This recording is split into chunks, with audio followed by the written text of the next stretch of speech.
The orcs assisted Carl with escorting the varied assortment of slaves out of the inner city and through the nearly finished battle in the outer city, then past the gates to freedom. The elder orcs looked impressed at the performance as they held off the remainder of the giants so that the younger fighters could make their retreat. The battle was a success by any measure, and though they hadn't completely eliminated the defenders, they had inflicted severe injuries on them, including their most defended members, and they were going to have time to retreat from the battle before the other giants could arrive to support them.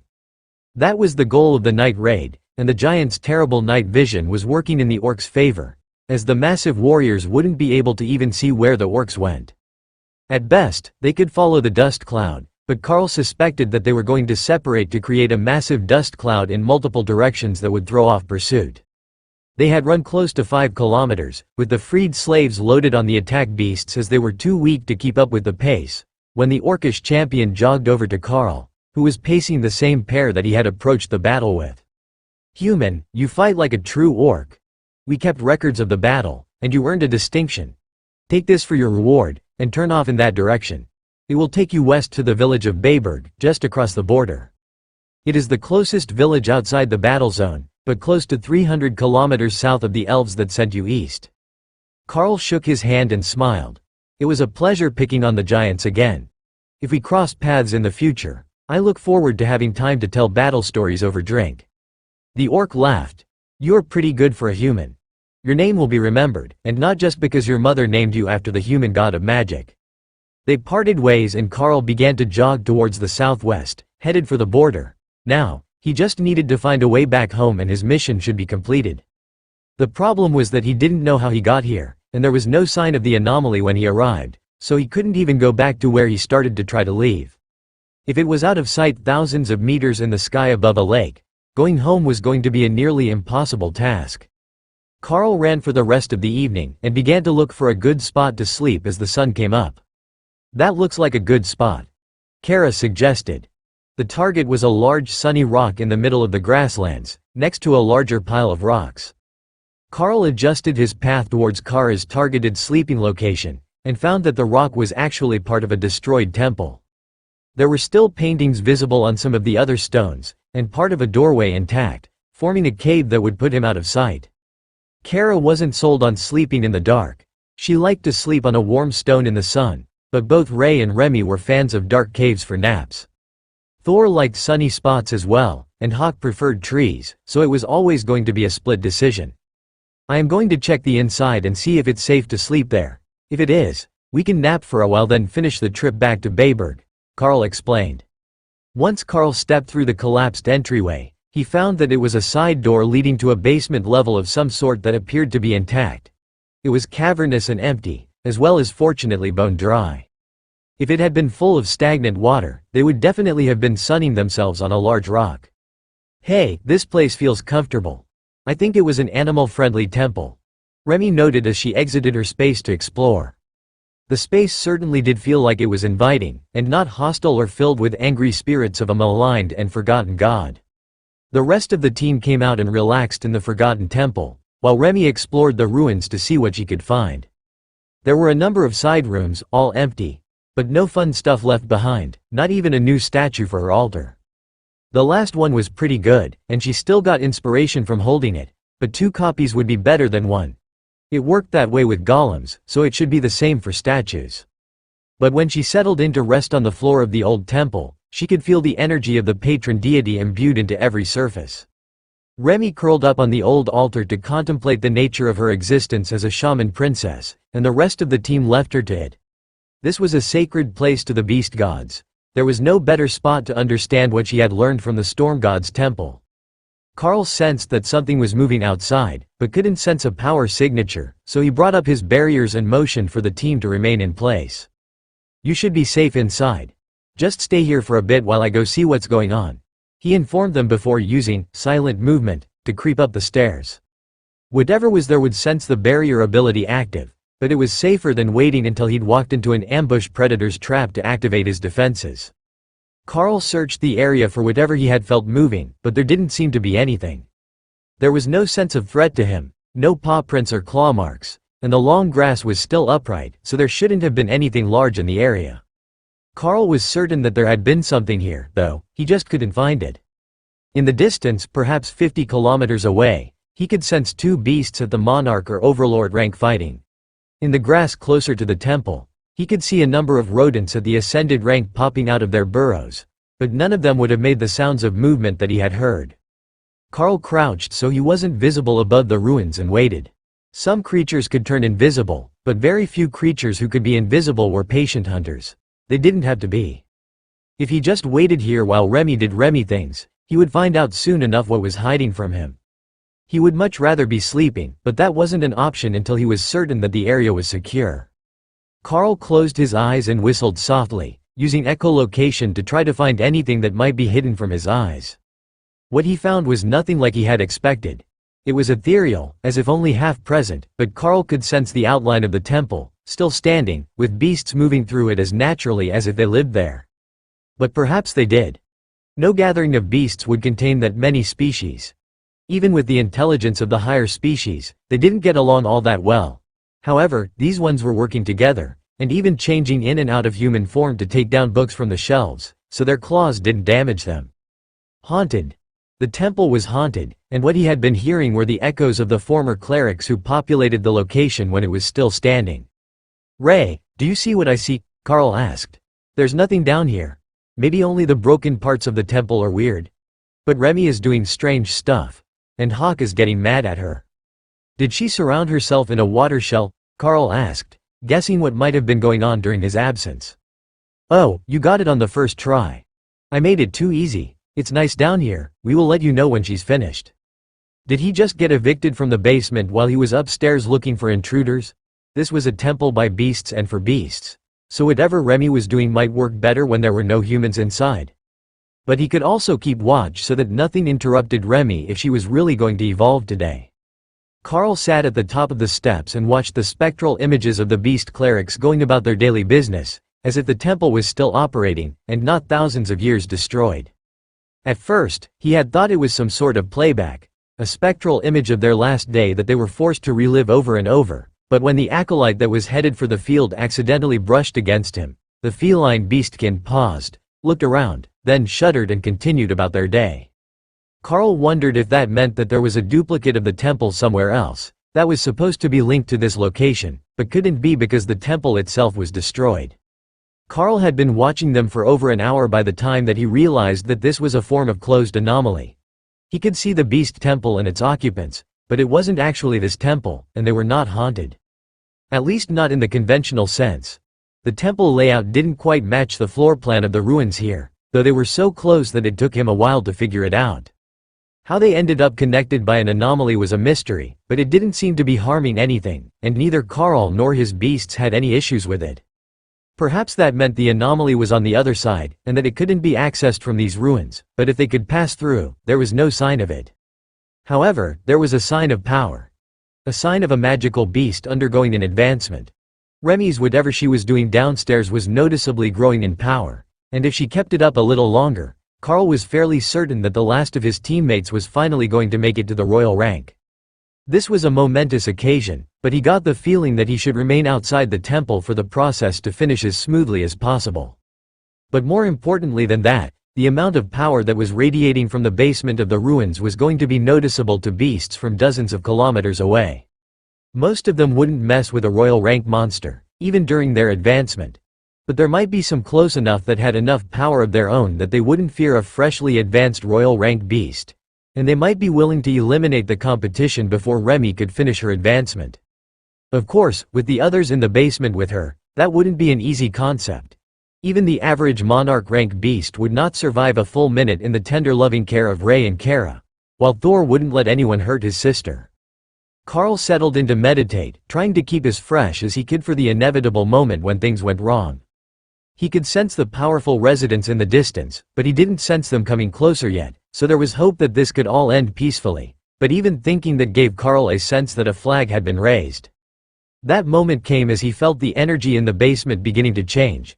It was royal rank, and felt like Remy, but more. It should be the evolved energy of the spirit snake, in whatever form she had decided upon. That was when a portal opened roughly a kilometer away, and directly in Carl's line of sight. Stupid beasts, they still think that their gods can protect them as they advance. Let's see what we've found. Carl heard the deep voice laughing, but the portal was blocking the view, and they had stepped out the other side of it. Do you need help? Ray asked. No, I've got this. Take care of our small snake as she advances. Carl stood and put his blade tip down in the dirt, so he could rest easy, without having to carry the weapon. A large group of what might have been ogres, though they were more stone gray than fleshy looking, moved away from the portal, and turned to face Carl. They began to laugh as they saw Carl. Well, look what we have here. Some idiot nature cleric thinks that he can keep us from taking our prize while it's Incapacitio. While it's weak. Carl smiled over the distance separating them. Dozens more gray ogres, along with a few dozen other demi-humans that Carl didn't have names for, left the portal with 3 huge cages on cart bases. They had come prepared to take prisoners, and they weren't going to miss out, even if there was more than one beast trying to advance at the ruined temple today. They were almost all commanders, but with a pair of monarch rank leaders. That seemed like something that Carl could handle, as long as he could take out the 2 leaders. When they got to 100 meters from Carl, they began to spread out, leaving a few of their members at the back with the wagons. The wind shifted and Carl smelled blood, as well as unwashed ogres. His sharp vision picked out the mostly dried blood on the wagons, as well as the smell of humans and elves. Neither species was here, so they must have been the last occupants of the cages. He looks like a capable enough fighter. Boss will pay good money for that one, so don't kill him, one of the monarchs instructed. They were not in the front rank, they were both planning to send their minions forward first. It was a simple strategy. Weaken and exhaust him. Then they could bind him and claim the beast downstairs in the middle of its advancement when it was utterly helpless. Is this all that you could muster? You might as well turn around and go home, Carl informed them. The leaders laughed, and 2 commander-rank demi-humans in the back, ones with deep mahogany skin and glowing violet eyes that matched the glowing horns at their temples, cast a barrier over the ogres in the front. Carl shook his head in dismay. A low commander rank mage armor spell was not going to last long once this got started. Well, trusty blade, are we ready? He joked, but the blade actually pulsed red in anticipation. I asked the sword, and it says you all die here today, Carl joked. The ogres in the front laughed, but Carl raced forward with chain lightning arcing from his fingertips.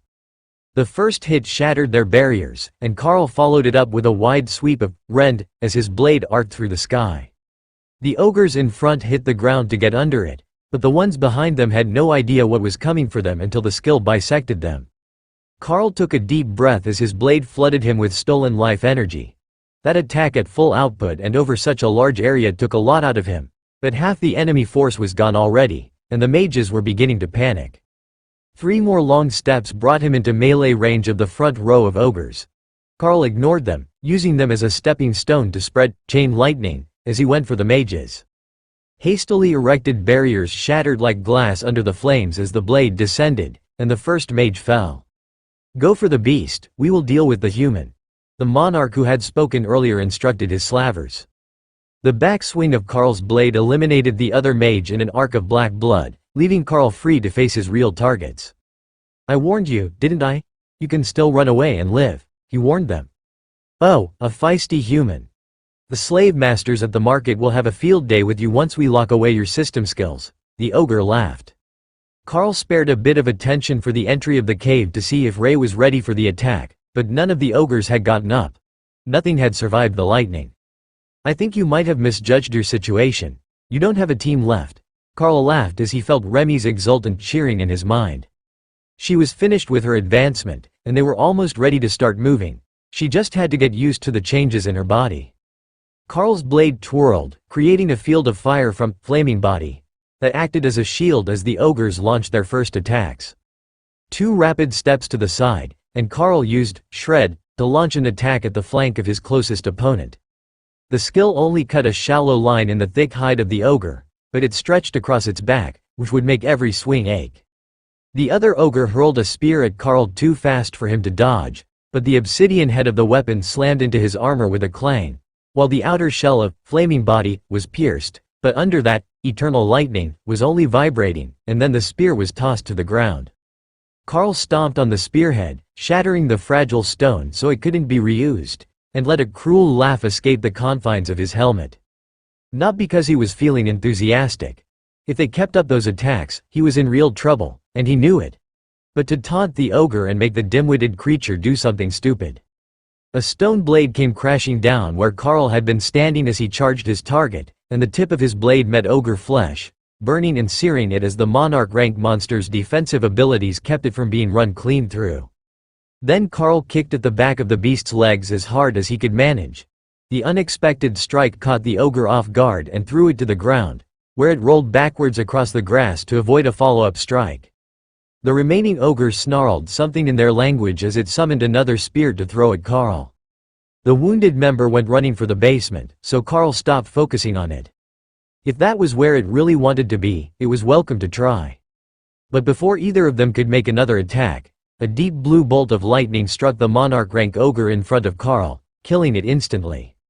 Next to the temple, a pair of griffins stepped out of nowhere, their elegant white feathered wings flaring in rage as they threw their heads to the sky. The final ogre turned and fled, leaving the cages and closing the portal behind it as it left. The battle was over, but the look that the two monsters were giving Carl was enough to encourage him not to take even a single step closer. They were, at the very minimum, strong overlords. He was reasonably sure that even Thor's formidable protection would not take one of those lightning bolts. Fortunately for Carl, he didn't have to find out. From the basement steps, a gigantic serpentine form emerged. The hooded head of a naga was decorated with a veil of shining rocks woven into a black silk veil that nearly blended in with the patterns on Remy's blue scales. As she stretched her newly evolved body upright, Carl saw that she now had a nearly humanoid, but serpentine-scaled upper body. She kept the head of a snake, but had gained 4 arms. 4 arms that now all held blades and had enchanted jewelry on their wrists, while her chest was hidden by a golden armor plate covered in black chains. That was a familiar feeling outfit, Carl decided. Remy had learned how to use bestial raiment, his armor spell, and she had used it to make her queenly attire. 3 smaller Naga warriors appeared around her, spears in hand. It was an innate skill of the Naga queens to summon bodyguards, and Remy's had taken on her coloration, but with all black armor. Congratulations, Naga queen. It has been a long time since an adherent of the old gods has advanced here. I see you brought many friends with you. The griffin's voice boomed in Carl's mind. Remy smiled happily. Thank you for coming to my assistance. I love this new body, but it took some time to get used to, and we were delayed in coming to help our final pack member. The griffins gave Carl suspicious looks, then seemed to shrug. If you say that a human is trustworthy, we will believe you. The others will be excited to hear that a new shaman queen has been born today, and they will be certain to reward you in their own ways. The griffins looked upward at something that Carl couldn't see, then spread their wings. Your time here is done for today, but we will see you again soon enough. Carl wasn't certain what they meant until the impenetrable white fog began to descend over them. The beasts were forced into their spaces, and the bodyguards were dismissed along with Ray's golems. It was a shame that they hadn't gotten a chance to fight. Carl was interested to see how Remy's bodyguards stacked up against Ray's golems. I wonder if we're going skydiving again. Ray pondered as the world seemed to vanish around them. Skydiving sounds fun. What is it? Kara asked. The two started on a profound discussion of the benefits of dropping indestructible objects from the sky on your opponents, but the world was already coming back into focus. Only Carl still had no idea where he was. They were in a room made of white marble with a well-worn wooden floor, and they were surrounded by clerics. But it wasn't the capital cathedral, and Carl could have sworn that he could see tails swishing out of many of the robes and horns on heads.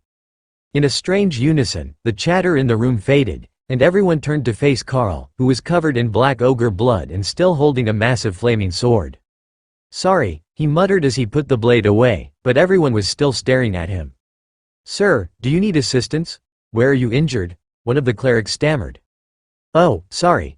Thank you for the healing, but I'm not injured. This isn't my blood. I was trying to return home through an anomaly, and for some reason it brought me here, wherever here is.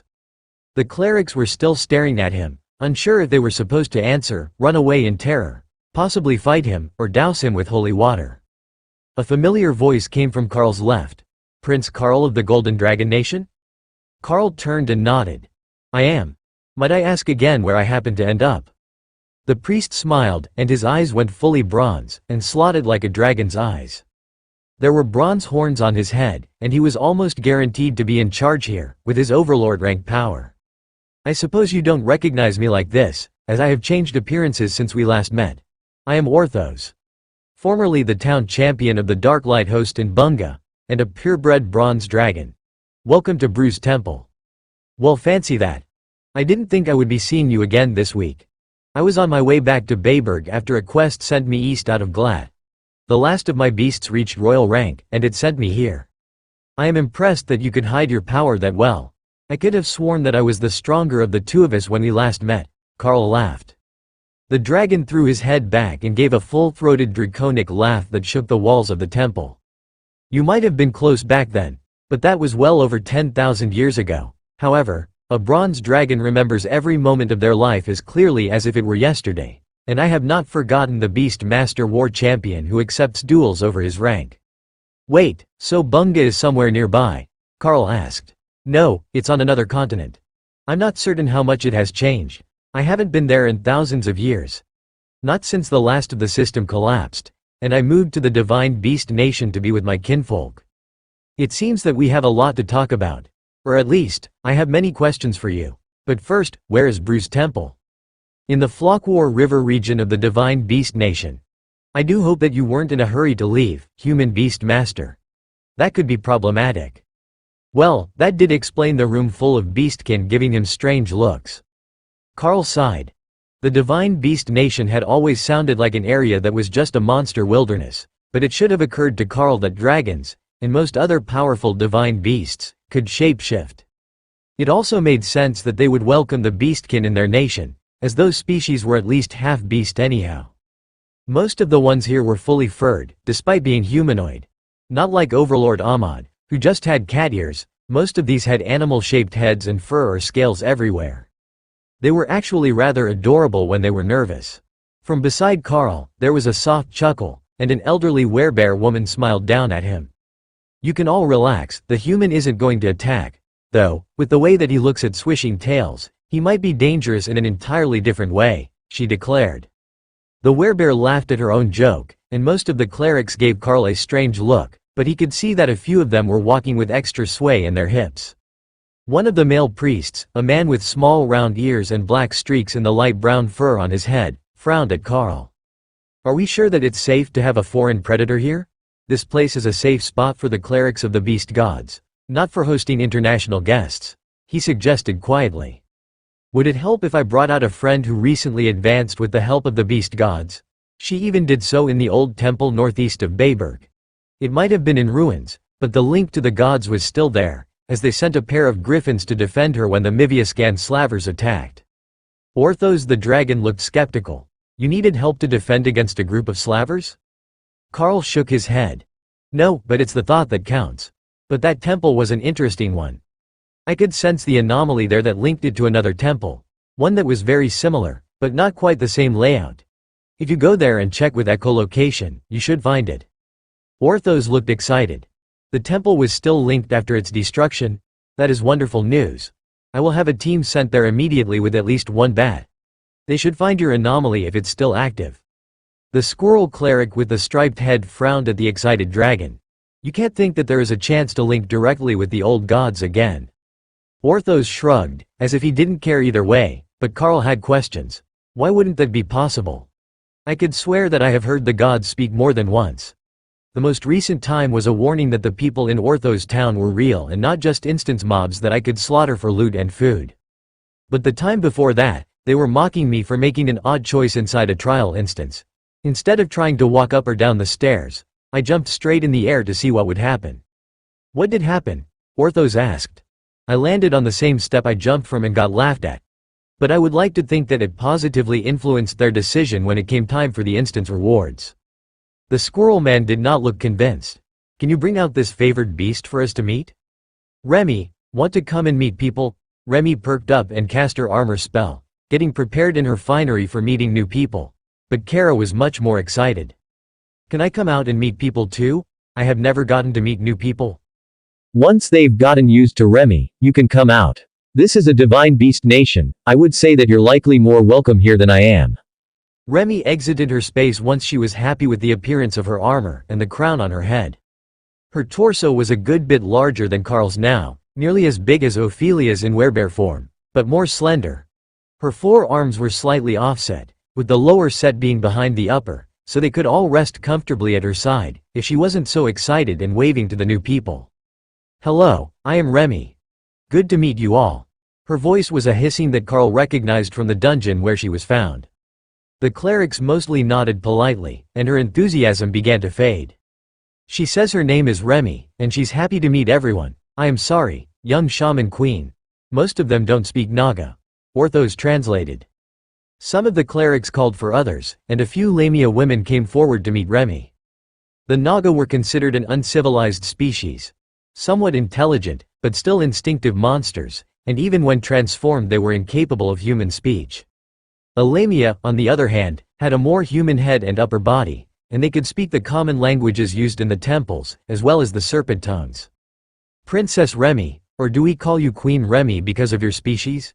Either way, welcome to the Temple of the Beast Gods." One of them greeted in the same language Remy used out loud.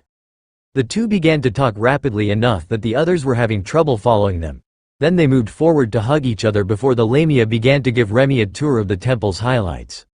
"Well, I think they will be busy for a few minutes. Is it all right if the others come out? I know they're not divine beasts with human forms, but they're all eager to see the place with their own eyes," Carl asked. "Of course. We would also like to know more about your team," Orthos replied. Carl paused. The dragon made a good point. At this time, he was not in a friendly nation, and most likely was not particularly safe. If they tried to do something to mess with the bonds, he could be in trouble. "Relax, young beast master. We're not going to try to steal your friends. We just want to meet everyone and make a proper report. Many in our nation have been curious about you since the war with the giants broke out," Orthos explained. "On one condition.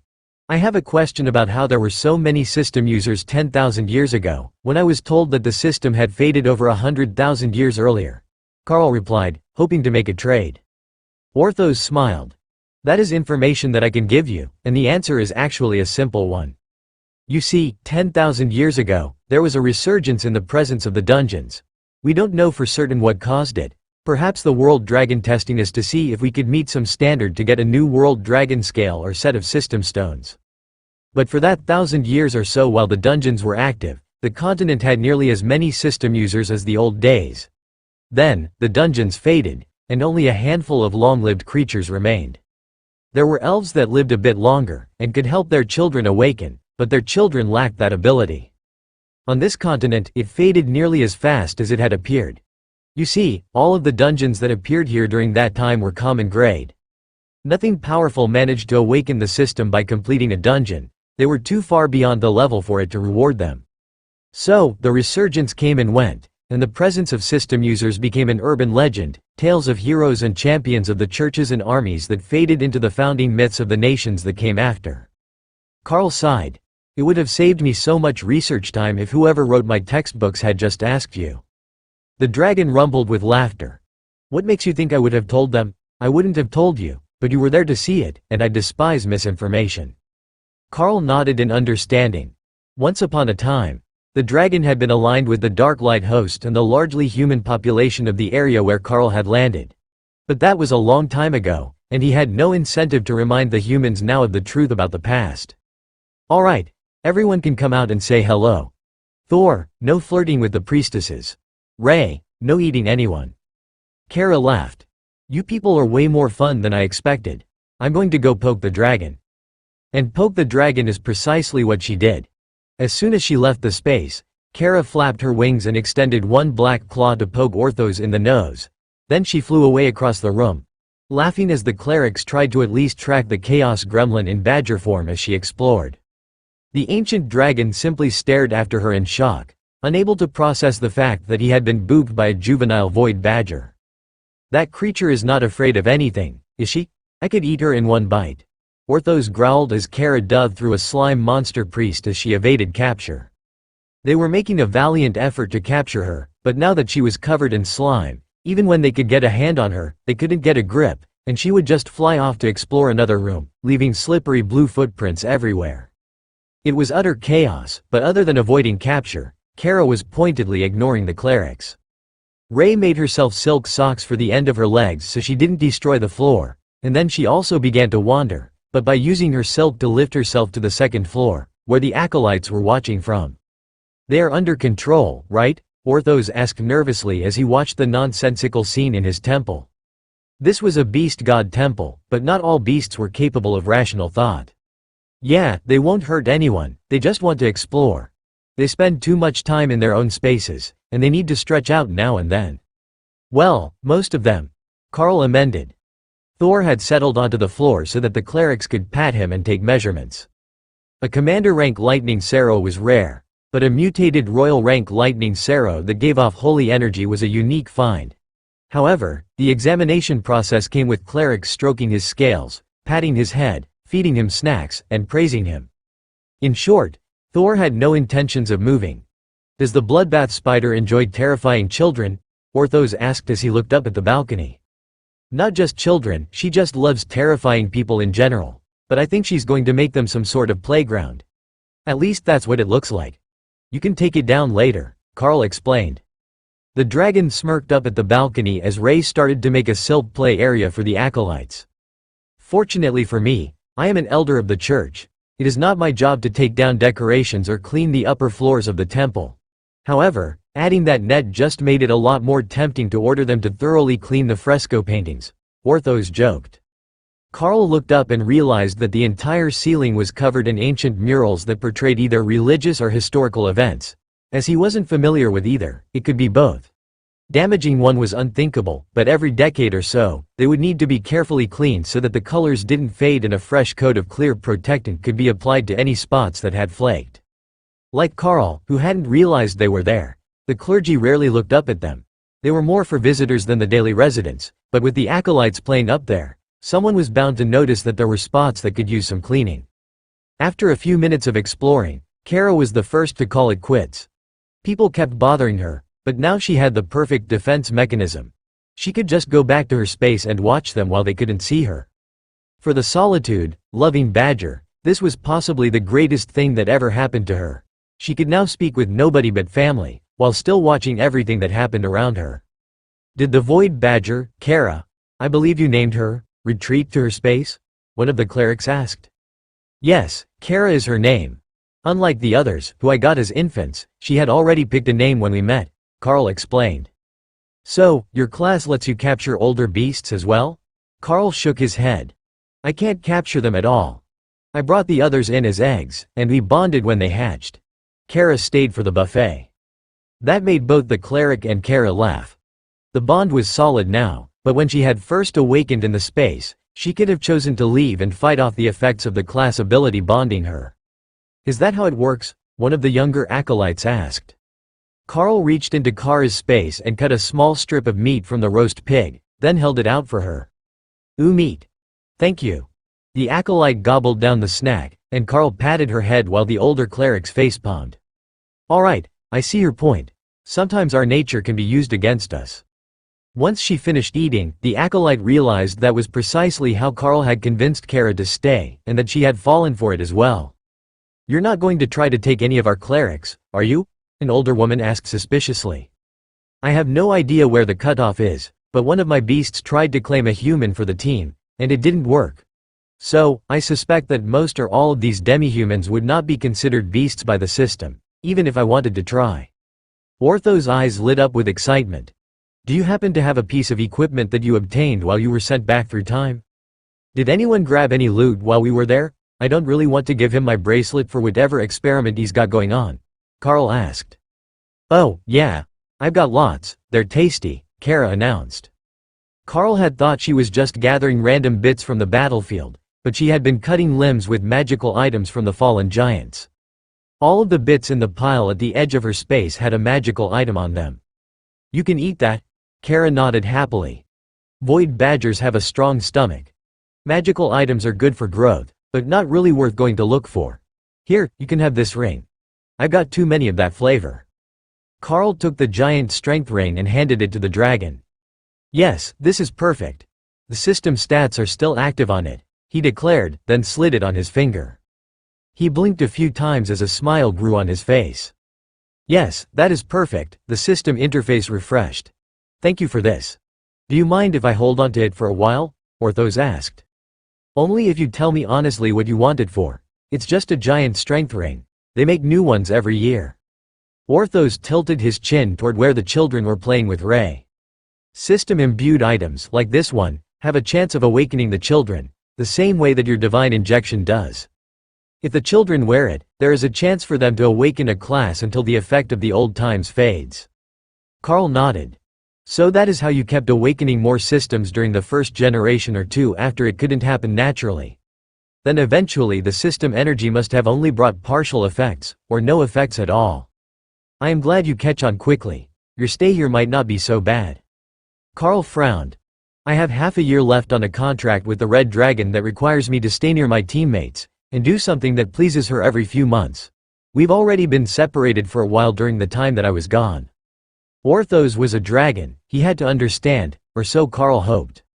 We will work on something. The beast gods and the dragon clerics don't always get along, but the Red Dragon should understand that you are unavoidably detained and not deliberately leaving them behind. How did you know that was the terms of the contract? Carl asked. Bronze Dragon. It's part of our thing.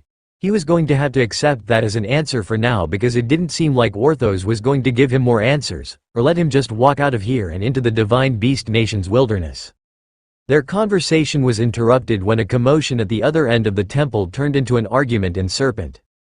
Carl sighed and turned to see what was going on as Orthos hid his laughter behind his sleeve.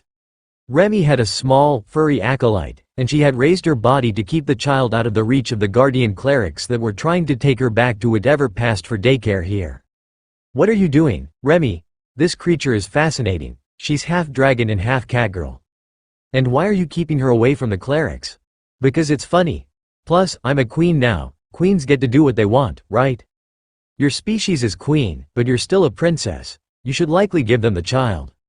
Instead of handing the child over, Remy used her lower arms and her elongated body to climb one of the pillars and escape to the upper floor, with a group of clerics chasing after her.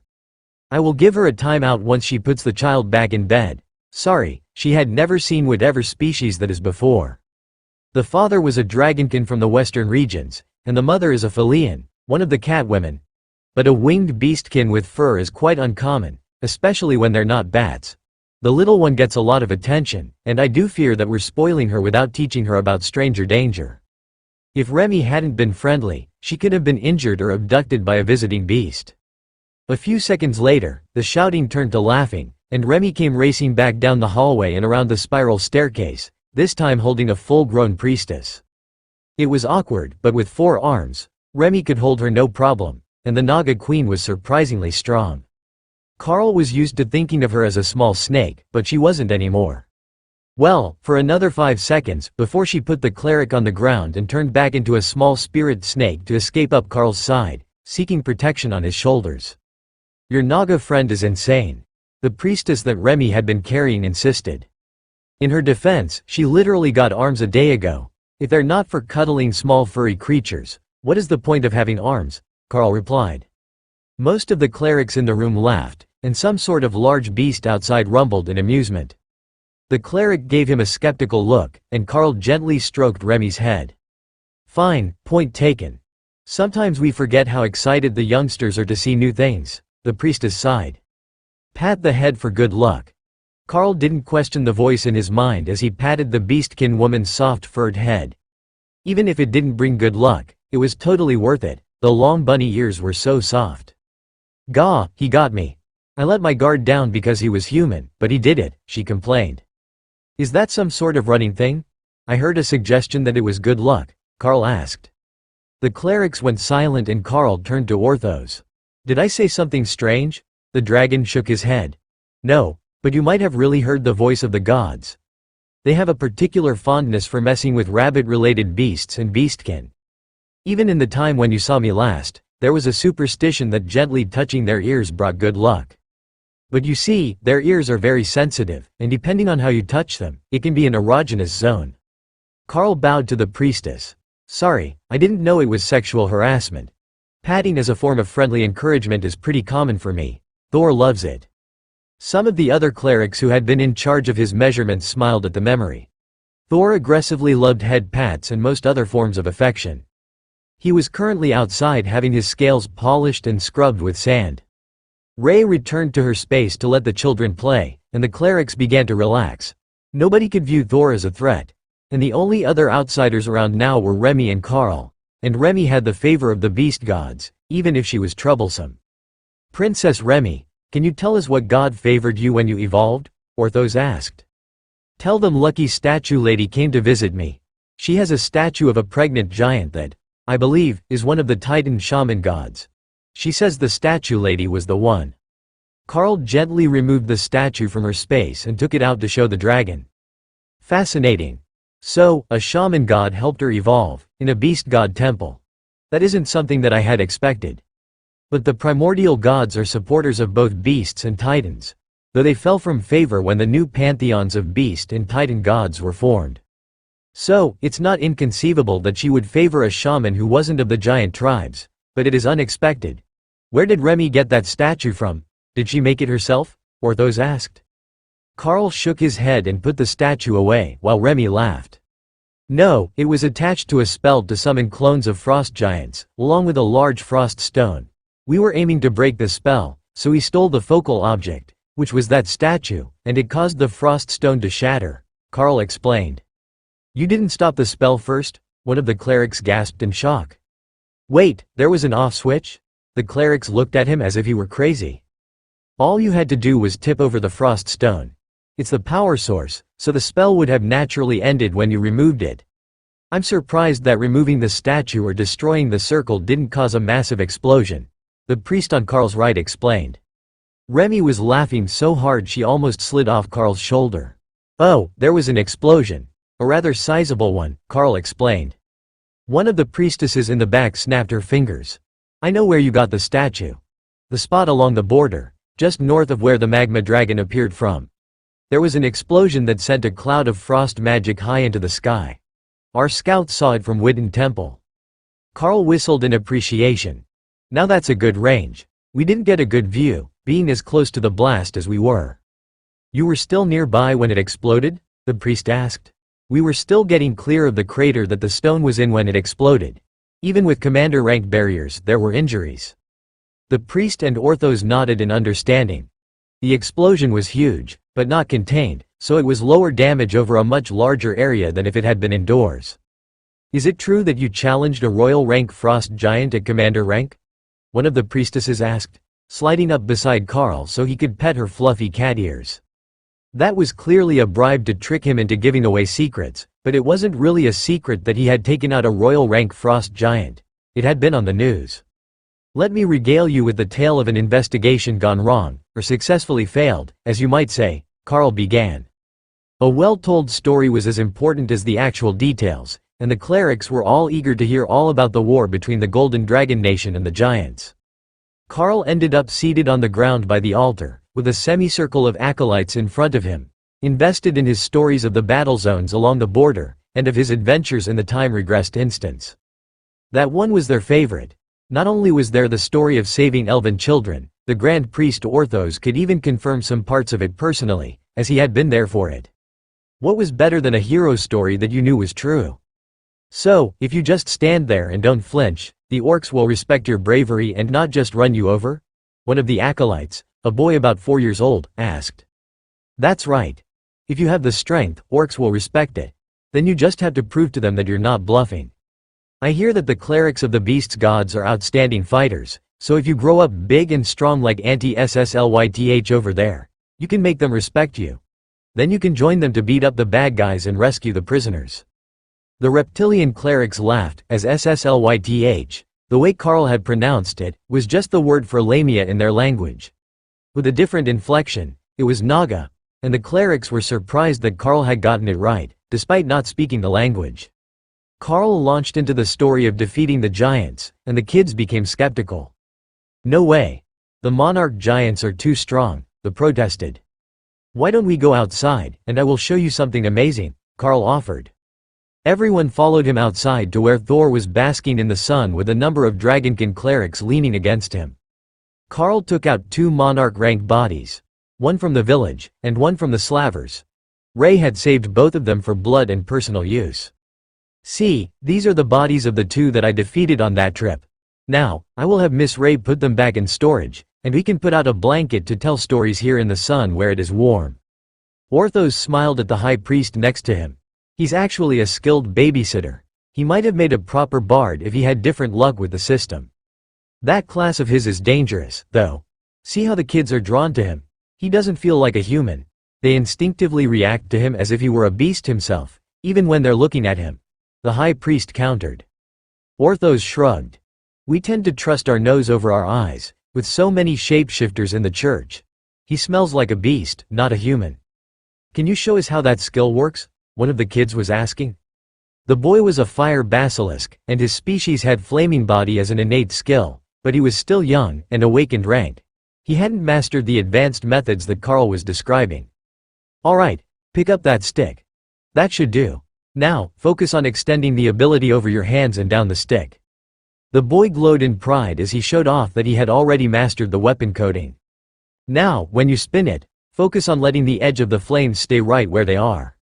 Carl waved his hand back and forth, leaving a shield of flaming body in the air. A little girl jumped to her feet next to the boy and grabbed another stick from the ground. I've got that skill too, let me try, she demanded.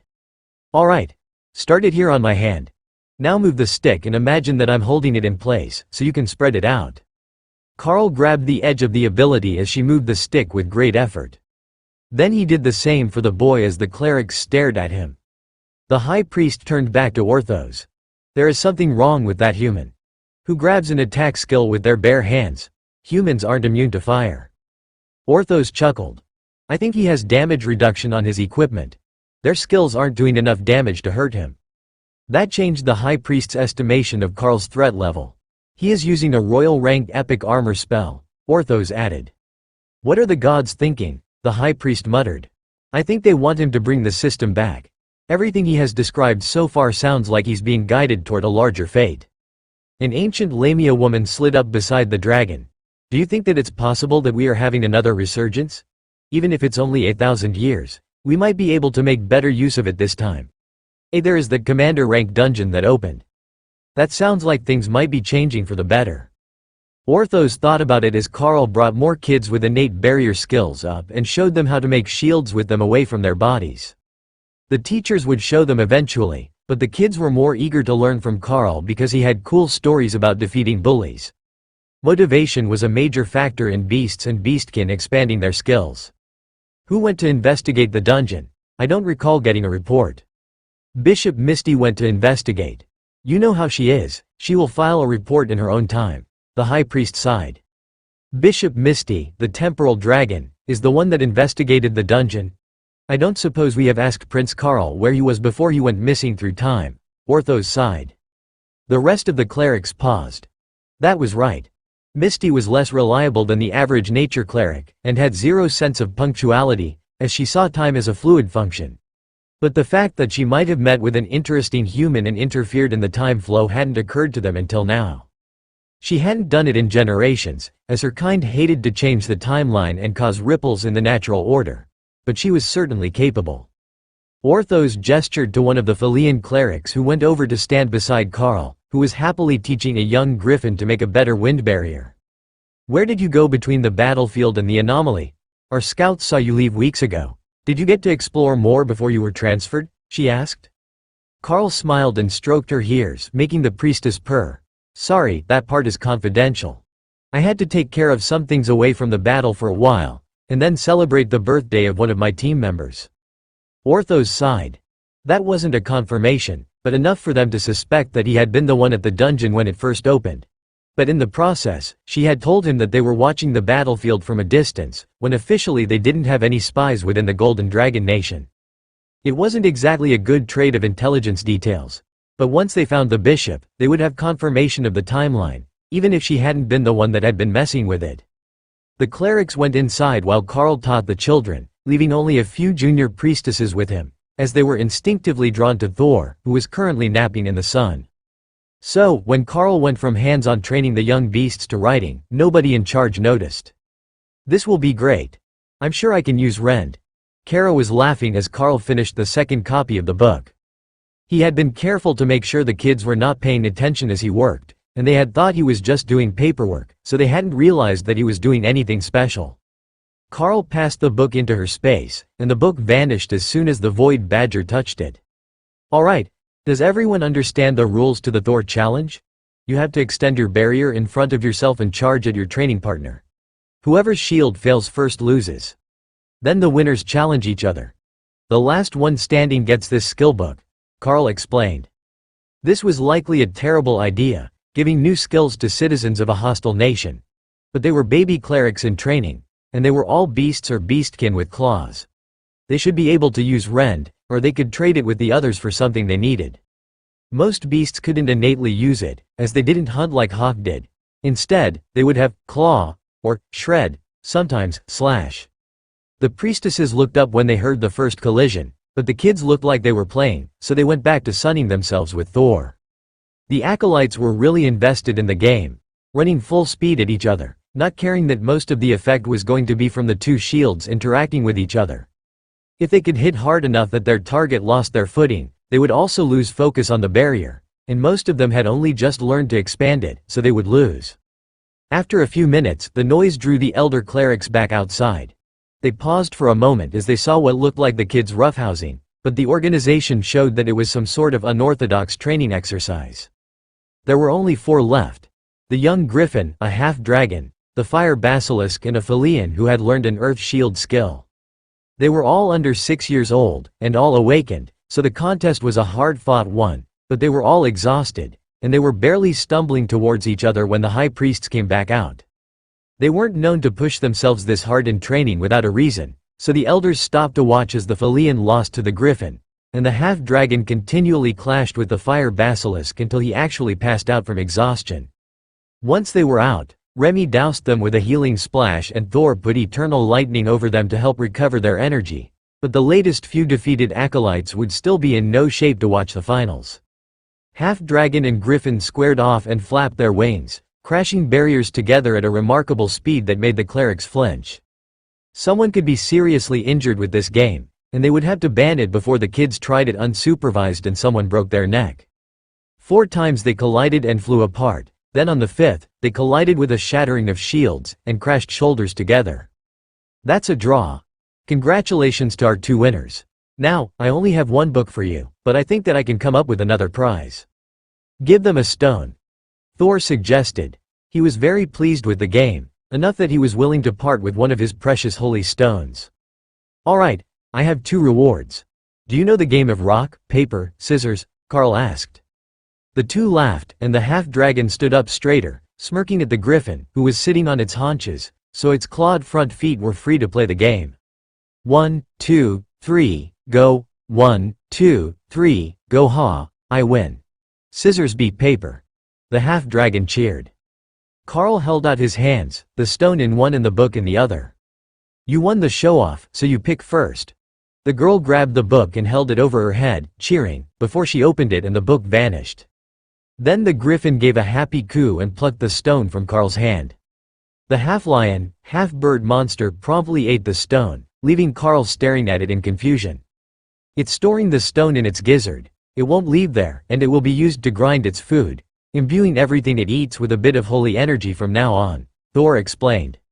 Wait, no, the clerics were shouting as they ran over. It's all right. It's just a holy stone, it won't hurt anyone, Carl shouted back, thinking that they were concerned about him giving candy to the griffin. Not that. The skill book. You let a child use a skill book, the priestess sighed. It's only a rend book, I can get more when I get home, Carl explained. Still, skill books are incredibly valuable, you don't give them as presents to children. One of the other kids laughed. So are holy stones, and Emma ate one of those. The clerics sighed and glared at Carl, while Thor and Remy laughed. Hey, all clerics use that same look. It's not just a dragon cleric thing, Remy noted. I think it's a special Carl thing, Hawk suggested. No, they give the same look to Lotus, Thor reminded him. You really don't understand why we're upset, do you? One of the clerics demanded. Relax, I promised them the rend skill if they won, and I paid in full. It would be an insult to the gods to cheat their acolytes. How many of your beasts can use that skill? The Felian catgirl who had come to get information from Carl earlier asked. Just Hawk and Kara. The others don't actually have claws, so they're not well suited to it. They have other ways to attack. Oh, I bet I can put disintegration on Rend and throw the skill even further. This is a good skill, Kara realized. Rend flies much better than thrown balls. Hawk agreed. Kara was going to be a menace the next time they got into battle. Disintegrate was dangerous enough on its own as a monarch rank skill. The clerics sighed in frustration and Orthos smirked at them. Those are all important questions, but you're asking the wrong questions. What you should be asking is how he taught the kids to use such complex applications of their innate skills before they were even old enough for school, the dragon suggested. Carl knew perfectly well what the reason was. Skillmaster didn't require the beasts to be bonded, and the ones that had done the best were all at least half beast. He had completely forgotten that he had the skill active constantly, as it was an essential for his team. But when he was focusing on teaching a skill, it was even more effective, as it was targeted. While Carl and the beasts were in the temple playing with children, a certain nature cleric was having horrific visions. I swear I did something to make the goddess mad. How is this fair? Lotus cried. What did you see? Tessa asked. He's playing with a baby griffin. It's not even part of his team. Someone just gave him a baby griffin to play with. Lotus complained, with tears of frustration in the corners of her eyes. When did he get to a temple? Do you know what sort of temple it is? Tessa asked, trying to keep the little cleric focused. Visions were usually intended to give them some sort of valuable information, not just to taunt a single bored priestess. They had been stuck here for an entire week now, waiting for some news or new orders. The issues had been dealt with the first day, and there were no known threats in the region anymore. Doug was at the mine's cafeteria, helping them with lunch for the workers. A company provided meal for every shift. But the others were simply lounging around in the courtyard outside the only hotel in town. The sound of a helicopter let them know that something was coming, but there was no announcement over the radio to let them know to be prepared for a pickup. Normally, any pickup flight would give them an advanced warning so that they weren't wasting time. That was the first helicopter they had heard since they had been dropped off, and after a few seconds, they saw that it was a Bureau of Elite Development helicopter, so it had to be here for them, even if there was no message. The pilot put it down outside the city limits in a field, and a 10-agent mission team disembarked. That was not what any of them were expecting. Colonel Valerie led the team to the town wall as the helicopter's rotors spun down, suggesting that they were expecting to be here for at least a few hours. Ladies and gentlemen, it's good to see you all rested. Where is High Priest Doug? Cafeteria. Tessa replied with a gesture over her shoulder. Would you mind going to get him? We need to have a discussion about some new intelligence that we have received. Tessa nodded. I think that we have some for you as well. High Priestess Lotus has been having visions all day. Bob ran off to get Doug, while the colonel led them to the mayor's offices, the only soundproofed area in town where secure meetings could be held. In minutes, everyone was gathered, along with the mayor of the lithium mines village. I believe it goes without saying, but nothing said here leaves this room, Valerie began. The others nodded, and she continued. We have confirmation that Prince Carl is alive. He was recently spotted at a beast god temple in the Divine Beast Nation.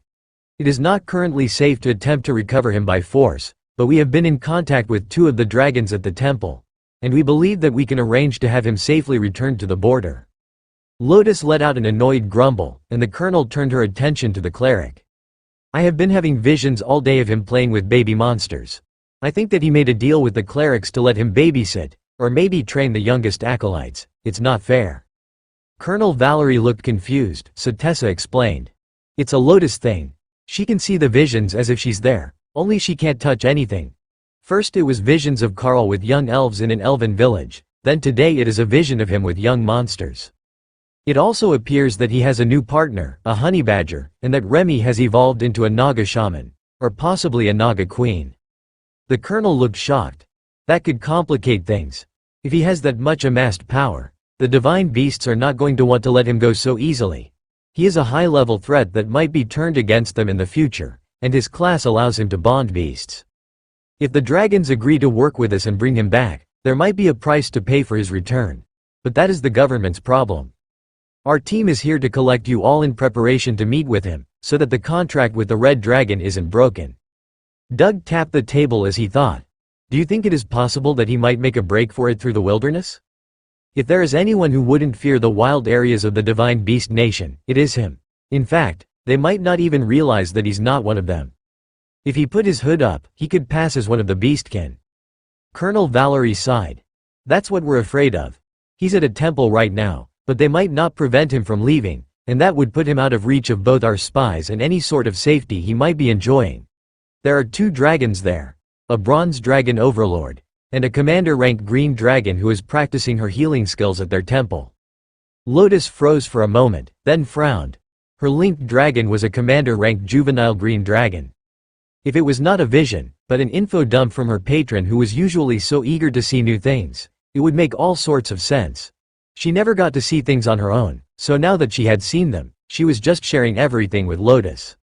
But when she thought about it, her patron seemed naive and intrigued by the concept of getting to go apprentice at a temple. So, it wasn't her green dragon, just another young one. That was a relief, somehow. Colonel Valerie continued her explanation. Tonight, we are going to head to the border and make contact with the representatives of the Divine Beast Nation.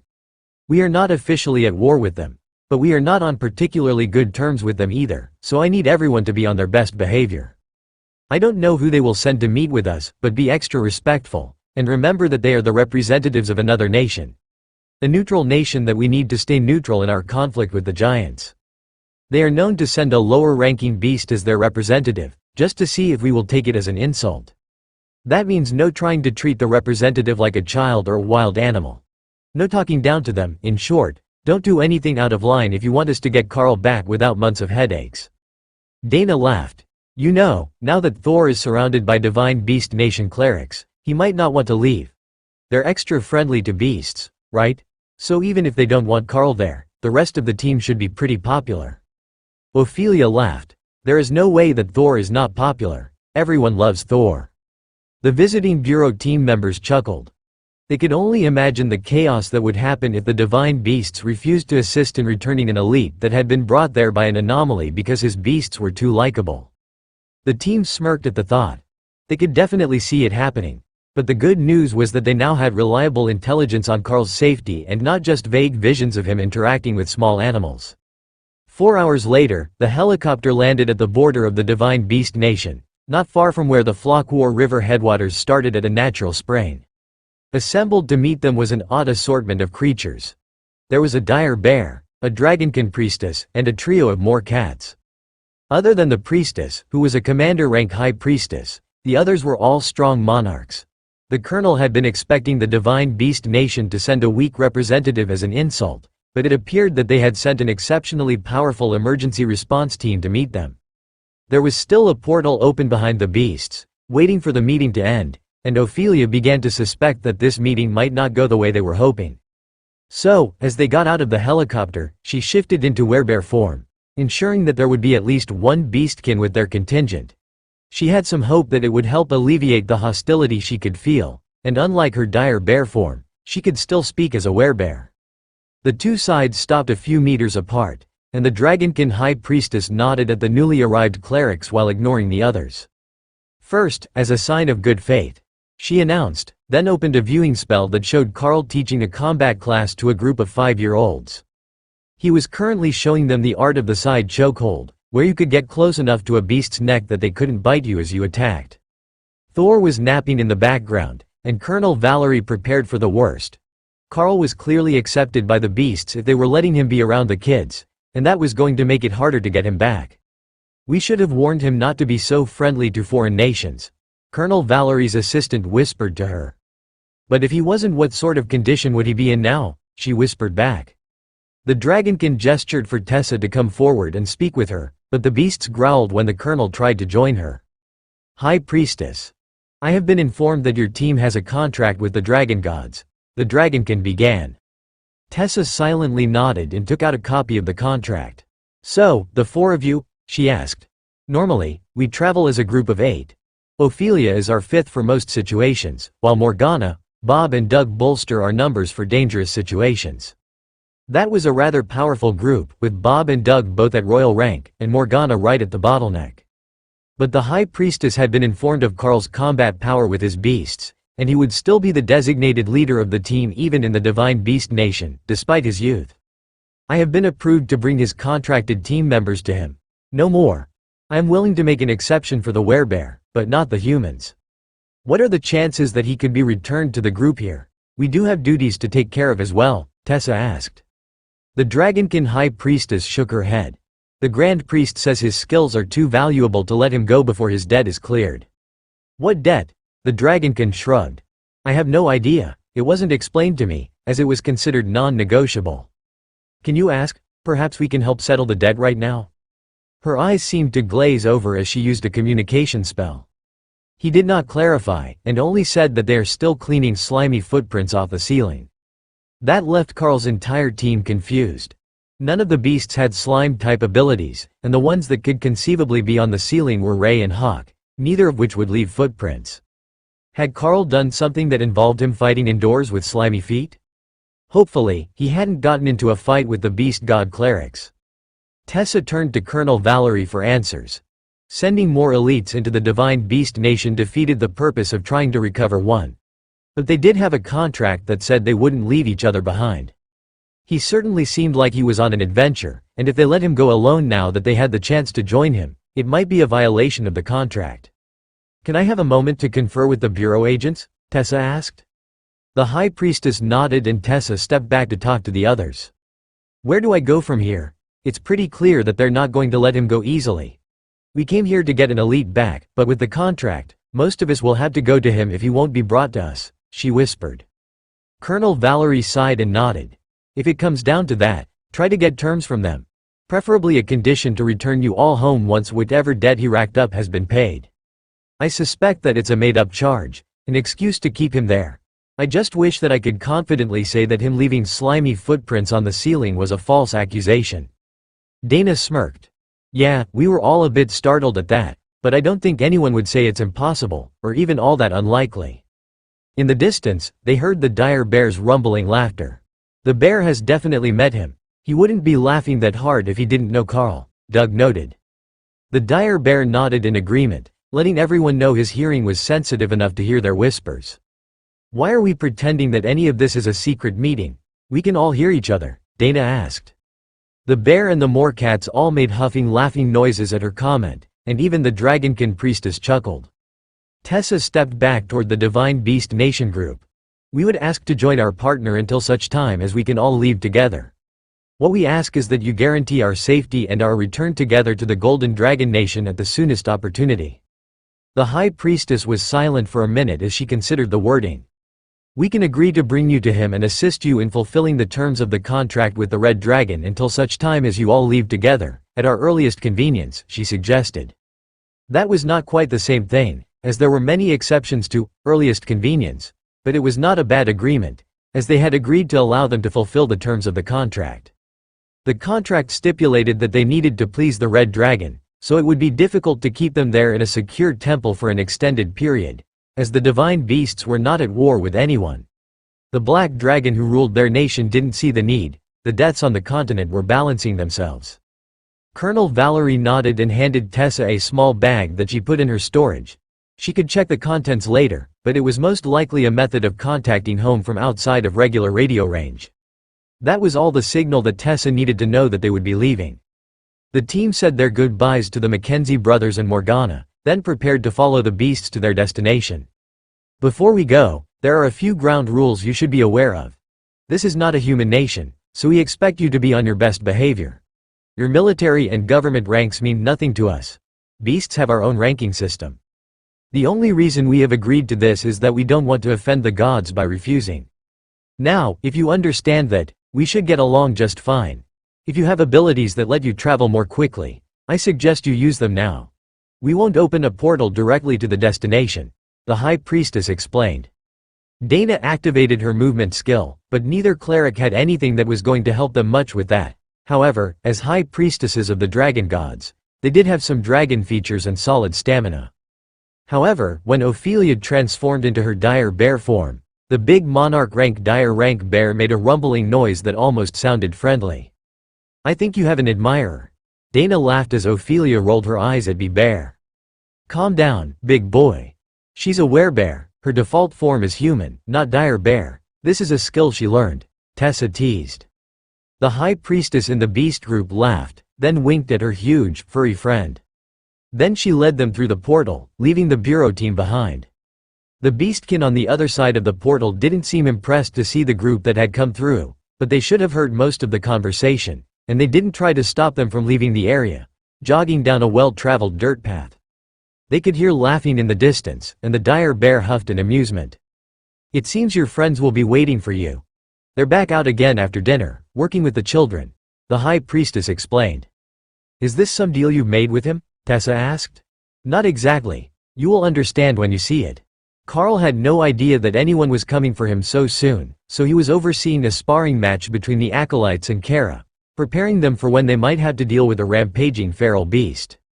The others were too large to fight without skills, or in Remy's case, too deadly in her smaller form. Remy's only attack in snake form was a venomous bite, and at her rank that would instantly kill the acolytes. Kara, on the other hand, could deactivate her skills and play with the kids as long as they wanted. She puffed up her back, like she was angry, and let the kids circle her. The older clerics laughed. A void badger rarely got defensive and angry. They weren't afraid of anything, they just attacked when they were angry. But she was fighting kids under 7 years old. Once she was certain the kids were in position, Kara moved, grabbing a boy around the waist and spinning him around to body slam him before nuzzling his belly to simulate a bite attack. What did we just go over? You can't let her grab you like that. If you do that with a feral beast, they'll eat you. Carl reminded the kids. The one targeted should use their weapon to bash at her paws while the others move in to capture and restrain her, he explained. Now go again. This time, the boy used his training sword to bat away Kara's claw as he retreated, and the void badger began to chase the others around as their plan fell apart. Gather around. Force her to the ground. You can hit her, it won't hurt her, Carl encouraged. She swatted one a bit harder than intended, and Carl darted forward to catch the little acolyte before they hit the ground. Keep your guard up. Fighters with shields to the front, keep her occupied. That was how Dana led the group into the training grounds at the temple to find Kara with a werewolf in a headlock, giving him a wet willy. Carl, what are you teaching the children? She called. Dana, how did you get here? I didn't expect to see you until I got back. Meet Kara, the winged void badger, and the newest member of the team. Kara let go of the boy to fly over to Dana and tackle her to the ground, where she could be properly examined. Your friend is a human mage? They're kind of squishy. Give her the bracelet, or I'm going to break her just trying to say hello. Kindly don't break my team members. There are likely going to be 2 clerics and a berserker coming, all human. Dana looked up at the void badger, who was sniffing at her and pulling at her armor to inspect the equipment. The robes smell like Ray. That's good, they shouldn't tear. Oh, more people. Kara spread her wings and launched forwards, only to be intercepted and grabbed by Lotus. You are adorable. I'm Lotus. Are you one of Carl's friends? She asked. This one doesn't listen well. Kara spread her wings and flapped hard, lifting both herself and Lotus into the air, so she could deposit the cleric on Ophelia's back. Then she slid down to examine Tessa, leaving Lotus confused. I swear I had a good grip on her. Badgers are hard to hold on to, Lotus noted. Even with magic. They mostly do what they like. It's good to see you all again. But how did you end up here? Unless my map reading skills are exceptionally poor, we are a long way from the border. Tessa chuckled at Carl's question. They brought us to you because of the contract. Apparently, you have things to do before you leave. Carl nodded. That is true. I'm in the middle of teaching the kids to use their innate skills, and we learned some very interesting new things in the last day or so. Oh, what did you learn? Tessa asked, as she realized that Carl had become fully sidetracked in a temple full of beasts. He was as bad as the nature priests, but he was focusing on expanding his system skills, not just on the new experiences. Well, the first obvious one is that I'm quite good with children. But more importantly, I discovered that I can use skill books in a whole new way. We were just about to start, if you want to watch. They were confused, but when Carl called Remy out in her Naga Queen form, they were all shocked. Oh, right. Remy advanced. She can only speak serpent so far, but we're working on it. Now, for the part that we were about to test. Orthos came out with a freshly written book in his hands, and reluctantly handed it to Carl. If this went wrong, from the dragon's point of view, Carl would use the book and it would vanish. Their inscriptionists had spent half the day on this. He didn't want to lose it, but Carl was confident that his theory would work. Carl opened the skill book and began to read it to Remy, while focusing on using Skill Master to transfer the knowledge to Remy. It was a four-armed combat style, and the chances of Carl being able to use it were very low. But if they gave the book to Remy, should be able to. The dragon wouldn't agree to that, but he had agreed to lend it to Carl, with the condition that he replaced it with something of equal value if this didn't work. It took 15 minutes of chanting the instructions before Carl was done, and Remy began to make her way through the movements of the skill. She still wasn't quite there, but she had the basics, and with practice she was getting better by the minute. "Come back and I will try again. A second lesson might help," Carl offered. He was right. The second time around, Remy was much better. She still didn't quite have the skill, but she was getting close. Carl closed the book and settled down on the grass. "That took way more energy than expected," he explained. Orthos took the book back before Carl got it dirty, but the ancient dragon was beaming with joy. "It really works. You can teach a beast to use a skill from the book without destroying it. There are so many books that we can't duplicate, but can't afford to not have anyone know," he cheered. "So that is the thing that was so important that you couldn't leave. They want you to teach a beast how to use a rare skill," Dana realized. Orthos nodded. "Not just a rare skill, I want him to teach one of our prodigies an epic skill." "What skill did you want him to teach someone?" Tessa asked, suspicious of the dragon's intentions. "You don't need to be so suspicious, War Cleric. I am a bronze dragon, a disciple of the god of law and order. I dislike disruption in the way things are supposed to be done, and I have little leniency for disrespect." "He's totally talking about me." Kara laughed, recalling the way she had booped him on the nose. The newly arrived members were a bit wary of the dragon's temper, but Carl was smiling at Kara's uncaring attitude. "Why don't we try that now? It could be fun. I haven't gotten to see an epic skill in a while." "Not since I learned bestial raiment," Carl suggested. "All right. Please, come inside. We will provide refreshments for your friends, but you might want to restrain the nature priestess." "Nature high priestess," Carl corrected, which made the dragon roll his eyes. "Nature high priestess." He reluctantly agreed. Tessa took control of Lotus, who was about to wander away, following the beastkin children. They had promised to be on their best behavior, but the void badger had vanished, and Ray wasn't out to distract her. Plus, the newborn green dragon in her mind wanted to know all the things. Orthos led Carl to a secured room with protective magic cast on everything. There was a large tome open on a desk, open to the first page, and locked under glass. "The tome is delicate, we can't let you touch it. Can you teach from that?" Orthos asked. "I should be able to. I can read the tome. So, as long as someone can change the page, I should be able to use my skill to teach it. The question is if anyone is actually compatible with the skill. Rare skills tend to be rare for an excellent reason," Carl reminded him.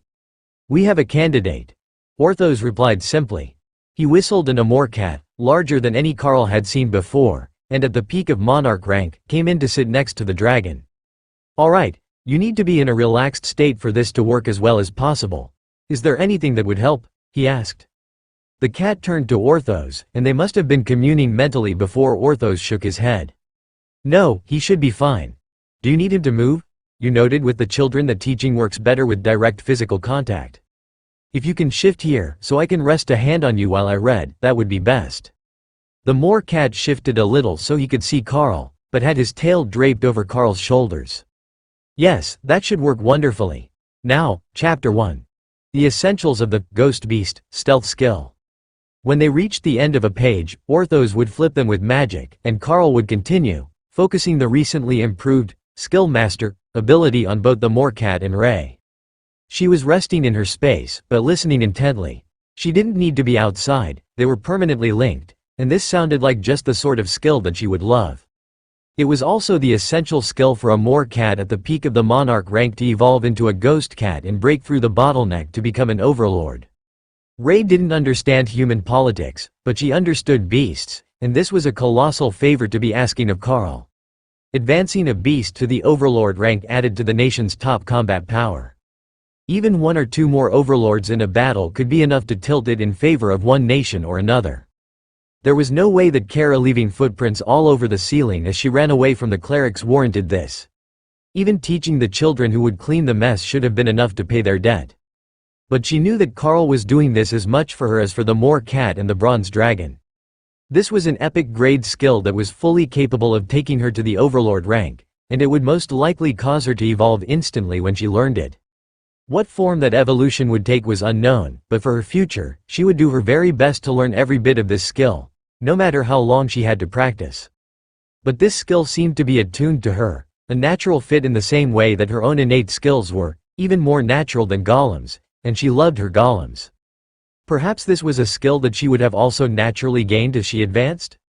When he was finished with the book once, Carl realized that it was a good start, but neither beast had quite mastered the skill yet. The essence of it was something that was so completely foreign to a living being that it could not be mastered so easily, even by the beasts that would call it an innate skill in their new form.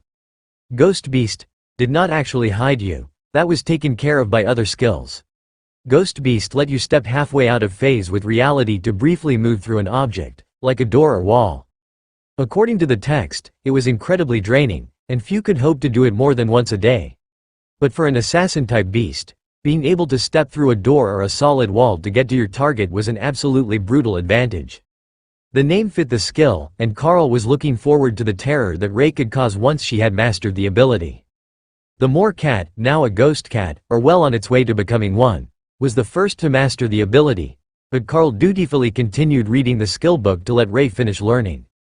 The cat wasn't moving yet, but Carl could sense the skill activation, so he was reasonably certain that it had mastered the ability. He briefly considered the fact that a ghost cat didn't actually pose a major threat to most humans at home, as they were too large to it in the room unless they were laying down, but out in the wilderness, or in the bordering nations belonging to the giants, there would be no such restrictions. Before they were through the incredibly long book the second time, Ray had managed to phase through one of the trees in her space. That might not count, as they weren't real, but as far as Carl could tell, the skill was active. He finished the reading for the second time and nodded to Orthos. I believe that the task is done.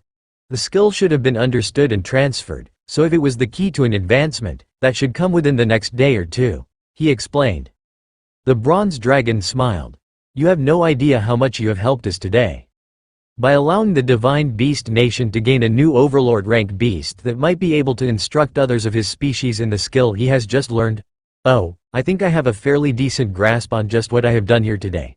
I just hope that I don't regret it later. Orthos smiled at Carl. I do like smart people, but if you already knew what I was planning, why did you go along with it so effectively? You could have given just enough to give him hope every day for a week before anyone got impatient. Carl smiled at the ancient dragon. I think it's better to have powerful friends, don't you? Without this skill, there was no way that our friend was going to become a ghost cat.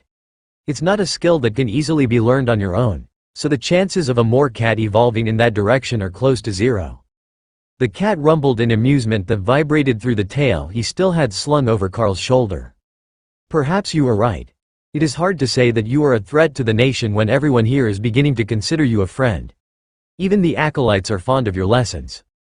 They say that you are a more effective teacher than the clerics are, and that is saying something. They walked out of the library section with the rare books, and a white-haired woman with white eyes joined them. Oh, Prince Carl, it is good to see you back in your proper timeline. How was your journey? She asked. Quite productive, actually. If you would like a detailed version, you can ask the young ones. They had me tell the story at least 3 times. They should have it memorized by now, Carl replied politely. Orthos chuckled. 3 times might be an understatement. Bishop Misty, did you have a report for us? The Bronze Dragon asked. That depends on if the Beast Master has already told you everything or if he's still holding out. The Golden Dragon Nation has a stable commander rank dungeon, and I can confirm that it is awakening at least partially complete systems, with the ability to let the recipients randomly or directly select their class. What else was there? I saw in a vision that you've already met Kara and Remy, so I don't need to go into that. Did the Sero try to hit on the forest dragon here or before? Don't worry about that. His game is smooth, but not that smooth. Carl stared in shock. He had no idea who this woman was, but she seemed to know an awful lot about him. So it is confirmed to be a resurgence. Do you know what is causing it? The white-eyed woman shook her head. No, they're as random as ever. But this human has excellent luck with being sent to where they appear. Perhaps that means your temple gets the next one, as he was sent here when he returned.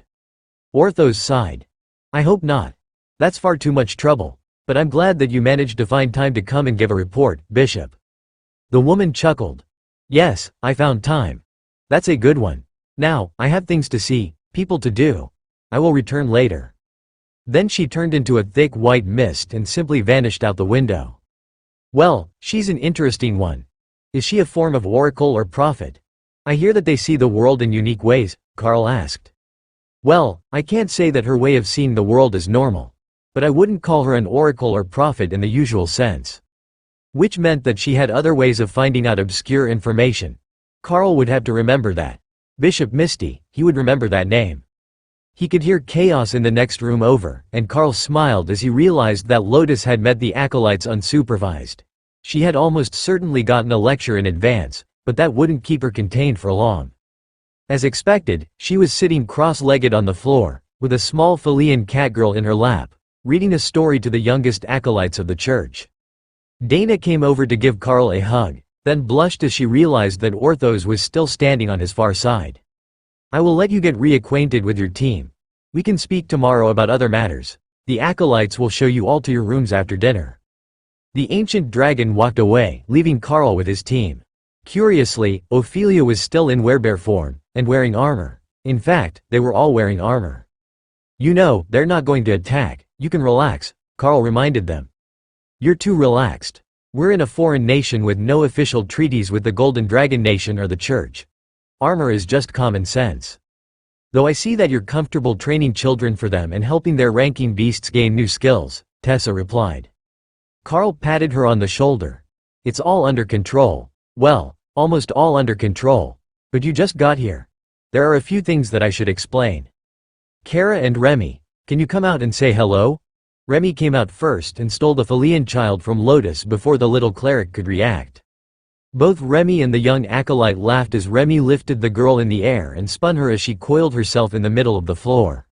Remy, you're a Naga now? Remy handed the child to Tessa, who seemed more reliable than the others to be holding a child, and nodded happily. Remy pointed to the crown on her head, where it was holding her veil down. A Naga queen? Lotus guessed. Remy nodded again, and grabbed Lotus to hug her. When did Remy get so affectionate? Tessa asked. As soon as she got arms. Now that she can hug people without them thinking she's trying to kill them, she has been going all out. She even ran around the temple hugging children the first day. When did you get here? Tessa asked. Last night. You got here much more quickly than I had expected. I might have trained an army of loyal children if you gave me an extra week. A few of the older clerics turned suspicious glares at Carl as they realized that he was only half joking. He was doing very well at training the kids, and the young ones loved him.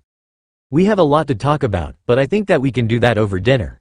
How about we get these little darlings to lead us to the dining hall? Tessa suggested.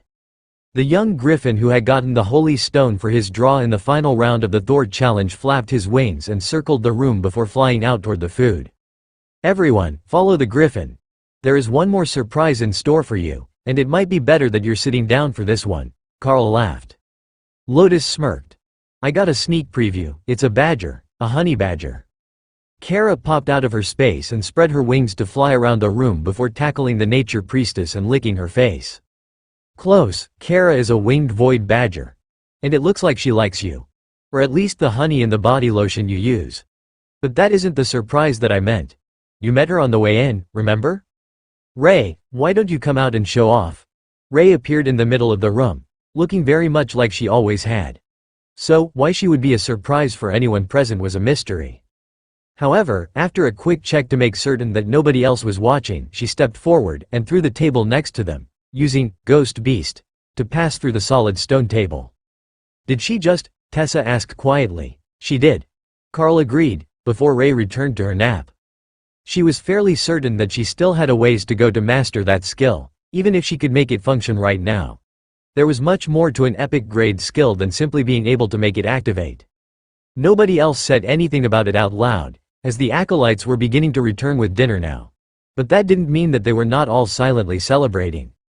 Dana gave Carl a meaningful look, quietly asking him if this is what he had been up to since his arrival. It hadn't been planned, at least not by him, but even a single skill for his beasts was a huge win, and Ray's new skill was an incredible one. So, are we here as substitute teachers for beastkin acolytes? As adorable as they are, I suspect that will not be enough to keep the red dragon happy. It's been a while since we fulfilled the terms of the contract now, Ophelia reminded them. Tessa declined to mention that whatever Carl had been up to while he was gone had been counted toward their timer. Anyone listening didn't need to know that they had extra time.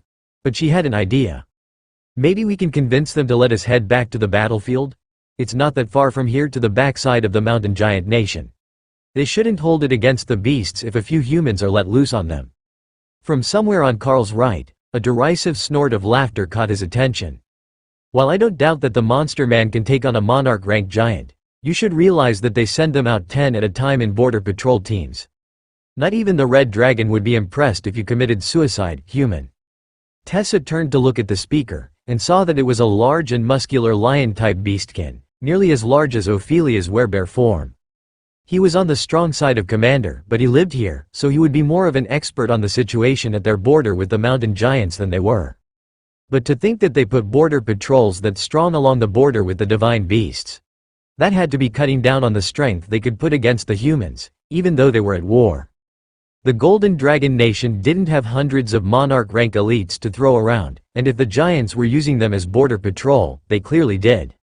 Tessa smiled at him. Don't underestimate a war priestess. But you have a point, we're not up to that. I don't suppose you have any suggestion on how to keep the red dragon happy while we're waiting for what the representative called their earliest convenience, to make sure we get back home. The beastkin shrugged. No idea. But the border is a bad idea.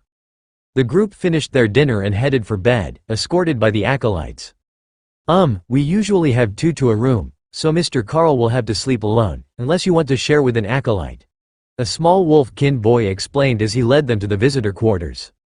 Or I could share with Dana and High Priestess Lotus could share with an acolyte, Carl offered. The boy looked horrified. You can't share a room with girls, they might have cooties. Carl did his best not to laugh at the panicked look on the boy's face, while the others tried not to laugh. No offense. I'm sure you don't really have cooties. He stammered when he remembered that everyone could hear him. Carl smiled at the others. Well, ladies, you heard the young acolyte. It looks like you're sharing, and I will have one of the acolytes as a roommate. Lotus stuck out her tongue at Carl, even though he had tried to set her up with an acolyte to bunk with. They probably wouldn't get much sleep. Only Tessa could reliably make Lotus sleep before she wore herself out, but it would have helped the nature cleric's mood. Carl didn't actually expect them to transfer someone into his room, as the acolytes should have all had their own rooms, but when he got inside, one of the beds was already taken by a dragonkin of some sort, with white hair and silver horns. Good evening, Carl said softly as he prepared to climb into bed. The figure turned over, and familiar white eyes stared back at him. Bishop Misty? Carl asked. Right on the first try. Very good. Now that everyone else is asleep, I do have a few questions for you about what you saw when you were in the past, and what you learned. I sent you there, but I didn't have an opportunity to monitor everything that you were doing. Not when that annoying archbishop was hounding me again. You sent me, so it wasn't an anomaly? Carl asked, now on guard against this strange creature. Of course I did. Someone needed to go. Who could be better than you? You have beasts to keep you alive. You have survival skills. The humans will believe what you tell them, and it was easy enough to ensure that you ended up back here where I could talk to you before you left, she announced proudly. So, you wanted me to go back and find out something about the past? Carl asked, not understanding. Find out? Nonsense, I can see the past. Plus, Orthos was there. I wanted you to go there and experience it so that you could confirm whether the system version that is being awakened by the new dungeons is the same for humans. Tell me, were there any new functions during that time that you didn't have already after visiting the dungeon? I can borrow one of the newly awakened if we need. That could be a political nightmare. Their inventory system was not the same as mine, and I don't seem to have as much storage. They can see names and classes over everyone's head as well. I couldn't do that before, or perhaps I didn't know how to activate it until I saw them dead. I can do it now, but I never think to do it, and only a few people actually have a tag. You do, now that I'm looking for it. My group members all do, and Orthos does, but I haven't been looking to see if anyone else does. Other than that, they had a guild function, and I have no idea how that works, Carl explained. Misty nodded. That is understandable. The ability to make new guilds was lost even then. Everyone just joined one of the few surviving ones from the times before. Carl snapped his fingers. The city control function. That might be part of the guild functions, but the city was under control of the guild, and it changed hands with a challenge. Misty smiled. That is also lost. The city control stones were a magical item that was linked to the guilds, not part of the core system functions. But if you maintain some of the upgrades that you gained there, and we now know that at least a few beastkin can be awakened by the item you brought back, it means that both our nation and yours should be able to awaken more by having them equip gear from the dungeon. Carl smiled, and the dragon nodded happily. See, I won't make you work for nothing. This is valuable information. But the important part is the next part. Simply wearing the item isn't enough. You need to equip it. That can only be done if you're already primed for the system. So, either have all the kids who have taken the injection also try to equip the item, or have someone with a fully functional system put the item on them and focus on equipping it to them. That is what Orthos did. Carl nodded and made a physical note to go with the mental note. Why are you telling me all this? Wouldn't it be better for your people if I didn't know? Misty shook her head. No, it is better if everyone knows now because everyone will figure it out eventually on their own. But Orthos has another treasure for you tomorrow, and the gods will demand that you have it. Now, you look rather warm, so slide over. Carl barely had time to react before the dragon had slid under his blankets, and was curling up to go back to sleep. They could talk about this treasure Orthos had for him tomorrow.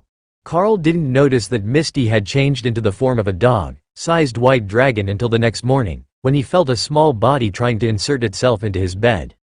The others had come to wake him up, but Lotus was hoping to steal his spot without waking the dragon. Of course, it didn't work, but Misty had no intentions of getting out of bed, and Lotus wore pleasant-smelling body lotion. Carl reached up and settled his fingertips into the stonework of the block wall to lift himself straight up out of bed, then pushed off the wall to land on the floor. As impressive as that feat of physical strength is, you should put pants on before you come to breakfast. Lotus will miss the meal without complaints, but you should eat, Tessa whispered. Carl put his armor on to blend with the rest of the team and made his way to breakfast. Halfway down, the acolytes were holding everyone's hands, acting as their guides. Are you going to be training us again today, Monster Man? A half-dragon girl asked. Most likely. I hear that Grand Priest Orthos has something to tell me first, but there should be time to watch your training after that, Carl agreed. The acolyte tilted their chin toward a corner of the room where a bunch of elders were gathered. They've been gathering here all night from the other temples in the area. I think that they want to tell you something important. By Carl's guess, it must be a very important topic, given that he could sense at least 3 overlord-rank beasts, and 2 of them were dragons. Adding in Misty, who was sleeping in this morning, that made 3 powerful dragons in one spot, plus the other elders who had come to visit. Unlike the Golden Dragon Nation, there was a lot of meat at breakfast, served with oatmeal and honey. The elders were kind enough to let them finish eating before they came over to address their concerns. But they appeared much more concerned than Carl had expected after his previous days here. Prince Carl, commanders. Welcome to Bru's Temple. If you would please accompany us to a meeting room, we have much to discuss, the elder announced. He appeared to be human, but his temperature was off, and he smelled like seawater, so Carl assumed that it was a transformation ability or a disguise spell. The other elders fell in beside them as they made their way to the meeting room, along with Orthos and Misty, who was walking hand in hand with Lotus. The more cat on guard at the door closed it behind them, and everyone took seats around a huge circular table. The unfamiliar dragon, a monarch-rank beast whose human form had void black eyes, started the meeting. Let us get right to business. It is no secret that the Golden Dragon Nation has opened a commander-rank dungeon with a stable entrance on their territory. With that, they will be able to awaken new system users up to the commander rank. Even though they will flatline there without further opportunities, the dungeon has become a source of great envy for the other nations, both human and demi-human. But more importantly, it has become a source of concern for the monster nations. The Giants and Nubon Empire in particular. Now, that is primarily a concern for your leaders, but it is also a concern for us and the Beastkin Nation, who is our ally but does not share our border. In this case, we find ourselves in a similar situation to the Golden Dragon Nation in that we are beset on all sides by enemies. The giants won't allow the Nuban Empire passage through their mountains, so they will have to move armies through the lands of the beastkin. The humans to our north will have to come through our territory to get to yours. Until there is another stabilized dungeon, the threat of invasion on the intelligent beasts' territories will not abate. Carl listened intently.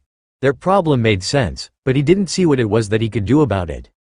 Carl remained silent, but nodded along, so the dragon knew that he understood the issue. What we would like for you to do is take an enchanted stone we have created, and deposit it in an unstable anomaly that will open soon in the Nuban Empire.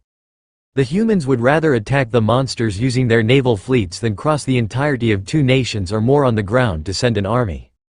If there is a stable anomaly in the Nuban Empire, the Golden Dragon Nation will become a lower priority target for everyone but the giants. Safer for you, safer for us. Mutual benefit. The dragon finished. And why don't you send one of your own teams?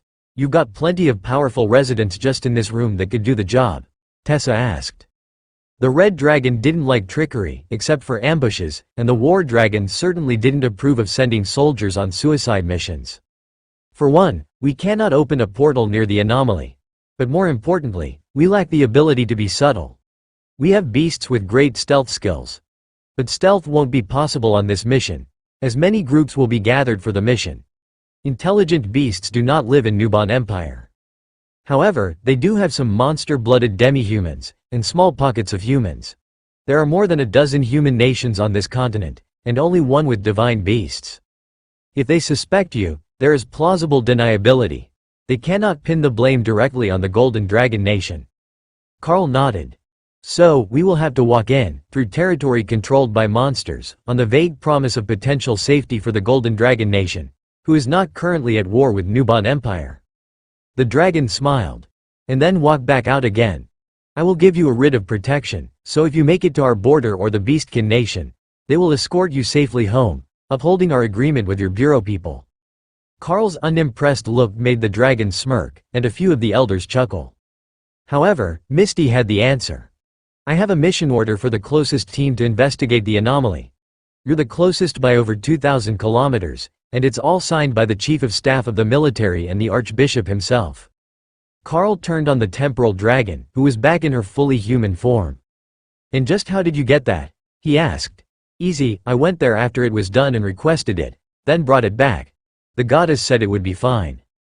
Dana and Ophelia stared, overwhelmed by the unfathomable level of cheating that her abilities represented, while Carl sighed and Tessa rubbed her temples. Lotus frowned. So, you went and got an order for us to stabilize the dungeon, after we had done it, and then brought it back here so that you could send us to stabilize the dungeon? Misty patted her head. Of course not. You didn't go the first time, now, did you? Because we weren't here to warn you of the danger. And there was no motivation for you to travel that far on your own when there were acolytes to train with right here. Lotus glared at the dragon. I'm quite sure that has to be against a rule somewhere. You're a temporal dragon, don't you safeguard time? Misty shrugged. Of course I do. But this timeline is stable as well. There is no harm in sending you down it. Orthos smiled at the elites. I can see that even with the order, you are still skeptical. You can check the order, and see that it is a valid magical contract, created by your archbishop. But we are willing to pay for your assistance to the divine beasts. Carl smiled. Now they might be onto something. The beasts had many good things that would be impossible to get for themselves. To show our sincerity, we prepared 5 tokens of our leader's favor. The magic will fade with use, but you should keep them, as they are also used to secure safe passage through our lands. He opened a chest, and revealed 5 exquisitely carved black dragon scales from an overlord-ranked dragon, the faithful of the god of death. Oh, those are cool. They tilt the scales of life and death in your favor. Enemies take more damage. Friends take less when the token is near. Kara informed Carl in an excited voice. How do you know that? I licked a black dragon one time, and this magic feels the same. It's the good stuff. What sort of circumstance had led to her licking a dragon was unclear, but Carl didn't doubt that she had done it. The Void Badger had no fear of anything in this world or the next.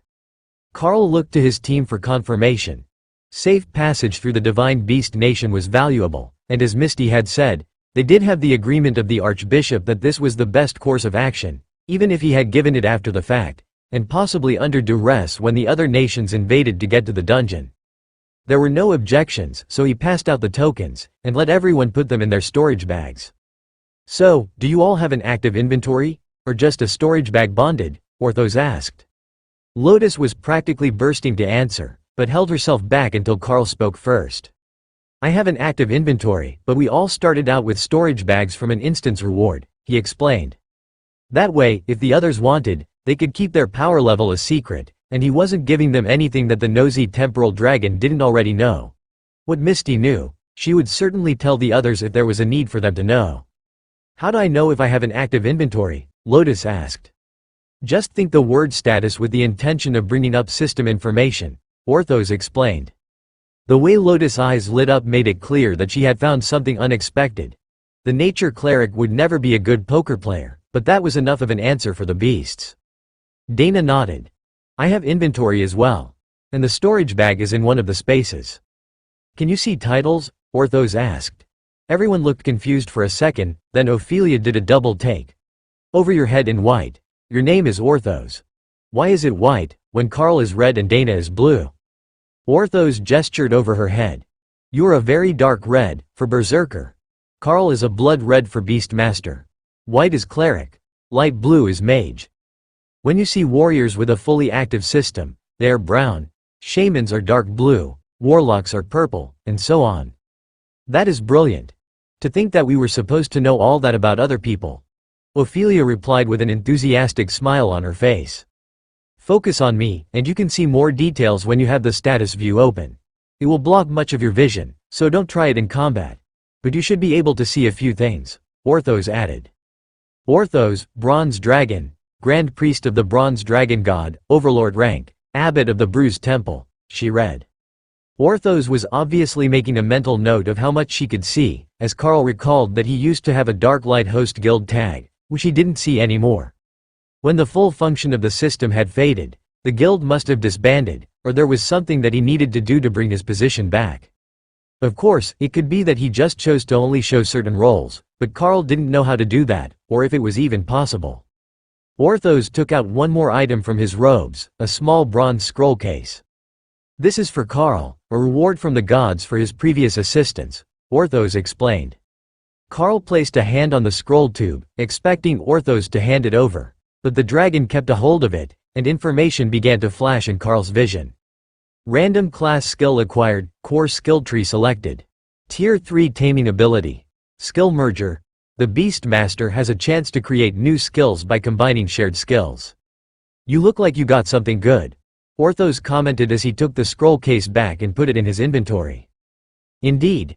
It upgraded one of my class skills. With some practice, I might be able to adapt some of the skills that I can already use, so they are more effective," Carl explained. That was vague enough that it wouldn't sidetrack the conversation, but it was also true, so they couldn't accuse him of insulting the gift that the beast gods gave him. He already had a few ideas on how skills might be used together to make something truly brutal. Bone Crusher, with its armor bypass, and Chain Lightning, with its stun and spreading damage, would be great together. But if he could learn to use Kara's disintegration and combine it with Bone Crusher, the result would be nearly unstoppable. Kara laughed in Carl's mind as she thought about the potential of a disintegrate attack that simply ignored armor and barriers. That would be the greatest skill ever. She would call it Slap, and she would use it on every enemy she met. Blend Eternal Lightning and Circle of Protection. That would be way better, Thor suggested. Circle of Protection wasn't a shared skill, but Thor thought that there should be a way around that. Maybe Carl just needed to upgrade his new skill merger ability. "We need to teach you to use new skills. If you could blend bodyguards with Ghost Beast, we could just go straight after the good food and shiny stuff," Remy suggested. "Or golems with Bone Crusher," Ray suggested.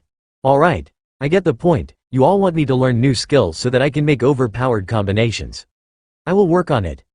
Maybe now that Skillmaster upgraded, I will have an easier time learning more of your skills," Carl agreed. Hawk nodded in agreement. If you could combine the extra beasts with all the attack skills, they could be real team members. We could teach Remy's bodyguards to use proper magic, like fireballs. Hawk was getting better at putting flaming body on other people, but he had a point. If the summoned Naga warriors could hurl fireballs, or create extra totems, they would be even better. This gift was going to be a lot of work. Orthos cleared his throat to get Carl's attention. We will send you as close as possible to the destination tomorrow morning. There is still time before the anomaly opens, and you won't want to be standing around waiting for it. Is there anything that you need to make your preparations for the trip?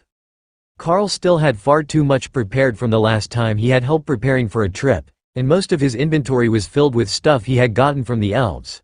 He had supplies for every conceivable situation already, so Carl shook his head.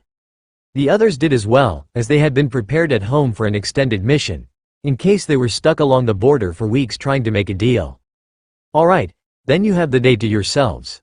Do as you wish, just try not to cause trouble for others, they do have duties to attend to. Orthos clearly considered the conversation to be finished, but some of the other elders were intrigued by Carl's training skills, and eager to see what he was going to do next. Why don't we all go help the older students today? I worked with the young children yesterday, but there is still a group about to take up official duties that could use some practice with their skills. And, of course, Carl was hoping that he might pick up one or two of them if he tried hard enough. That wasn't a possibility with the youngest ones, they barely understood the skills themselves. But the older ones were close to fully grown beasts, so they should have a good understanding of their skills, and they would be trying to advance it to speed their progress through the ranks.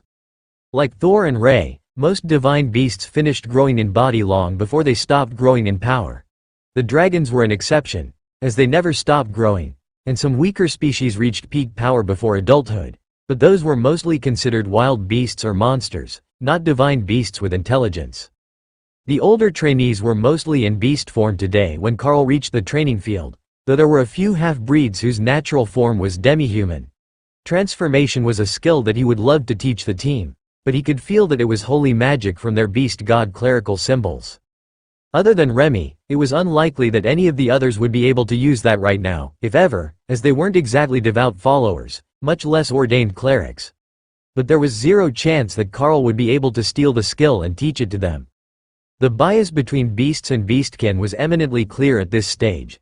The beastkin had mostly fallen behind in advancement and were relegated to the role of assistants, while the beasts were pushing to improve their power. A winged wolf turned to nod at Carl as he approached, then smirk at Lotus with his tongue out. I thought that we would help you all with your skills today. You have gotten skilled at fighting each other, as you live and train together every day. So, today you can train with me and one of my teammates. We will give you pointers on improving your skills, as well any mistakes that you might be making in strategy. Carl explained, then turned to the team. Who wants to volunteer to help? Dana smiled and nodded. I will. I have barriers, so I shouldn't be injured too badly. Carl smiled and patted her on the shoulder, then took off the damage reduction bracelet he had gotten from the bandit leader. Here, wear this. It will make training much safer, he whispered. All of the beasts here were in the late awakened and early ascended ranks, so they shouldn't overcome the base damage reduction of the amulet without going way overboard on their sparring. But learning to fight against a humanoid mage would be a change from a bunch of beast clerics fighting each other. Fighting Carl was more similar to sparring each other, but he could use skills to cheat and keep things interesting. There was a constant buzzing in his mind as Carl prepared to go to the sparring ring to find his first target, and he realized that Remy was meditating and chanting. She was trying to teach him how to use bodyguards.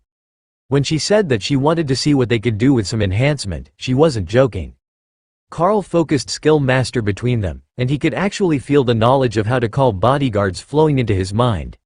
It was a racial ability of the Naga Queen, and one of the easiest to learn to share, at least for Remy. Dana picked her opponent first, a moor cat whose shoulders were the same height as her own.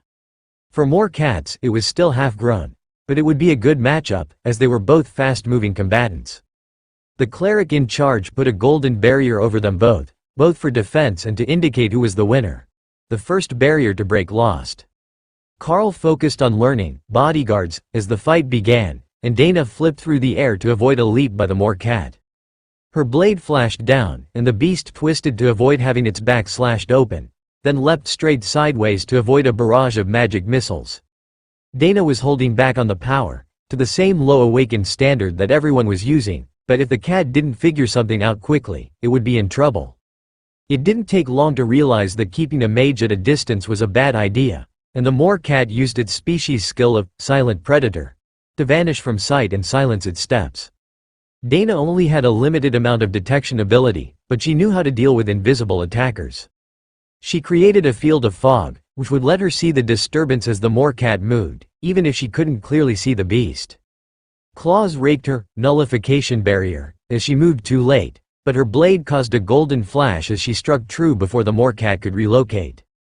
The winged wolf transformed into a young man nearly Carl's age, wearing the plain gray robes of the beast clerics. Fighting mages is tricky. Even invisible, they can still find you. Plus, she can fly. I can see that she's not using it as much to make the fight more fair, but she could be holding this entire fight from above and making Nala jump at her. Carl nodded. We're not here to discourage anyone, and flying targets are hard for anyone to deal with. Especially a Moor cat cleric who doesn't have ranged attacks. The wolf chuckled. If I had ranged attacks, I would totally abuse them. But the flying species with ranged abilities train separately, and there is a whole class on how to deal with that. If you would like, I can convince Kara the winged void badger to spar with you. If she doesn't use her ranged attacks, it should be a good learning chance. The wolf barked a laugh and shook his head. Thanks, but I don't feel like getting beat up today. I can't fly without magic, and a void badger can nullify that and send me crashing to the ground. The outcome of the first match was set from the start. After only a few minutes of fighting in the fog, Dana managed to hit the Moor cat with a barrage of magic missiles, breaking its barrier and ending the match. Dana ended her spells, and the cat transformed back to human form to pout. Mages are too dangerous in a fair fight, she complained. Another beast, some sort of chimera with a mostly feline body, but tentacles on the sides and 6 legs, stepped up to challenge Dana. They started off easy enough, with probing attacks.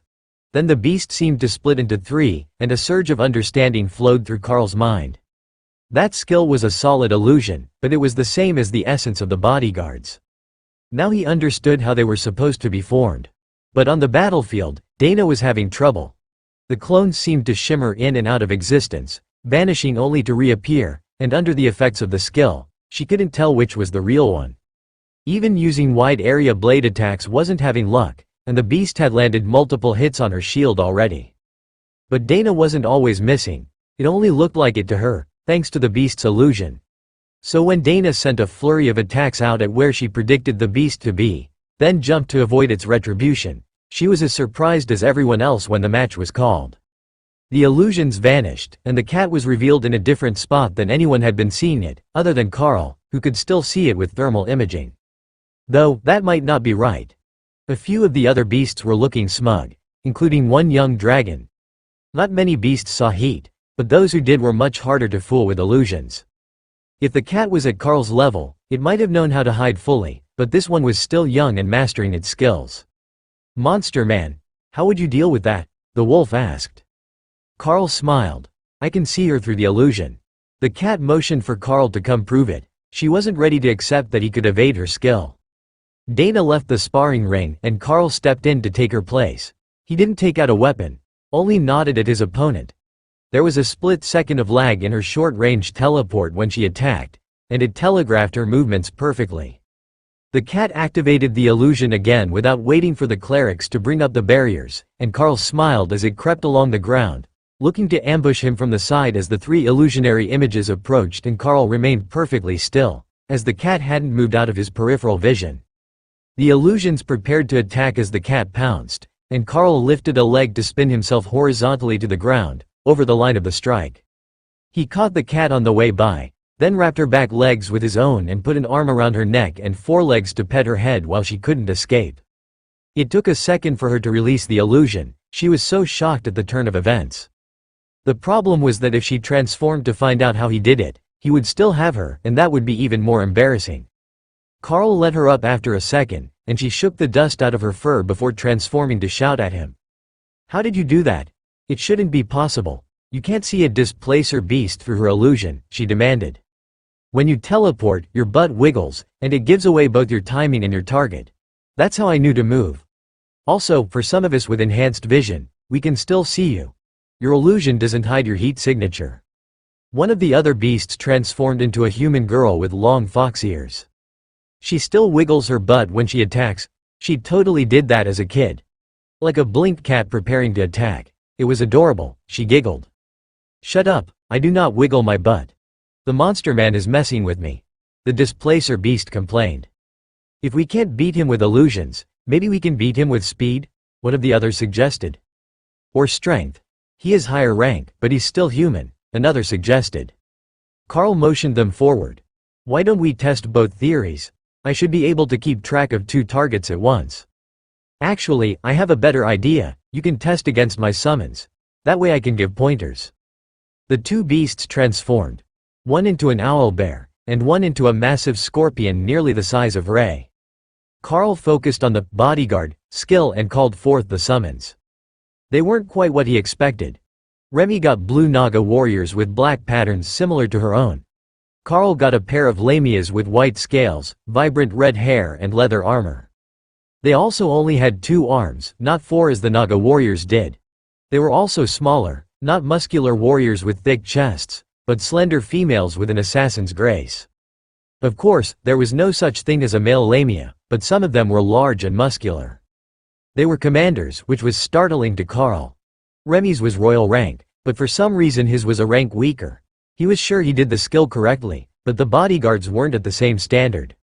But when the match started, Carl realized that they were an entirely different beast than the warriors. On their own, they activated a royal rank, flaming body, and attacked with rend, though they did cut the power of the attack. You screwed it up. Remy complained. I have no idea how. I was certain that it was right, but it summoned Lamia instead of Naga.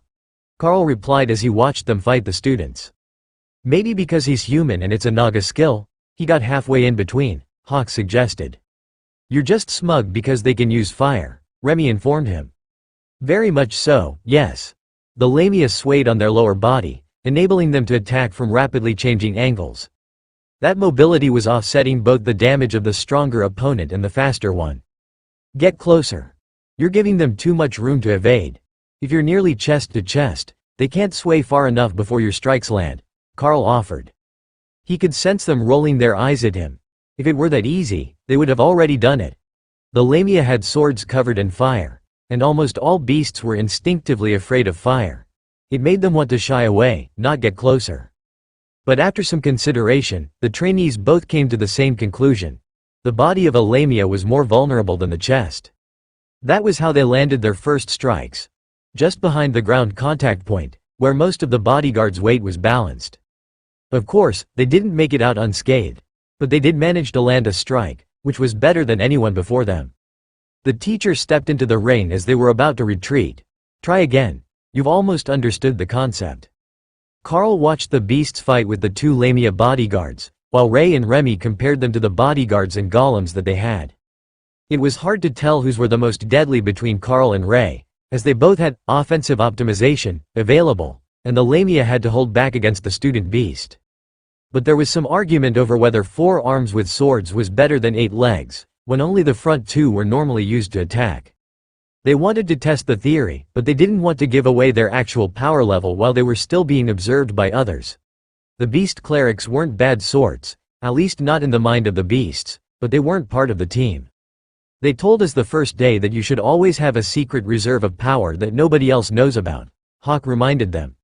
Not So Evil Lady had said it very clearly. The students' training against the bodyguards changed, and the pair of white Lamia tested them to their limits, making them improve their strategies in ways that the clerics hadn't thought of before, and use their skills and bodies in the most effective manners.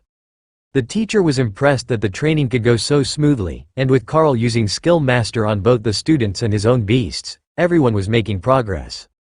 Most of the team couldn't use the skills that they were seeing, but there was hope that it would give them inspiration to more easily learn other skills that they were compatible with. It was also valuable training for the team, as they had been fighting giants for a while, and now they had the chance to watch battles with multiple body styles. The bodyguards had some combat skills, but at first, they lacked combat instincts.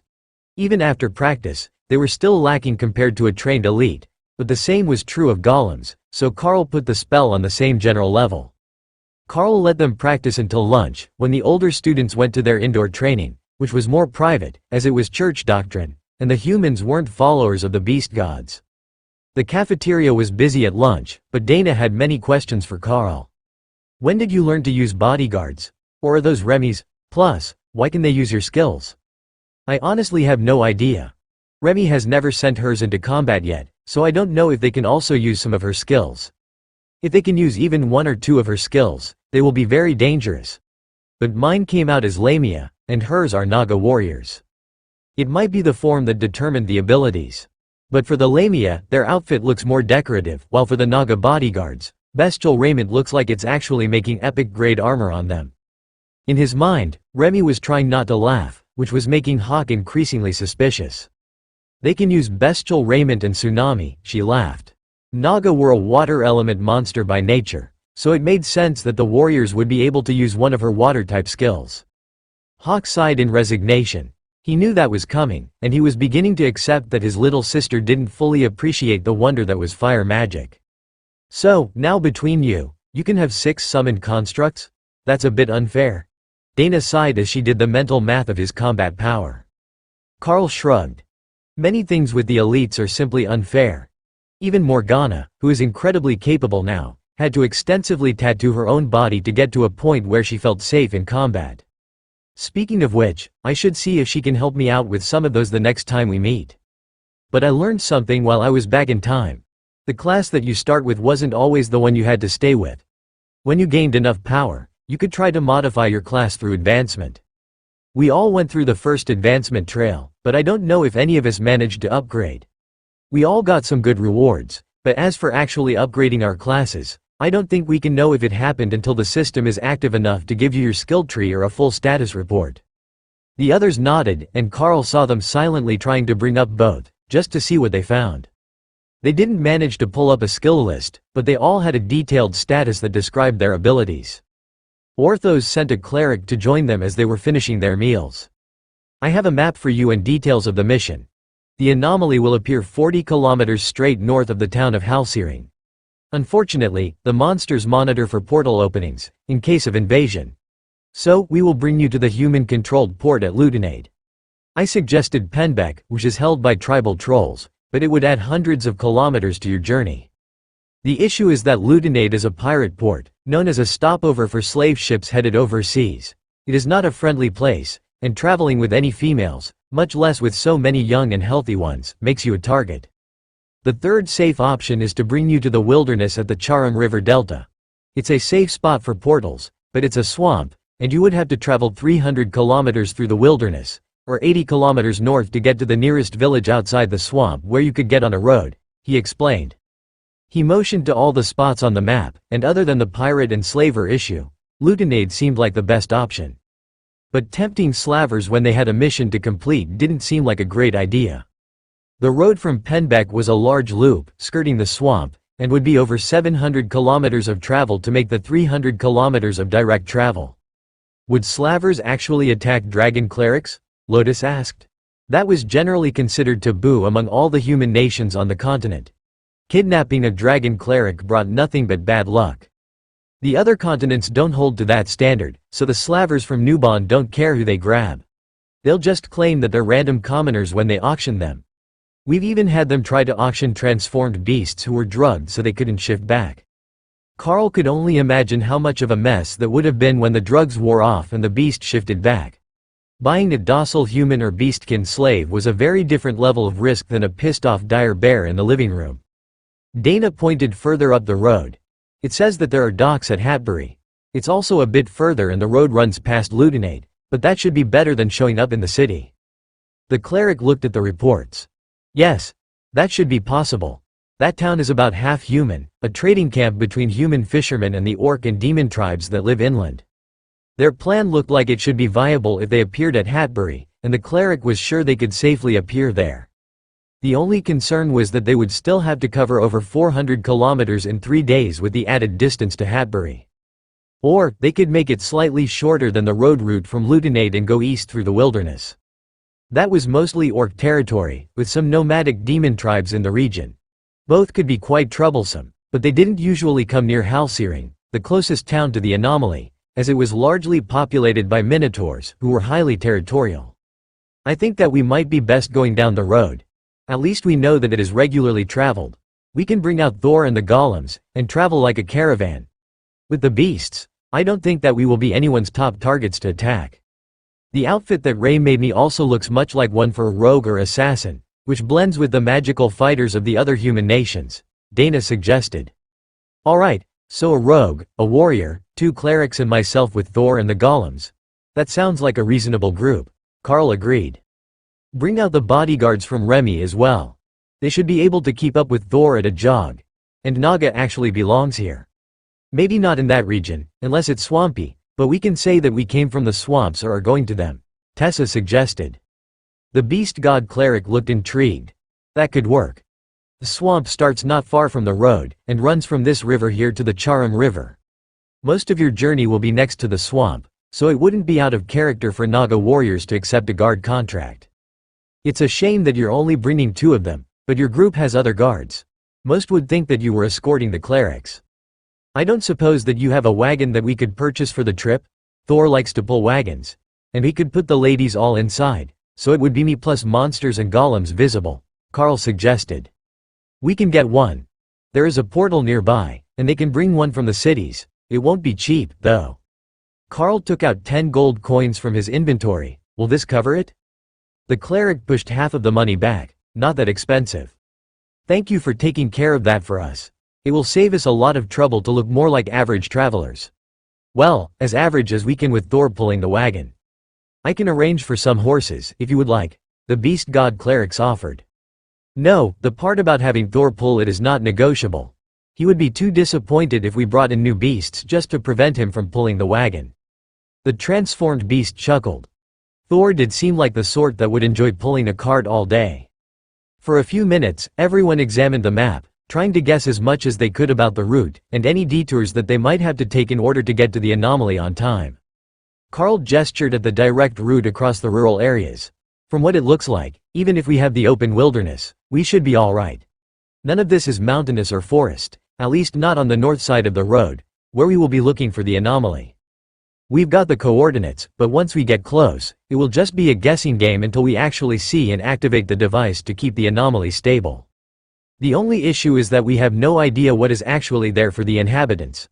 With nomadic tribes making up most of the monsters, I guess it makes sense that you can't pin them down on a map. The cleric smiled at Carl's frustration. Well, we have some intelligence on the numbers of the orc clans, but they have hundreds of camps over the 1,000 kilometers east of the coast, all the way north to our borders. There are that many orcs. Then why don't they call it an orcish empire? Dana asked. Because the orcs aren't interested in being responsible for anything, or eliminating the other monster species. If they did that, they wouldn't have anyone left to fight with. That would be a disaster for them. So, they're happy to let the cities and even the villages full of other species live, while they plant random fields on their migration routes so that there is food everywhere that they go. They don't even eliminate the goblin tribes, and everyone finds the goblins annoying, filthy scavengers. The orcs get along well enough with the demons, since the species both love to fight and have a sense of honor. How much do you know about orcish battle customs? The cleric asked. Enough to know that they like to assign someone to count kills so that nobody makes up fake kill counts to brag, Carl shrugged. The others turned to stare at him. What? I met with some while I was out. They're quite interesting. Or, they were 10,000 years ago. Bishop Misty came to join them at the table. Things have changed for the orcs since then. When the system collapsed, so did large parts of their culture that were based on it. They're much less civilized now, but the basics are still intact. They love to fight for the smallest reasons, but they still have the same code, and they don't attack children or non-combatants. Non-combatants? Lotus asked. If you stand back of the fight and wait to heal your side after the fight finishes, they won't attack you. The war clerics wouldn't get away with it, but nature clerics are notoriously flaky. Lotus sighed. How did we get such a horrible reputation even here? You follow the beast gods, the fans of all things feral. You cuddled an immortal temporal dragon this morning instead of going to breakfast. Then, you had to snack during morning training because you were dizzy from hunger. The others nodded and Lotus shrugged. That's not flaky, that's just priorities. Time schedules are not part of nature. When you are safe, you should be able to sleep as much as you want and then eat, not rush off to training. While they were talking, the guards at the temple were already working to get the plan in order to help them get to the anomaly. It was vital that it was stabilized, so they were doing their best to prepare whatever the team needed. That included some fake trade goods to load in the wagon because nobody traveled with an empty wagon, even if their primary goal was to move people. Orthos came in to meet with them when the wagon had arrived, and he was satisfied with it. The guards had loaded bolts of linen into the wagon, which were a trademark of one of the northern human nations, and only valuable within Nuban. Everywhere else, linen was among the cheapest options. The wagon was on the small side for a merchant wagon, but big enough to do the job, and there were side platforms for guards. They could put golems or something on there, so that bandits knew the wagon was protected. Carl looked over the wagon with satisfaction. What is the plan to get us there? Will you just open a portal at the edge of town? Or perhaps at the docks and pretend that we unloaded from one of the ships? He asked. We were going to deliver you just outside of town. You can act as if you came down through the Beast Nation, or used the trade port at Hitchbird and then had your crew deliver you to the beach. The docks at Hatbury are good for small fishing boats, but not for the sorts of large transport that could be moving a wagon. I would say that you could claim to have come from inland then south from Peacheap, but there is no road south of Peacheap and both are fishing villages. So a cross-country trek to gather fish makes no sense. You would have taken the goods back inland. Peacheap is a deep-water port, so you could have gotten the linen there, but the route still makes no sense, as Lutenade is right there. The dragon explained. So, we claim to have come ashore on the beach for the safety of the ladies, if we do have to answer questions, and then we get going, Carl confirmed. Stop and grab dried fish in Hatbury. Having some of it visible at the top of your cargo will also make them less likely to attack as you pass Lutenade. They have plenty of fish of their own, even if the fish are cheaper in Hatbury. Bandits are resourceful, so don't try too hard to hide your team members. They will think that you have something valuable tucked away. I would have the ladies switch to their most tattered robes and get them dirty before leaving. Nobody washes clothes during a journey. The dirt helps insulate against the cold night air. The guard who brought the wagon insisted. That makes a lot of sense. We don't want them to realize that it's a pair of high priestesses. 2 junior priestesses with their guards, plus the wagon driver and the security naga should be good enough. The guard nodded. If you have more golems, have them run behind the wagon, to guard from the back. It's standard practice. Plus your curly one will likely be mistaken for a spell sword anyhow. They dress like rogues, but they're much more dangerous. It's safer for bandits to assume that the rogues might be using magic. Carl smiled as he realized that it wasn't just his team that had problems with the common tongue when it came to people as individuals. They wouldn't be far from right. Dana did train with the Magic Knights so that she would have better close combat skills than the average mage. Of course, she also had received powerful blade skills as well. But the beasts had already seen a bit of that during training and there was no reason to tell them that it was a system-gifted set of bonuses. Orthos nodded in satisfaction. That team composition works out perfectly. 2 clerics, 2 pretend bodyguards, and the wagon team. That makes it much more believable than 1 cleric with an overpowered bodyguard team. The church wouldn't shell out the money to get a team that powerful, and they wouldn't rely on a local trade wagon to be the guards for a traveling high cleric. More likely, they would open a portal close to the target and then deal with the response directly. We're trying to avoid that this time, so neither of our nations is linked to the anomaly becoming stable. Alright, then we have our plan and cover story. 2 dragon clerics with a merchant team. That should be enough to not start any strange rumors. The massive Sero pulling the wagon will draw some attention, but they do have Sero herds in the region, so it's not completely outlandish, other than the fact that you tamed one. Orthos chuckled. Should we head out early for the extra distance? Or is it better to go there just after dawn and push through the day to get as far as possible? Carl asked. I would go in the morning so that they don't have time to send a runner to warn bandits and slavers that you're coming. They might have magical communications, but you can't prevent that. Staying overnight in hostile villages is dangerous. Staying in the wilderness was dangerous as well. But at least they had a chance that outsiders wouldn't find their camp, and now they had multiple guards who could be up all night. With the golems and the naga in place, the wagon should be safe enough for the evening, and Carl would have Ray remake the tarp cover for it so that they would have the luxury of arrow-resistant royal rank silk. It might not make a fully armored wagon, but it would make ambushes less deadly, which would give the team members inside more time to react. There was one skill that Carl wished he had, and that was the ability to hide his active barriers. He wasn't certain that was possible, but if he could make it look like they had no active skills, They would be harder to detect from a distance. He wouldn't risk a team member for a bit of extra stealth, though. If they couldn't hide, it was better to seem like a target that shouldn't be attacked. From what he had managed to learn so far, the danger level here should be lower than it was during his trip to the past. If they had that many monarch-ranked monsters and that much territory, they could have taken over the continent. So, it was more likely that they would come across ascended and commander-ranked monsters in groups. That should be something that they could handle. Most monsters had limited magic, so there was little chance of them being ambushed with an area attack. But pure numbers could bring down even the mightiest. Bishop Misty, what are the chances that other groups will be sending teams toward the anomaly based on visions from their oracles? Carl asked. Not until after it opens. That is why you must get there at just the right time. Anomalies are strange things. You can't see them with predictive magic until they have already happened. So, as long as you arrive before anyone else discovers the exact location, or within the first few hours, you should be able to stabilize the anomaly without anyone seeing you do it. If that fails, I suggest that you go in and stabilize it from the other side. You will be separated from the others, and while it will be a fight to get in, once you do, there will be no way to prove that you were responsible, even if they do suspect that you had something to do with it. I suggest that you blame the strongest magic user in the area. That is my favorite way of passing the blame. The temporal dragon had a good point.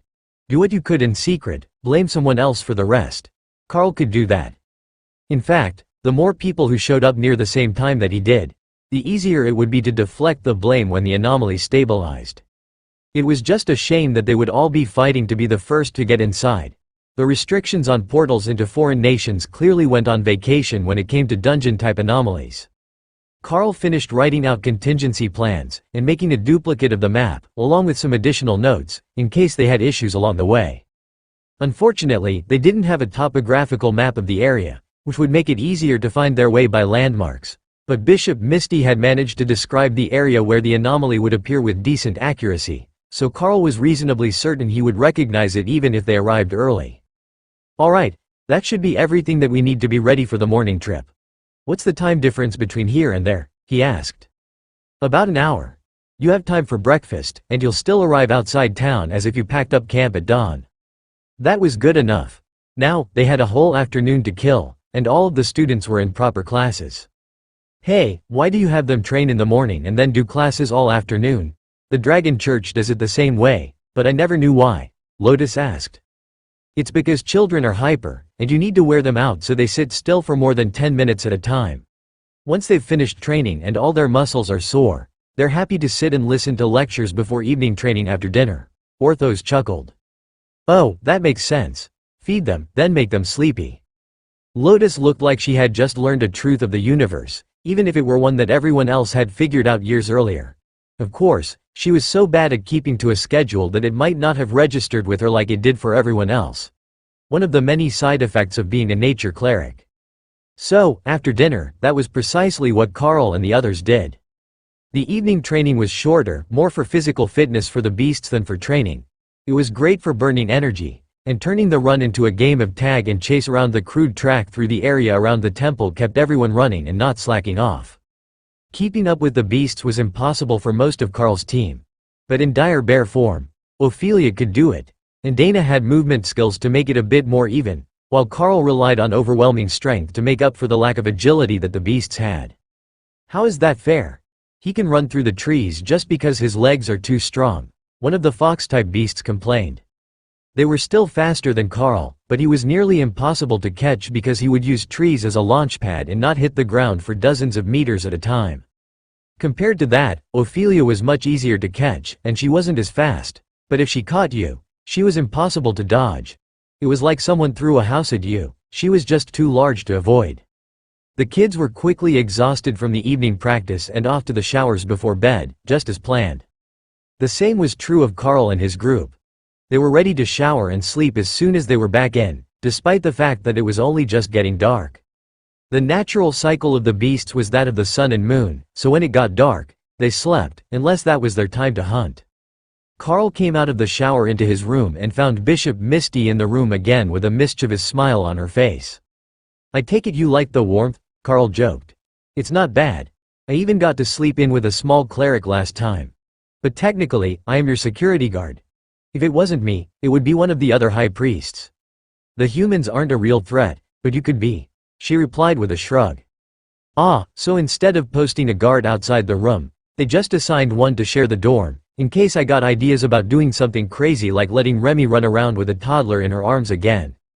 That made the dragon laugh. I think the protocol is for situations more dangerous than an excited Naga queen. Your class makes you a lot more relaxed around us than any other human I've met. Even your teammates are constantly on edge, and one of them is practically a beast herself. Being around this many predators should cause an instinctive defensive reaction, but you're missing that. It is fascinating. Other than you and the suicidal insane sorts, only apex predators such as the dragons and griffins are usually missing it. As she talked, her form shrunk from close to Carl's height, to less than 150 centimeters. She was wearing robes the same color as her white scales, and she climbed into her bed while staring at Carl. Carl smiled at the fascinated bishop. I wonder if it's a side effect of having beast minds linked with mine? I have been informed a few times that I'm slowly becoming more bestial. Considering the personalities of my team, and the way that I hear their voices, perhaps you could consider them a substitute for my conscience? He suggested.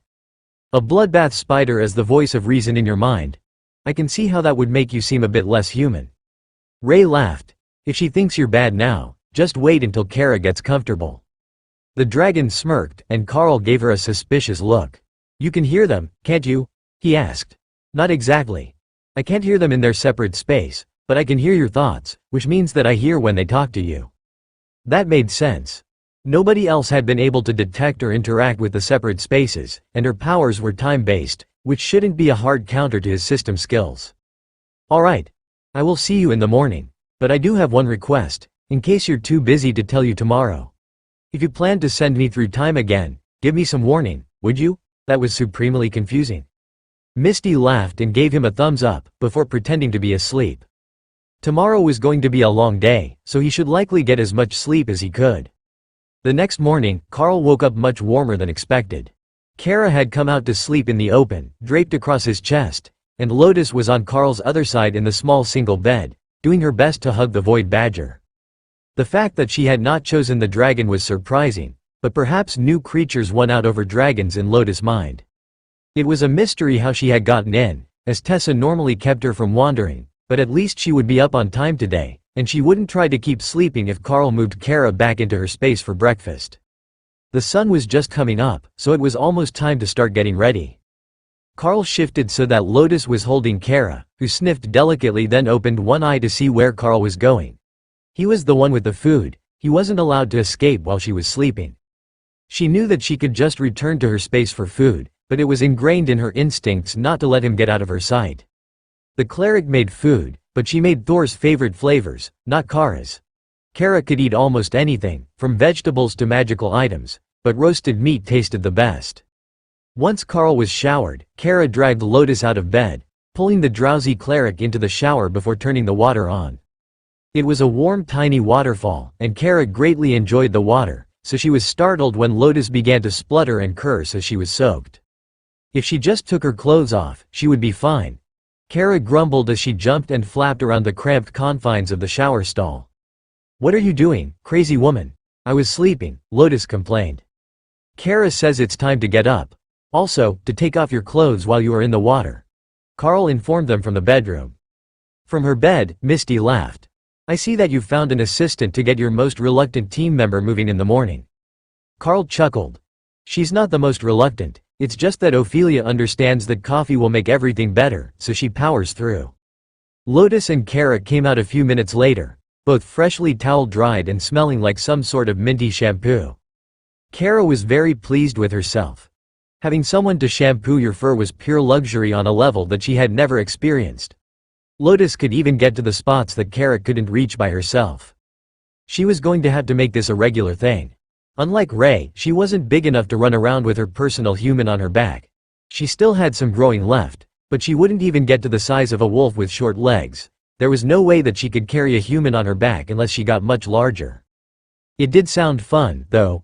If she was big like Thor, but with wings, she could fly into combat with Carl and they could dive bomb enemies. That seemed like a pretty good goal to Kara. Even Ray approved, as she was learning to enjoy dropping large rocks on things from above. Breakfast was a quick meal, and then the guards at the portal location south of the temple were ready to send the group on their merry way.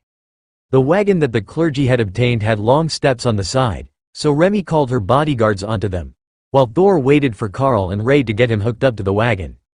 Dana's golems were summoned to jog along behind the wagon, and everyone else took their seats inside, while Ray created a secondary tarp of strong silk for protection. "Alright, that looks like we've got everything that we need to get started. Where will the portal bring us?" Karl asked as he took the driver's seat. "It will deposit you at an empty pull-off 5 kilometers north of town. We have had our members monitoring it, and it was clear all night. Good luck. I hope you get the anomaly stabilized without anyone having to take drastic actions," the gate guard informed them in a dry voice. Karl nodded and led the team through the prepared portal, then turned Thor south down the road beside the campsite. "Dana, have the golems stomp around the area to make it look like someone stayed here last night, then we will head out."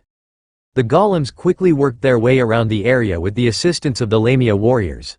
That should be enough to make it appear that they actually stayed the night if someone came along behind them. Chances are it would never matter, but it was better to cover all the bases.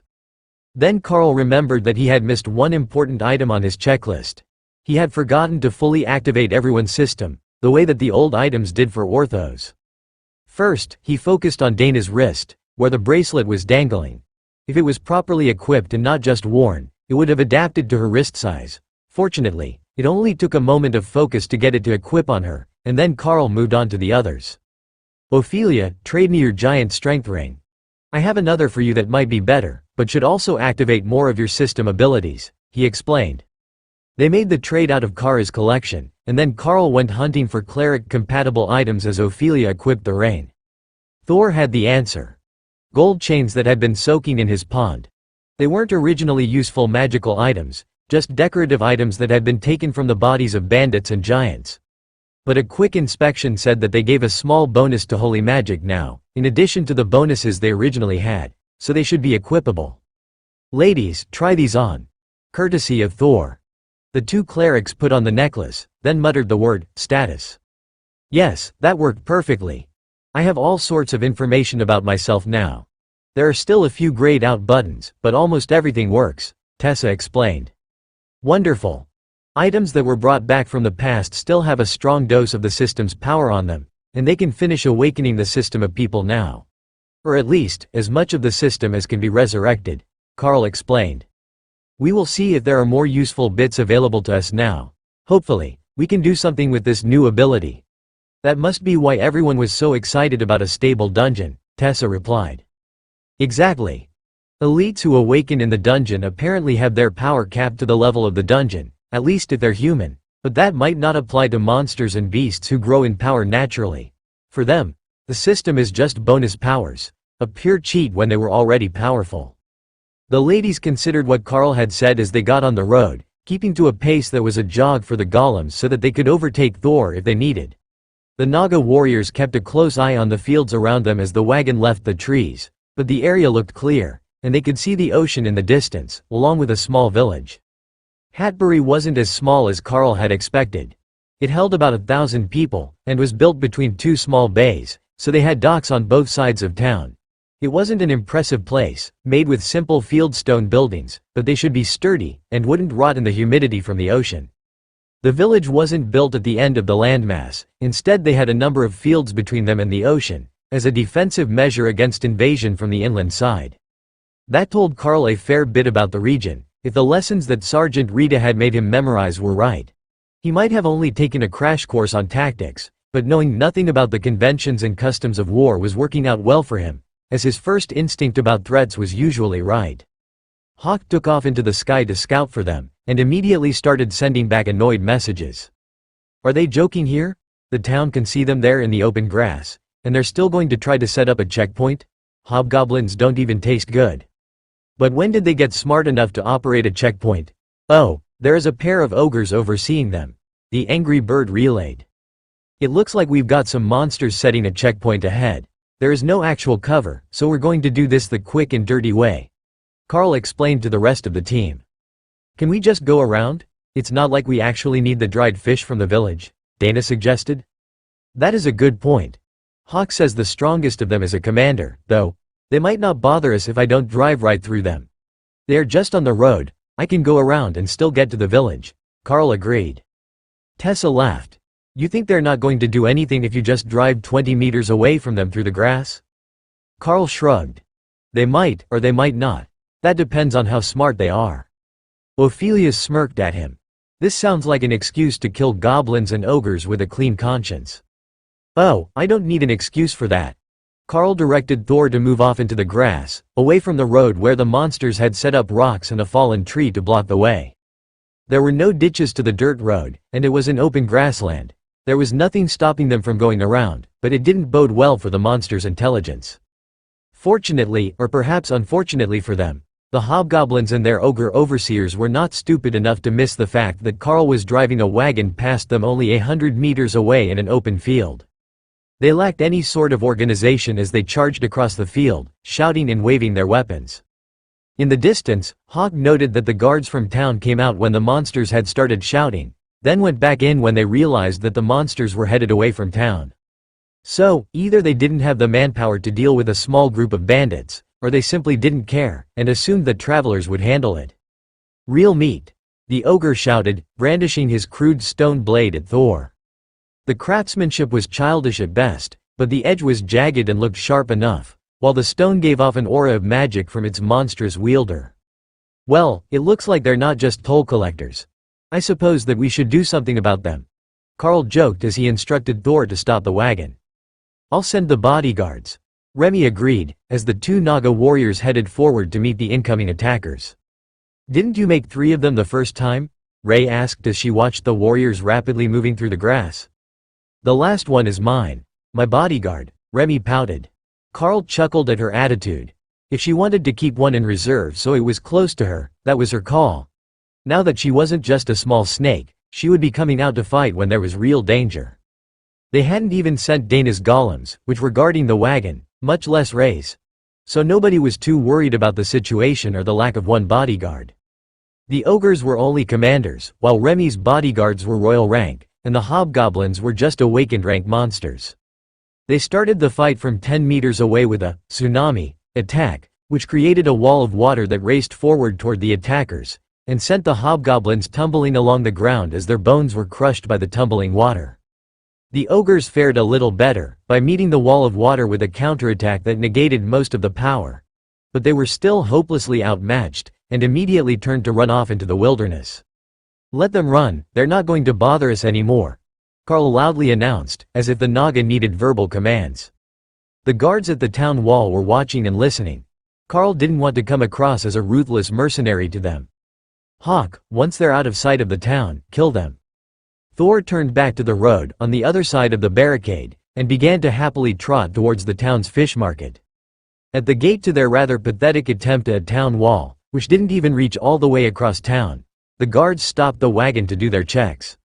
What's your business here? The guard demanded, his scarred face twisted in what might have been disgust, or possibly just nerve damage. We have come to buy some dried fish for a buyer in Halsiring, Carl replied in a bored tone.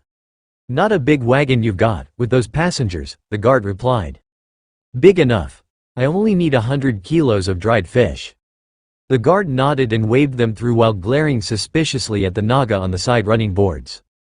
It looked like the swamp monsters weren't particularly welcome, even when they were accompanying humans into town, but nobody tried to stop them. Carl stopped the wagon and climbed down in front of a stall that had a large amount of dried fish hung up and bundled. There were others, but most of the shops sold fresh or frozen fish, not dried. Drying changed the flavor, and it was better for long-distance travel than general consumption. How much for 100 kilos? Carl asked, getting straight to the point.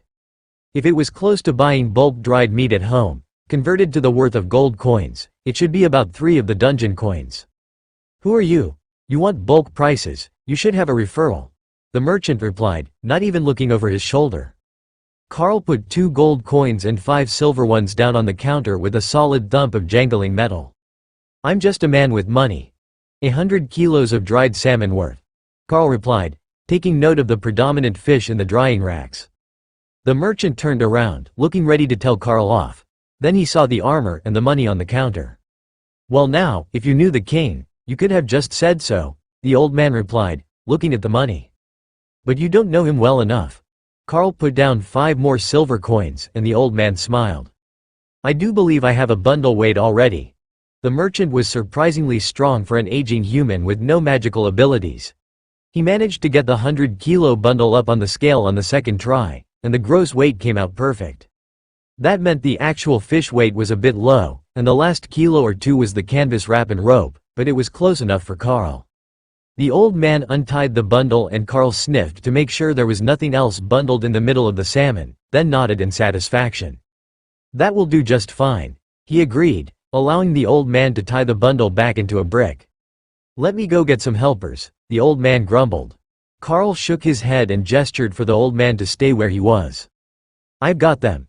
A gesture brought one of the Naga warriors forward, and he easily hefted the bundle into the back of the wagon. There was plenty of room with only 4 people in the wagon, and few other trade goods. Well, almost trade goods. What the beast clerics had procured for them was 2 kegs of cheap rum that had failed quality control at a local brewery. They were still strong alcohol, but no good alcohol. "Are you selling goods here?" the merchant asked, with a nod toward the wagon. He couldn't see in, but it was normal to both buy and sell at every stop. "Nah, the last deal fell through, so all I have is 2 barrels of discount rum. Hardly fit for fishermen. They'll sell inland, though." Carl shrugged. The old man chuckled. "Well, you're not a stupid one, stranger. I'll give you that. No sailor deserves cheap rum. But if you get some good stuff, stop in the next time you're through. Lieutenant takes up most of the shipments, and it's becoming a right pain to get more than a pony keg here at a time." With the goods loaded, Carl was ready to leave for their next destination, but it seemed too fast to be in and out of town. They should at least look around at a few other spots, and not just stop in at one merchant and bolt like they were running from something. So Carl didn't turn Thor directly around. He made a small loop through the surrounding streets to go by a fish and chips vendor and grab a bite to eat. They weren't hungry yet, but it would be the usual thing for a traveling merchant to do, even if they were in a hurry. The vendor was happy to make an early morning sale just as he was getting the fryers heated for the day, and Carl left with plenty of food for the day, wrapped in crudely made straw paper. It smelled delicious, and they had 2 healers with them, so once Carl had taste tested it for poison, everyone started a second breakfast. The guards didn't even give them a second look as they headed south out of town and headed toward Lieutenant. The road was little more than a well-worn wagon track, and didn't show much sign of improvement in the last few decades. The road north of town was better, so it was possible that the travelers in this area often split up to take other routes and avoid bandits. That seemed like a good idea to Carl. If they went a bit inland of the current road, they would eventually meet up with the main road heading east. It was harder for bandits to guess how far you would be from the road, and if they had to come to you, the ambush was ruined. Carl's team was on the strong side for this continent, and even on the other one, he would be able to hold his own with a group like this. At the very least, they weren't a soft target or tempting to bandits who didn't have a death wish. Carl led Thor off into the open grasslands, and kept him at a cautious trot, both for the sake of the passengers and the wagon itself. It was a good one, but it was still just a regular wooden wagon. If they abused it too hard, they did risk damaging it before they got where they were going. That would be a nightmare for them all, and they would have to walk the rest of the way unless Lotus magic could fix a wagon. It was good for growing and altering wooden things, so it was possible, but Carl didn't want to risk having to find out in the middle of nowhere with a broken wagon. Fortunately, the ground was open grasslands, with only a few stands of trees, and they were able to make good time. Even at this pace, it would take almost all day to get past Lieutenant, and they would still be uncomfortably close if they didn't detour further east. So, any time that there was an obstacle, Carl led Thor to the east of it, getting further from the road which stayed close to the coast. Just after the sun passed its zenith, marking midday, they found a pounded path that went southeast. There were no markers for where the tribal and nomadic villages were, but this looked like an entire army had passed by multiple times. It hadn't crossed their path earlier, so at some point it must have turned, but it was going in generally the correct direction to avoid the pirate port. The only problem was that it might lead to an army camp, or a slaver village that wasn't marked on the map. "Are we really going to follow the path of an army?" Dana asked as she realized what Carl was doing. "It doesn't look fresh. See how the weeds are regrown. The path was used multiple times, but not in the last month or so. At least not by a full army. It might have been the path to and then from an attack," Tessa noted. If that was the case, there was a 50-50 chance that they wouldn't come across anything because the target would have been destroyed or moved by now. The tribes in the area were all nomadic. They wouldn't stay in one spot that long during the summer, when they were mostly stocking food for the winter. The pounded ground made it easier for Thor to drag the wagon along, and the ride became smoother for the passengers as the afternoon began to fade into evening. That was when they found the main road and turned east toward their destination. Thor would do well enough in the twilight, and then Carl would stop for the night. It would not only be too suspicious to be moving at night, but it would put them too far ahead of schedule. As it was, they were making better time than expected, so they didn't need to hurry tomorrow. They were still in open grassland, without a hill in sight, when the sun finally went under the horizon. "We will park beside the road tonight. We can start a fire if you'd like, and sleep in the wagon with the Naga and golems on guard. With Ray watching the area. Chances are nothing will sneak up on us during the night. Hawk doesn't see anything close to us at all. But if it does, we've got early warning covered." The others just shrugged. They had confidence in Ray and her ability to find anything that might sneak up on them in the dark. She was the monster that every other monster was terrified of in the dark. Carl parked, and the clerics went to gather what wood they could from a nearby stand of trees. They didn't need much, just a small fire to give them light while they ate. Everyone would be sleeping with barriers up and in their armor, so there wasn't much evening prep to be done. Then they would use the extra wood to make a breakfast fire. That would be enough to get them all motivated. "Where is everyone sleeping? The wagon isn't huge," Lotus asked. Dana gestured to the floor. "I will stay here with you, and one other." Ophelia gestured outside. "I am going to sleep in dire bear form. It's actually the most comfortable for sleeping outside." Carl nodded. "That works, I will sleep under the wagon, as is customary for the driver. That means Tessa can stay with you and keep up our escort job appearances." Lotus sighed and pulled out her bedroll. They had been spoiled for too long. But the three of them would be comfortable together in the wagon once they combined all three blankets. Dinner was quick and silent. Then the Naga warriors took their places on either side of the fire, watching for threats coming down the road, while Dana's golems watched the back of the wagon, closest to the road, and Ophelia took a spot on the far side of the fire. Her massive black form looked like a hill of fur when she was sleeping, and Carl could tell that Lotus was already regretting not volunteering to sleep on top of the bear. Carl set up his hammock between the wagon axles and stretched out for the evening. In his armor, he would be plenty warm enough, so there was no need for a blanket that would hinder his response time if they were attacked. He had thought that they would have plenty of warning before anything reached them, but just before dawn, when a portal suddenly opened in the camp, he only had a few seconds warning to roll out of bed and get his bearings before the first attackers were coming through, 20 meters away and creeping through the dark. They must have thought that the Naga couldn't see them, even though Naga could see exceptionally well in the dark. The reason why they were so confident became obvious when they shadow stepped behind the Naga warriors and tried to slit their throats silently. If the Naga had been ascended, or even regular commanders, they would have died instantly. But they were royal rank, with eternal lightning barriers on them, and they were fast to respond. Carl's whistle to bring everyone awake was followed by the sound of blades meeting blades, and the shouts of the rest of the fighters coming through the portal. Ophelia was up within a second as she activated Berserk Terror, her upgraded rage skill, and charged at the pair of Minotaur that had just come through the portal.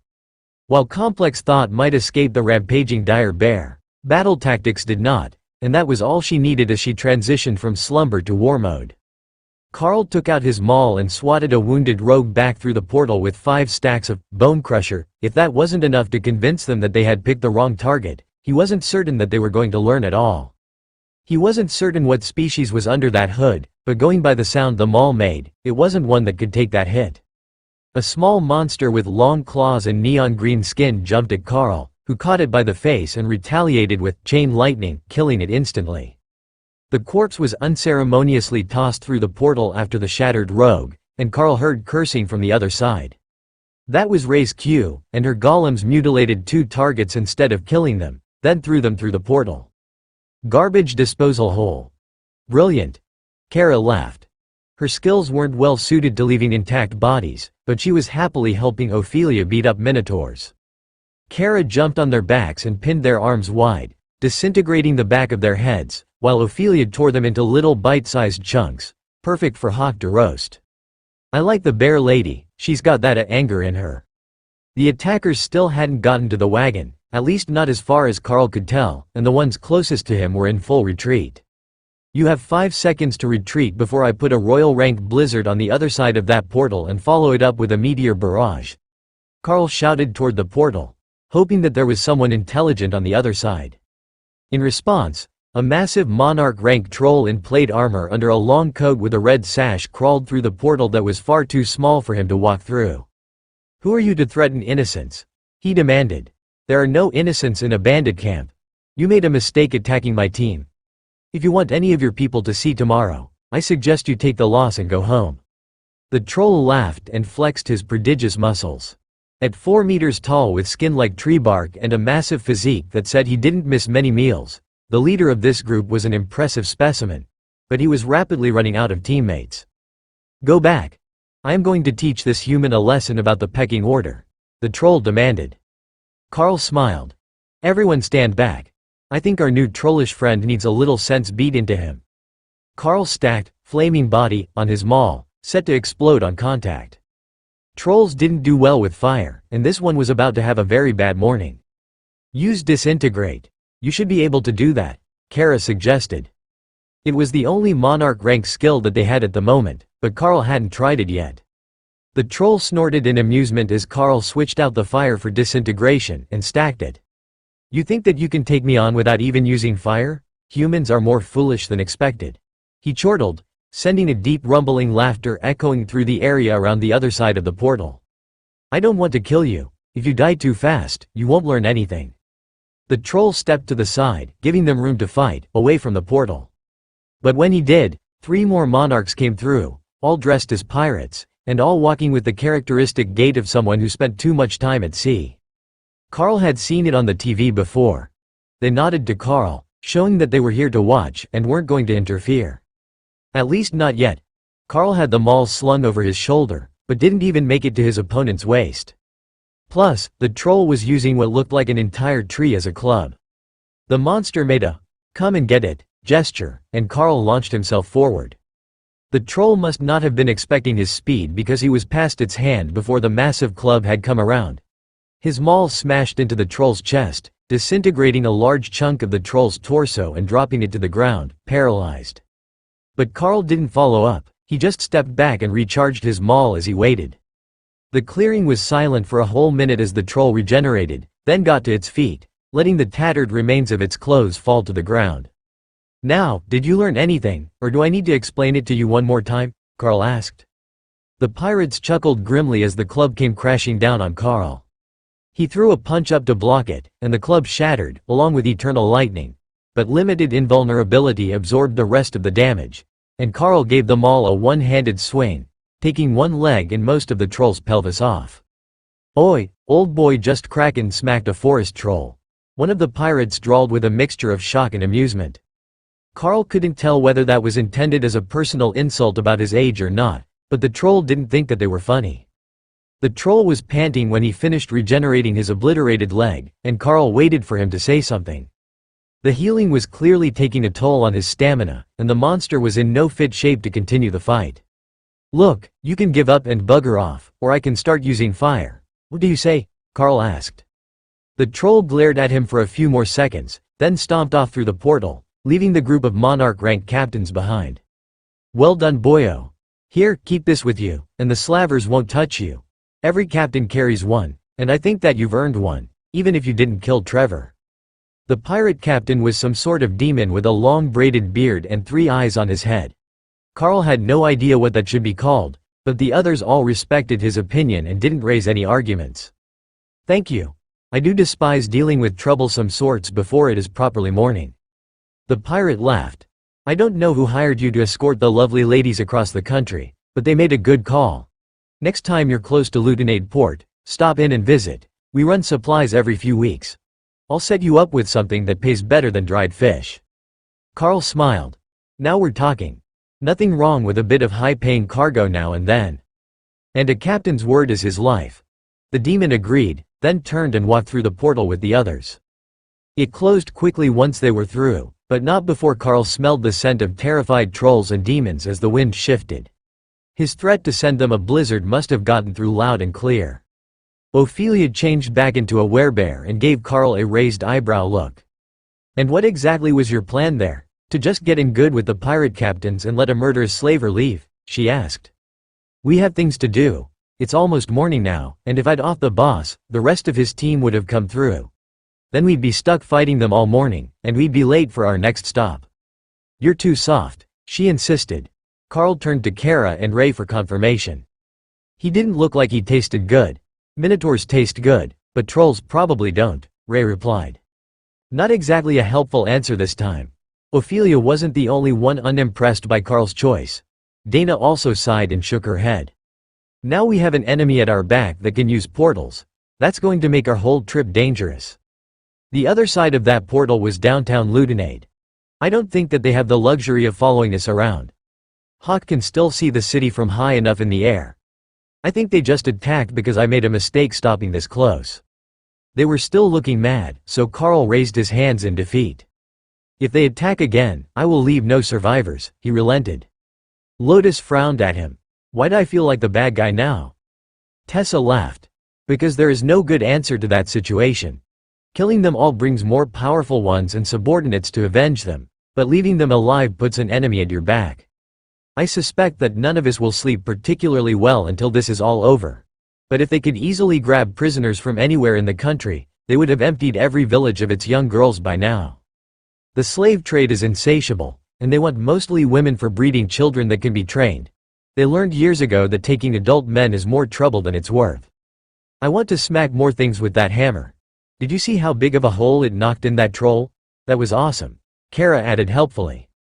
Carl smiled and reached down to pat her before realizing that the void badger was covered in blood. "That's easy to fix. I just go in and out of my space, and I'm all clean. But I don't smell like soap anymore," Kara replied, demonstrating as she spoke in Carl's mind. Carl stroked her head and Kara made a happy noise before flying over to the cart. Lotus was good with a brush, and Kara wasn't sure that Carl even owned one. "Well, we might as well get going. We've had enough trouble for one evening." Carl packed up his hammock, back into his backpack and the storage bag in his inventory, and helped everyone into the wagon before hooking up Thor and taking his seat. Thor got the wagon moving down the road, leaving behind a blood-soaked patch of grass as a warning to others that the campsite was not a safe one. Heading east to Halsiring would take them all day, but according to the map, it should be safe enough. It wasn't known for bandits, thieves, slavers or really anything negative. It was just a decently sized city full of monsters and demons. That might be awkward for their team, but as long as everyone kept their hoods up and their helmets on in public, it would be fine. Tessa had it easiest, as she had dragon armor, which made her look like a dragonkin with a healthy dose of dragon bloodline. They might technically be beasts, but not many species of monsters volunteered to mess with the dragons. With the mask and hood of her new outfit in place, Dana could be from a half-dozen different species, especially with sunglasses on. Ophelia had no reason to be anything but a werebear, even if that marked her as a foreigner, so it was just Lotus and Carl that would have the hardest time blending in. Lotus had supervision, and Carl wasn't particularly concerned about himself. Even if they realized he was human, there were humans here.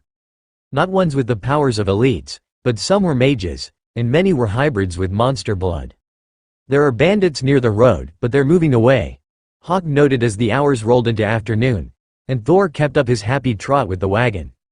They were in a wooded area between two hills, impossible to see from a distance, unless you happened to be flying overhead. What Carl couldn't see was their scout.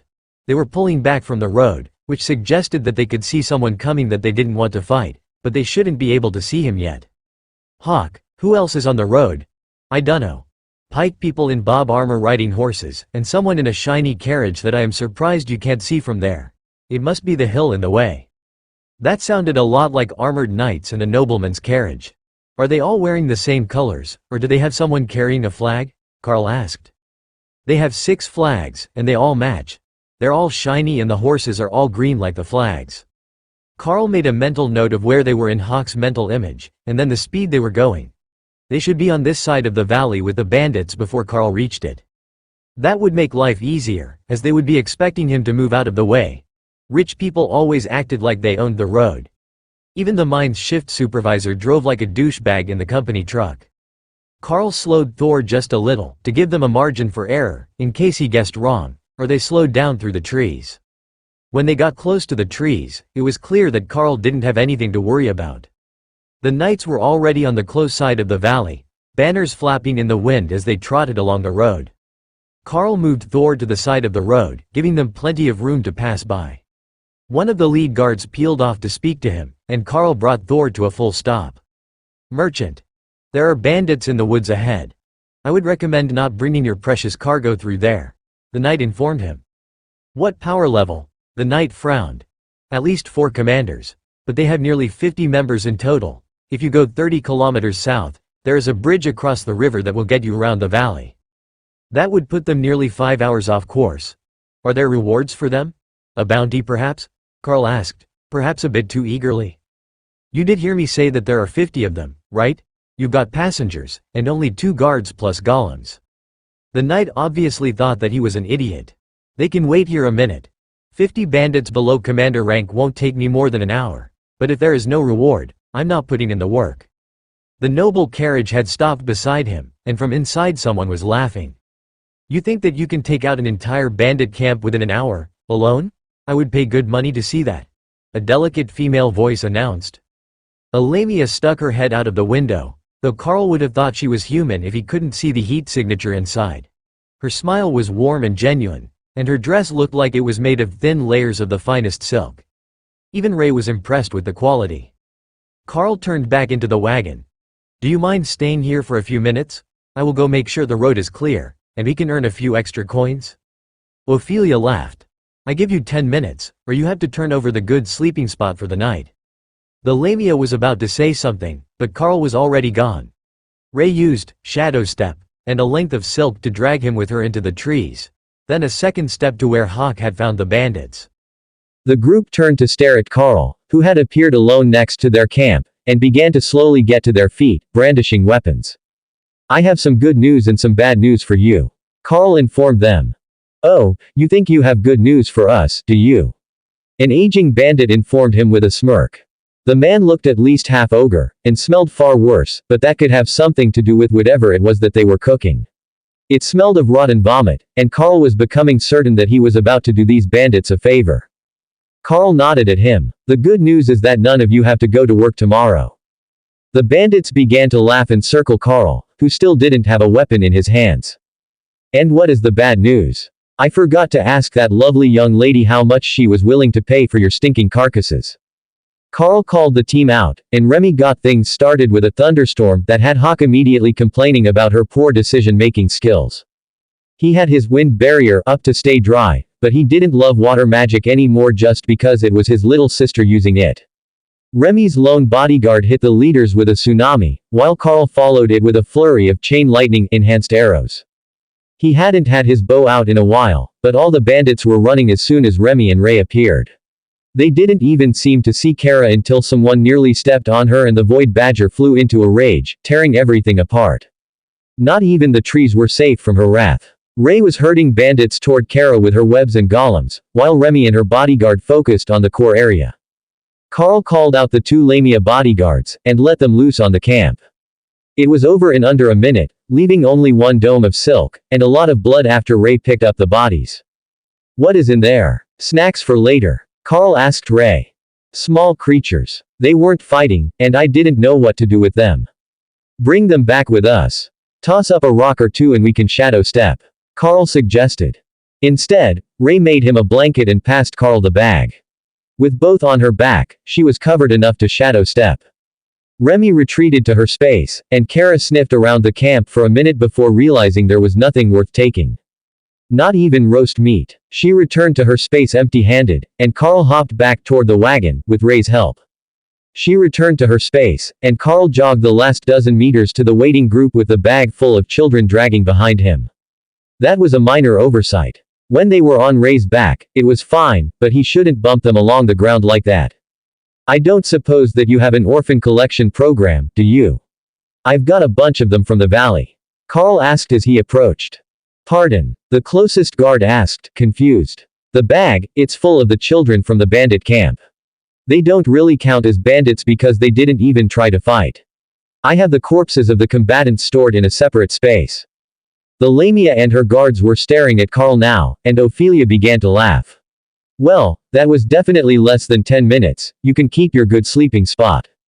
The guards came over to grab the large silk bag, and one of the others gestured for Carl to step aside. Did you really kill them all and collect their bodies? He whispered. Carl nodded. You can have them if you like. Or I can put them in the ditch over there. The guard nodded. We do need to verify their deaths, and if the bodies are gone from their camp, we need to see them. Carl led the guard away to a low spot, where he began to stack the bodies. The guard looked more horrified with every addition, and Carl realized that with the extensive use of rend and disintegration there weren't all that many fully intact corpses. How did you do that? The guard whispered. I'm part troll. Carl joked. That didn't really answer the man's question, and Carl didn't look part troll. But it was a good enough answer for his superiors. A rampaging royal rank troll would be the sort of natural disaster that a bandit group would not survive.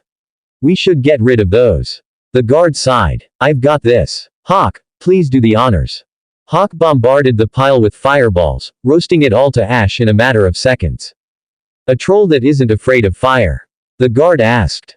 Find the one thing in the world that can kill you, and make it your friend. Dragon hawks are a great and loyal partner once you earn their respect. The guard looked at Carl like he was insane, but didn't say anything else before returning to his team. The bag was open, but the kids were still sitting in a terrified huddle, too afraid to even cry. There were demons, a young minotaur, 3 half-ogres, and a few Carl couldn't identify. Their eyes were locked on him, unwilling to look away from the danger, even when the guards were trying to talk to them. Carl smiled at them. Why don't you tell these nice people all about how you ended up in that valley? I think that they can help you find a much safer spot to be, with no monsters. I mean, maybe with monsters, but not the scary kind. The Lamia in the luxurious carriage giggled softly, and a few of the guards facepalmed. You have a way with words, merchant. We will have a team from the city escort the children back to town for placement. Were you heading for Halsering? She asked. Carl nodded. We are. Then I head north tomorrow. There is a nomadic orc tribe that should be in the area, and they wanted the dried fish. The Lamia nodded, and Carl added a warning. We were attacked this morning, between here and Lutonade, using a portal. If you're going to head west with a fine lady, you should be careful. They had pirate captains with them. The knights looked grim, but the Lamia looked calm as she nodded in understanding. They shouldn't bother us. Lutonade has an agreement with the Knight Orders. Would it be too much to ask you to wait here for the retrieval team to come get the children? They should make it here near dark. I would ask you to walk them to the city, but you wouldn't make it before dark with their pace. Carl did the mental math. They would have to avoid the city to make the anomaly on time tomorrow night, but that might be better for them. If I do the delivery first, then come back to the city to resupply, that should be fine. Carl agreed, while the children cowered in terror at the thought of being left with him any longer. Once the Lamia and her escort left, Ophelia turned to Carl to give him the updates on their situation. The knights aren't worried about bandits on this trip, they are on their way to a wedding announcement and can't be late. They did leave us with a whole bag full of coins for your trouble, so we're good on spending money while we're here. But how are we on time? Will we still make our meeting? Carl nodded. We will have to move the stop in the city to after we deliver the fish, but that's not a big deal. We can resupply there, then we will make our way to the next stop. The children from the bandit group were listening intently to their conversation, and Carl didn't want to give anything away. Nobody in this region seemed to mind the bandits all that much, so it was only the outsiders that would run into trouble with them. The kids would likely tell whoever came to pick them up what Carl and his team were planning, even if it wasn't to set up another bandit attack. Letting the city know that they were meeting a nomadic tribe might lead to questions later, but they didn't have anything to hide other than their identities, and having everyone looking for illicit goods took the attention off the actual group. The children didn't seem to relax at all, and they were still huddled on the silk sheet when 3 wagons arrived to pick them up. You're the one that the knightly orders sent us to assist, I take it. We will take in the survivors of the bandit camp. But can we know what led to them being completely wiped out?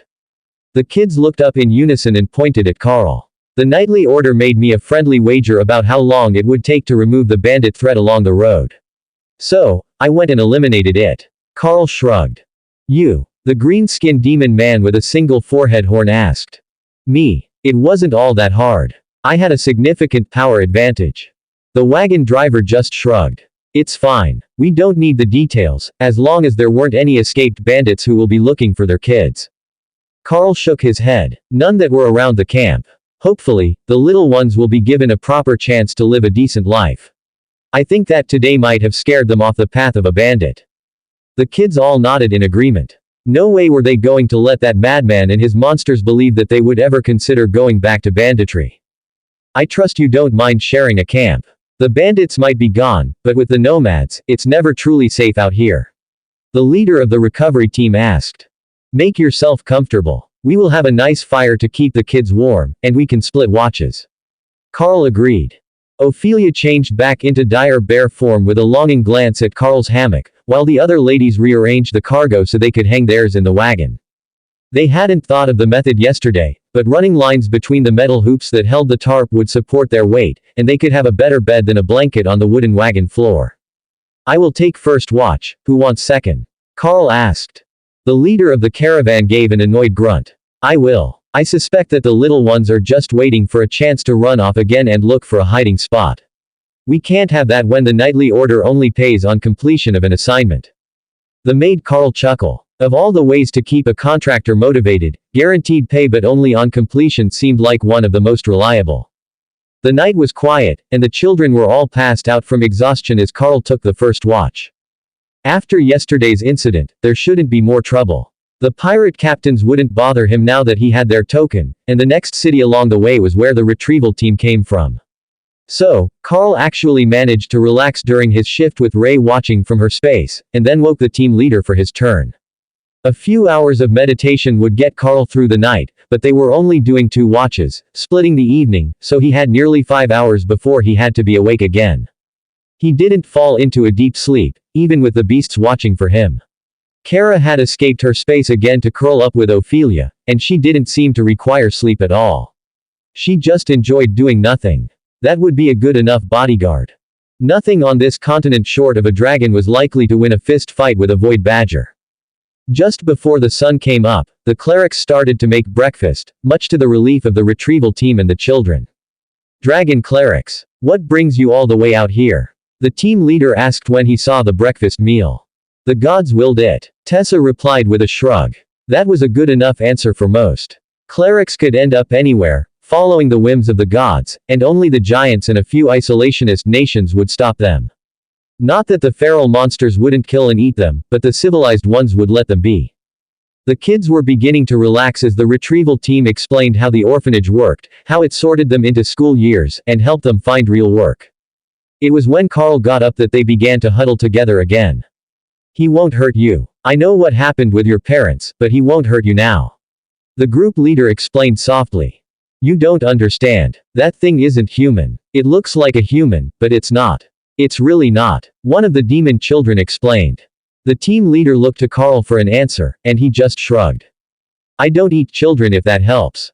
Besides, I already put this nice man in charge of bringing you back, and I wouldn't want to make his job harder. Lotus poked Carl in the side and smiled at the kids. He's only scary in combat. Now, let me fill everyone's water skins so you're good for the trip to your new home. The kids were quickly packed up into the wagons, and Carl's team prepared to head out. Will you be following us to town? The retrieval team leader asked. Carl shook his head. No, we need to make a delivery to a nomadic tribe today, and if we go through the city we won't make it on time after all this delay. The team and the bandit kids all looked concerned with that answer. You're going to make a trade deal with the nomads. The yellow tusk orc nomads. Are you insane? The team leader asked, unconsciously checking his armor as if they might hear an attack. It's just a load of dried fish, it's not like we're trading weapons. Besides, I'm pretty good at getting along with orcs. One of the wagon drivers laughed. Is that even possible? Of course. When they challenge you, just tell them off and demand to talk to the boss. The wagon driver held his belly as he laughed. Oh, it's like that. I suppose if you're not averse to a fist fight with an orc champion, it's a good method. Presuming that you don't die of stupidity. Ophelia changed back to werebear form and took a seat on the front of the wagon after everyone else was loaded. She had put Kara in the wagon to keep both Lotus and the Void Badger entertained, and they were ready to leave as soon as Carl finished chatting. All right, gentlemen. Good luck with your work. Perhaps I will see you again one day. Carl turned the wagon northeast across the road and into the open grassland. He had a general idea where he was going thanks to Hawk's scouting, and now he just had to wait for the bird to find the exact spot where the anomaly was going to appear. Thor was making good time, as the grass was mostly untouched, and the dirt soft enough that the wheels weren't taking jarring hits, except when they found a hidden stone. There is a large group of people walking in the distance, near the hill with the 3 upright stones where the anomaly should be. What species? Carl asked. Orcs, mostly. But they've got some others with them. That sounded odd for orcs, but Carl altered Thor's course so they were all headed for the anomaly location. Even if the meeting with the nomads went badly, it would be good cover for them interfering with the anomaly. There is an orc tribe ahead. They're near where the anomaly will appear, so I will go meet them, and we can delay until the anomaly opens. If what Bishop Misty told us is correct, it should be soon. He explained, so the others understood. The orcs sent a runner when Carl was still 5 kilometers from the stones. He turned to meet them, so the orcs didn't think he was running away. But he didn't turn directly so that he would end up with a few hundred meters of the stones when they met each other. The orcs were intending to pass by the stones, but they had stopped on the far side to see what the merchant who would keep driving a wagon toward them wanted. The orcish runner straightened the tie around his neck, worn with nothing but a pair of tattered black shorts that were once fashionable pants. Yellow Tusk Clan Chieftain, World Smasher, wishes to inquire what her business is. He spoke slowly with a thick accent, as if unfamiliar with the language.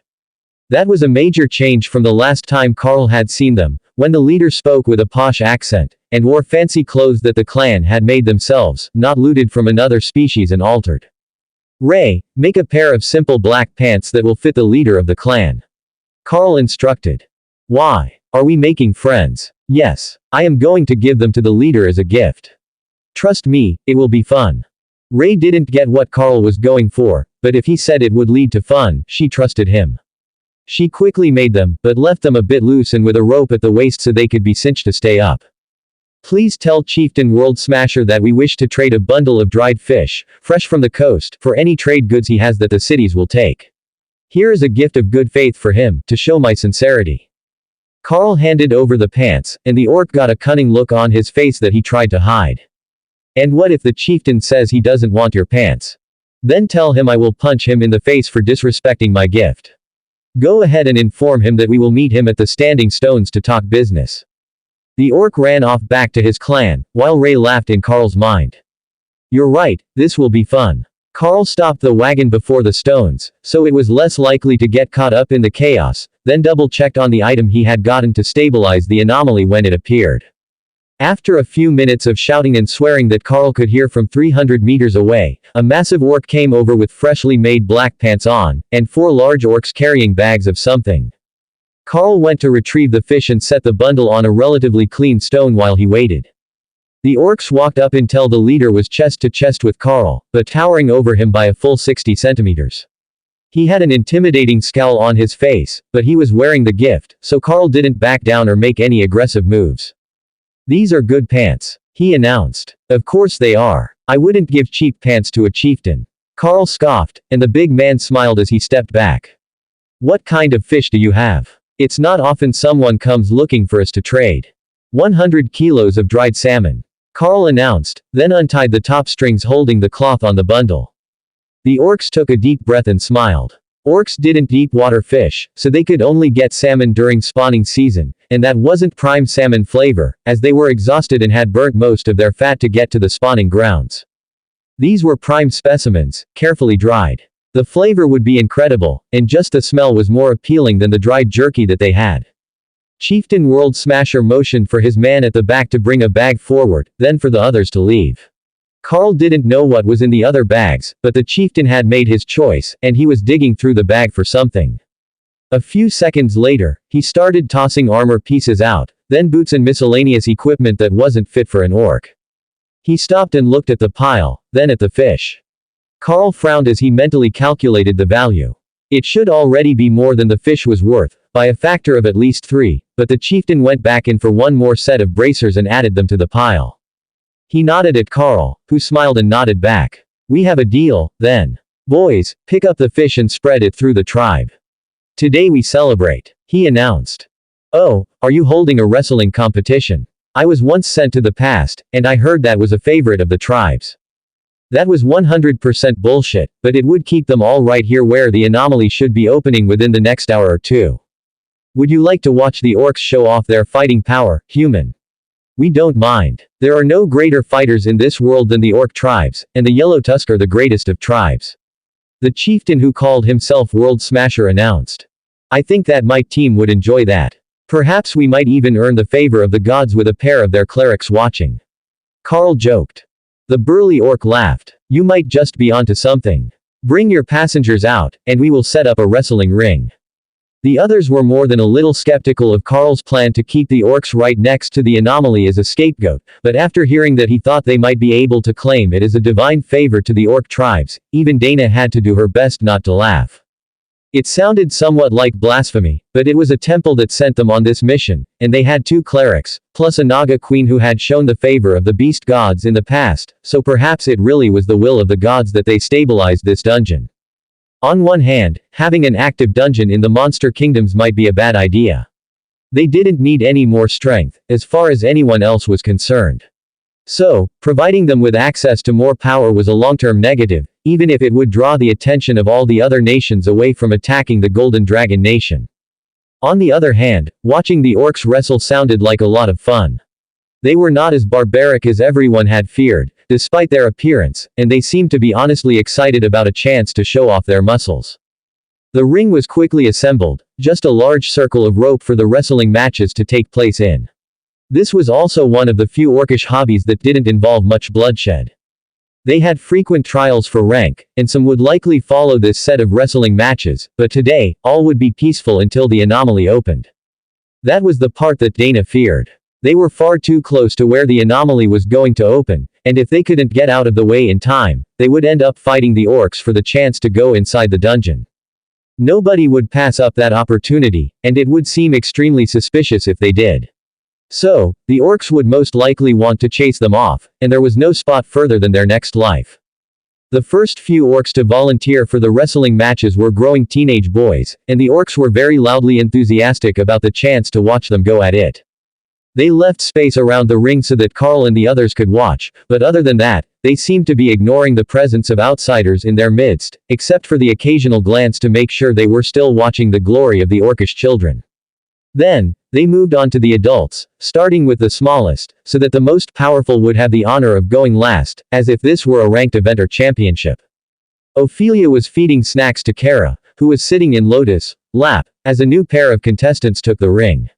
It was a young orcish woman with decorative scars all down her arms, and a young man who stood a full head taller than her, but clearly bore some sort of grudge against her. The woman moved to the center of the ring and raised her hand to make an announcement. The dragon gods have sent their clerics here to watch over our matches today. So today, in the sight of the gods themselves, I will prove why you are unworthy of proposing marriage to me. The woman declared. Tessa smirked as she cast a softly glowing golden barrier around the arena. It was barely an awakened rank holy protection spell, but it would serve as a deterrent to interference, and work as a wall so that the contestants couldn't step out and have the match declared a draw. A few of the orcs had already done that to let their opponent save face. The goal was to complete the match inside the ring, and stepping out was a failure to achieve that victory, so the match was considered a draw to the orcs. But with the wall up, unless they put in the effort to break the spell first, there would be no accidental departures. The 2 orcs squared off, and the chieftain whistled to start the match. The female darted forward and put her rejected suitor into a leg lock that sent him to the ground, but he quickly broke out of it with brute strength and went for an arm bar. She was a slippery one, and he couldn't seem to get a proper grip on her before she had escaped back to her feet. They circled for a few minutes, grappling and releasing as they failed to get the advantage. Then, when he finally thought he had gotten her with a spear that would let him pin her, she twisted around and managed to get his back, with her arms locked around his neck. He wasn't giving up, and slammed her repeatedly on the ground as he pried at her chokehold, but after 15 seconds or so, he was out cold, and she let him go as the chieftain whistled to mark the end of the match. That was when the anomaly appeared, as if someone had been waiting for the perfect moment. Perhaps they had. Oi, the gods have given you a second chance to get your girl. Get your lazy ass in there and complete the challenge. The chieftain shouted as the unfortunate orc slowly blinked as he regained consciousness. Boss? He asked in confusion. The chieftain picked him up and forcibly hurled him into the anomaly. Well, that's one way to do it. Carl laughed, right before the orc was hurled back out. What did I just tell you? The chieftain asked. It's not my fault, boss. It said minimum group size 10 people. The orc replied, holding his hands up in a defensive posture. Chieftain World Smasher tapped his chin as he contemplated the answer. Send the humans and 4 more children. You're all about the same size. He decided. Size was strength, strength was everything. Therefore, a small orc was nothing. They just had to train him until he was big enough, and he would earn the right to propose to his intended bride. The female orc stepped over beside him. Chieftain, send me with him. It's only fair if he's trying to match me. She insisted. Alright. Then you 3 as well. That's better. The humans are still kind of puny, but it will do, they're as grown as a human gets. The orcs he had picked were all various stages of ascended, with the strongest being mid-ascended. Sending them in with Carl's group could be an interesting dungeon experience, depending on what the power level was set at. It could be a massacre or a massacre, with the victor being the difference. Carl patted the disgruntled pair of orcs on the shoulder and led them into the dungeon. There was only one way to find out how this was going to go, and it didn't involve waiting around outside. The rest of his team followed close behind Carl and the 2 orcs that he had dragged with them, leaving the last 3 chasing them to catch up. Inside, the area looked much like the underground dungeon that Carl had seen in the mountains near the frost giant border. It was full of ruined black towers and strange fungi the size of trees, but there were no signs of dark elves, and instead some sort of shadow slime monsters had taken over. To Carl's senses, they appeared to be at high ascended and low commander, similar to the dungeon in the Golden Dragon Nation, but this one required 10 people to enter. As the orcs considered their options, Carl took out the device and activated it, hopefully stabilizing the dungeon so that whoever showed up next would see it as a done deal. The device vanished as it was activated, so he could only hope that it worked properly, but that was not his responsibility. He had done what he agreed, and activated the device in the proper location. With his entire team inside the anomaly with the orcs, there might be questions about what had happened to stabilize the dungeon. But that was a minor inconvenience, and the chieftain already thought that it was a sign from the gods, and not mortal tampering. Do you know these creatures? The defeated suitor asked, looking to Carl for answers. No, but I know a few things about them. They're stronger than you are, some of them by quite a bit. They are also going to be aggressive, but won't be likely to swarm us unless we get too close to them. They will stay near their spots unless we antagonize them, other than the roaming patrols. Other than that, I know nothing about their skills, so be sure to remember how they fight so that you can tell the chieftain. If he has to hear it from me, he will have your hide for a trophy. The orcs laughed as they realized that Carl was exactly right. The boss would not be happy if the human was the one with answers for him. Alright, we should find out what they can do. What sort of fighters are your people? The orcish woman who had just beaten her potential suitor asked. Her voice was smooth, and her tone more eloquent than expected, closer to what Carl had heard from the older orcs, and far from the tone and language she had used during the challenge. It seemed that she had been hiding her intelligence from her dim-witted friends, perhaps to avoid being called the orcish equivalent of a nerd. We can call some golems, and we've got a mage and a berserker in addition to the clerics. Don't worry, if you get injured, we will heal you. This place is meant for 10 people to work together, not for 2 groups of 5 to fight with each other and the mobs. Carl explained. Thank you. That will make our lives much easier. We have shamans with the clan, so we will treat your mage like that, fighting from the back. The werebear looks like she can fight, so she can come up front with us. What sort of fighter are you? She asked. I'm somewhere between a mage and a warrior. But I usually rely on my beast friends to help out. They're pretty tough. But we can do without them today, and let them rest. At least they could rest until the group ran into trouble, anyhow. It would be less difficult for the orcs, pride to accept. The woman nodded and motioned for her comrades to join her as she advanced on the first group of the shadow slime monsters. Ophelia joined them, as she was the only commander rank fighter on the front lines, and sending Carl against ascended slimes was just rude. Even sending Kara or one of the other beasts would obliterate the threats in a matter of seconds. But for the rest of the group, it was a good fight. Thor extended eternal lightning over everyone, startling the orcs. But they were happy to get defensive magic on their side for an unknown fight, and they happily charged into battle. The fact that they managed to do it without a war cry seemed like it required great effort for them, but they didn't want to make so much noise that they would pull everything to them at the very start. The slimes turned to engage the orcs as they approached, and their bodies shifted shape. They were using their innate ability to mimic what was sent at them, taking on the appearance of both the orcish team and Ophelia in her werebear form. It was quite the spectacle, and Carl was glad that they hadn't sent any of the spellcasters closer to the group. There were only 5 slimes, and Carl assumed that they shouldn't take too long for the melee attackers with Ophelia's help, but the orcs that had been chosen seemed to be having a particularly tough time doing any damage. Dana, mind helping them out?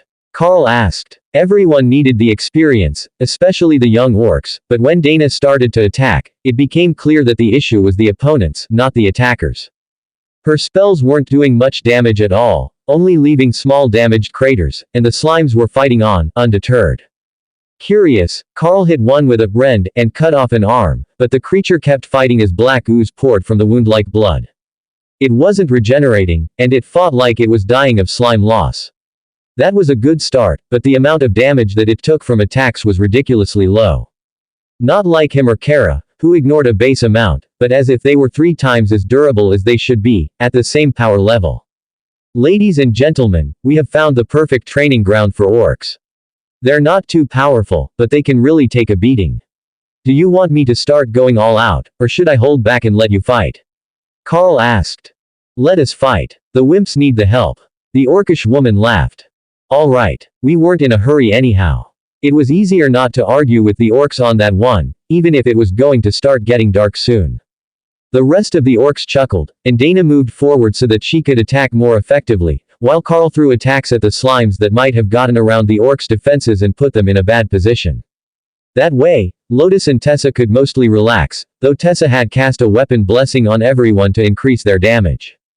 By the time that the first group fell, they were beginning to all work well together in a group, and Carl was ready to start joining them in the fight. While he wasn't in a particular hurry, they didn't want to be here all night, and these slimes could take a beating, even if they didn't do much to Eternal Lightning. With that in mind, Carl led the way to the second group and began the attack as soon as the slimes started to change. They took on the appearances of the attackers, but they didn't take on the skills. At least not as far as Carl could tell. At the very least, they didn't take on the ones he got from his beasts, or he would have made the second encounter a very dangerous one for everyone involved. The second group did have a mage of sorts, though. It was a blue slime monster, and it cast water bolts at them that had Hawk nearly in a frenzy, wanting to come out and punish the creature for existing. Relax, we will let you all out to fight the bosses if the orcs aren't doing a good job. Carl consoled him. Like that will happen. Once you and the Dana mage start going all out, the boss won't stand a chance. Carl smiled inwardly at the petulant bird. Hawk wasn't wrong, though. If he really went all out against a target 2 full ranks below himself, even the boss monsters would only last a few seconds. As fun as it might be to get loot, the orcs were here for a different reason. The second and third groups both had a mage with them, copying Dana in appearance, but they could only use a water bolt spell. That made them manageable, but they were still doing fairly impressive damage to the barriers. Your barrier ability is too strong. They can't hurt us at all. How are we supposed to be learning anything? The female orc asked. Do orcs learn best with pain and not practice? Carl replied. They all nodded, as if that should have been obvious, and Carl had Thor take the barrier off them, while leaving it on Dana and Ophelia. There was no need to make his team suffer just because the orcs were stubborn. The next group fight actually went better, as after they had taken a few hits, the orcs began to adapt their tactics and deal damage more efficiently to the monsters. It was a fascinating change, even if it did start an argument between Kara and Ray as to whether an entire species could be masochists. The eventual consensus was that the evidence supported the hypothesis, and the orcs might actually need the pain in order to function, which might be directly related to the reason that they were constantly looking for a fight.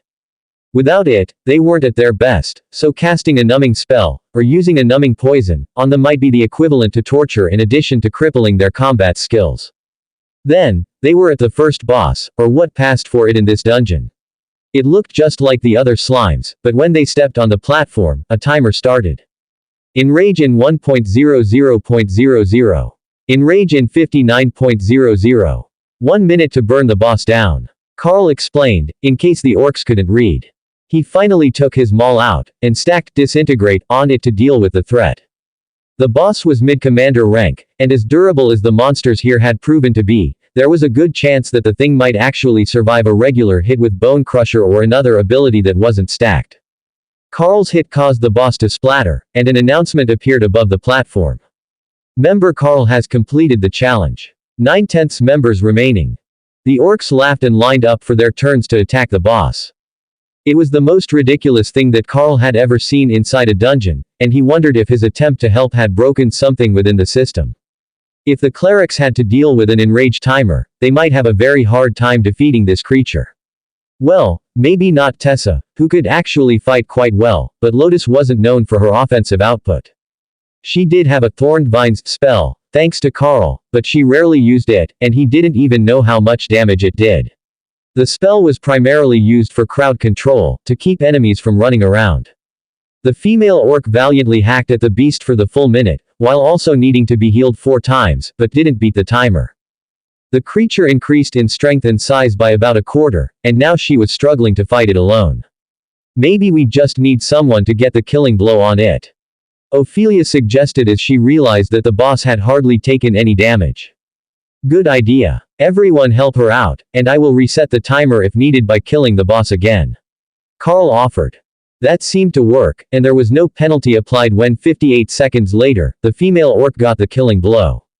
The boss reformed seconds later, back at original size, and Lotus wrapped it in vines. That did the first bit of damage, and the rest of the team, save for Carl, went back to work on it, killing it before the timer. Member Ophelia has completed the trial. That settled it, they just needed everyone to get a last strike. So, they all rejoined the fight against the boss, then stopped just before it was defeated to take turns finishing it off. The only one who struggled was the youngest of the orcs, who was having a terrible time landing a strike once the others had backed off. The boss was faster than he was, and stronger. It even made it past the enraged timer before the unfortunate orc finally managed to get the last strike in. Good work everyone. Now we know how to do it, and we can warn the others about who to send in. You're going to need a healer, but one that knows how to fight, or they're not going to have an easy time of that one. Carl announced. Who knew that it would make us work as a whole team? That's not how a normal fight works. The orcs' complaint made sense, logically. But in a dungeon, almost anything was possible, even if it was interspecies cooperation and doing things that were not the normal role of your class. The boss's body disappeared, and a chest formed in its place, waiting for someone to open it. You go ahead, human. You are strongest, you get the first choice. The orcish woman announced. Carl flipped the lid open, and an announcement appeared both in the air over the chest, and in his system display. Loot has been auto-assigned to eligible members. That left 5 weapons in the chest, and Carl's whole team stepped back to see what they had gotten. That's all for the 5 of you. The rest of us have had experience with this sort of anomaly before, and it just gave us what it wanted us to have. Carl explained. It can do that? One of the orcs asked. Apparently. I've never seen it do that before, but this sort of anomaly isn't a regular occurrence. Have any of you been in one before? They all shook their heads. Then maybe next time you come in, it will for you as well. If they equipped a piece of gear, that was virtually guaranteed, but Carl couldn't give away the fact that he knew for certain this place could awaken at least some features of the system for them. The orcs were sure to have some legends about it, and this could become a holy site to the tribe once they did realize. That would be amusing, but more amusing if he wasn't around to see it firsthand. The orcs were less eager to prove anything with the fights that came after the first boss, as it was clear that Carl was massively overpowered with that maul in his hands. It made the orcs more eager to work as a team and less eager to prove themselves. That alone was hopefully going to be enough that they could get out of here before dark, and before all hell broke loose outside. They moved on to the next groups, and Carl realized that this was actually a very small instance. There was only one more platform, and then they would be finished. Let's hope that the next one isn't as annoying as this one was. Carl muttered as he led the group through the slime monsters. The groups were still the same, copying his own team, so there was no need to change tactics, just keep pushing and try to get out of here as soon as possible. Or at least before everyone was exhausted and ready to sleep. The combined group hesitantly approached the last platform, where one large slime monster stood. Unlike the previous boss, which had looked normal, while needing to be defeated 10 times, once by each group member, this one was massive. Not even the hill giants could measure up in size, and its strength was on the low to middle side of the commander rank. For the mid-ascended rank orcs, this was not going to be an easy fight. Everyone, be careful not to get killed with one hit, and let's go find out what this boss can do. Carl joked as he led the team forward. The team spread out to encircle the boss, which was just standing still, apparently watching Carl. But if it wasn't going to attack, they were. The rest of the team launched their attacks, and the boss sprung into action, whipping out tentacles toward them and firing water bolts. This was what Carl expected of a slime monster. None of that silly mimic nonsense, but an amorphous blob, violently attacking everything in sight. Thor brought the barriers back up over the orcs, but not at full strength because the orcs fought better when they were taking damage. This way, when they took a direct hit, the barrier would break, and he would bring it back up, but they wouldn't take so much damage that it was difficult for Tessa and Lotus to keep them healed. The beasts were following Carl's direction to stay out of sight and let the orcs think he was just some sort of warrior mage, so that news of his unique abilities didn't spread through the tribe. He had given away too much already by letting the team eliminate the bandits, and there was a chance that the monster nation would put the puzzle pieces together and realize who he was before he could get out of the country. Having Thor out to pull the cart was a calculated risk, but Sarah were fairly common creatures, and pulling a wagon didn't show off his powers, only his unique coloration. One merchant with a tame Sarah wouldn't be the strangest thing that they were likely to see along this trip. Carl smashed his maul into the core of the beast, which set all the tentacles flailing as the body quivered and chain lightning burned a large chunk out of it. The orcs cheered in victory at the spectacle, and the boss slime monster contracted, reforming in a much smaller body. Cut chunks off. I don't think that it will reform. Carl instructed. Of course, that was easier said than done. The tentacles were rubbery, and it was hard to get a good hit in on them when they just bounced away. But Ophelia had moved forward to attack the body while the beast was distracted, and Dana's blade style was having decent luck removing tentacles, which were lying around the boss but not being pulled back in. Each removed tentacle was making the boss smaller, and Lotus was slowly wrapping the core in thorned vines, which restrained its movement and tore deep grooves in the surface when it tried to move. How long is this thing going to take to die? The orcish woman complained as she hacked off yet another tentacle. As long as you want it to. If you're done with it, I will kill it. Carl replied. You say that like it's so easy, one of the other orcs laughed. 5 stacks of disintegration on the maul made the head vibrate with power, and Carl could have sworn that he heard the amorphous blob of a boss sigh in resignation even before he started to move. That feeling was confirmed as it contracted and flattened itself to the floor as he began the swing. Carl was almost certain that the boss defeated message came before he had hit the slime, but the stacks of disintegration were gone, so he must have made contact at some point. While he was lost in thought, the orcs were staring at him in shock. What in the name of the laughing god was that? The rejected suitor shouted. It's called disintegration. Pretty nifty, isn't it? Dana replied on Carl's behalf. The female orc smirked at the man she rejected. All that big talk from you, and he could defeat the boss in one casual swing. You have a new bar to reach. Oh, come on. How is that fair? Nobody but the chieftain could kill that thing in one hit. She gave him a vicious smirk. Then you'll just have to become chieftain, won't you? The young man gave Carl an angry glare before his shoulders slumped. At this rate, he would never get the girl of his dreams. The bar kept going up.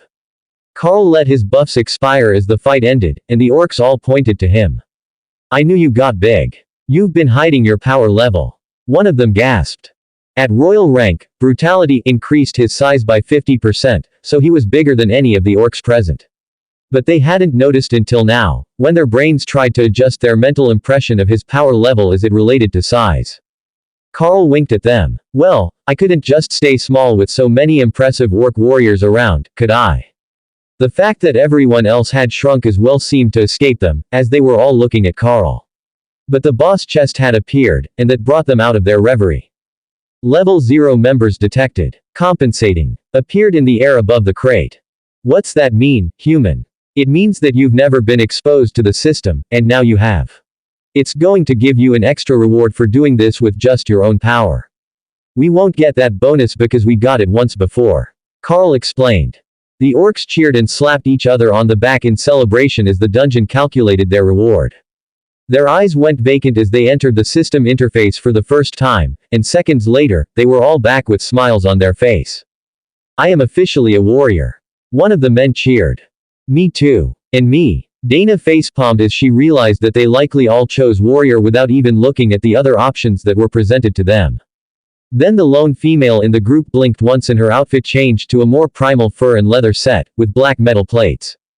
Silly warriors. You didn't even look at the rest of the menu, did you? She asked. They all shook their heads while staring at her. There is a random option for a chance to make you a better warrior. She declared. The ladies in Carl's group all looked at each other, trying hard to hide their horror, while Carl openly laughed. That random option is dangerous. It can change anything about you, including your species. The last person I saw use it was turned into an elven child. There are other classes, though. You could have picked shaman, or berserker instead and not risked turning into something other than an orc. He explained. The woman's eyes went large as she realized how close she had come to disaster. Carl nodded as he saw that she understood. What did it give you? I am a death knight, she announced proudly. Carl didn't know what that could do, but it should be a magic-using warrior of some sort, with unique skills. Alright, I will give you a bit of advice, from one champion to another. Focusing on the words, status, inventory and skill tree, will allow you to access system functions. You might have a skill available, as you're all ascended rank already. Don't forget those words, as you'll need them in the future as you gain power. They all muttered the words and got distracted for a few minutes, then the female orc's armor turned to a full black suit of plate mail with a new greatsword. Death Knights get unholy equipment. This is pretty cool. I even got special attack skills, she explained. Good, good. If you've got a few skills from your class, and new gear that you can just summon back when it gets damaged, you should become a great champion of the tribe. Even if the others become warriors, few will be able to compete with the powers of a Death Knight. The other orcs were too busy celebrating their new powers to even notice her outfit change. So, Ophelia used a claw to flip open the reward crate. All loot has been auto-assigned to eligible members. The chest disappeared, and Carl smiled at the orcs. Check your inventory, there should be a reward there. You can show your friends or keep it a secret. The dungeon gave it just to you. There is likely money as well, but I don't know how your tribe deals with that. The orcs laughed. What do orcs need coins for? Orcs share food. But the only other items we are allowed we must earn ourselves with our own effort, or make with our own hands. Lotus gave them a curious look. So, you don't trade for anything but food? The orcs nodded. Getting strong by buying goods that the other species make is cheating. That's not real strength. But these dungeon rewards, we earned that ourselves. Even if the Hidden Powers warrior helped. We get it now, why you didn't just fight everything from the start. You wanted us to earn a reward, so we had more to go home with. You're a wise man, warrior Carl. Behind Carl, 4 sets of eyes rolled at the same time. He wasn't being brilliant. He was giving them time to practice their skills because the dungeon was the best place to gain power. Carl led the group out of the dungeon, and immediately wished that he had put earplugs in. There were now dozens of monsters surrounding the orcish tribe, which had encircled the dungeon entrance. It was a good thing that they had parked the wagon well out of the way, as it was still intact, but the others were trying to force their way in, and Chieftain World Smasher wasn't going to let them do that.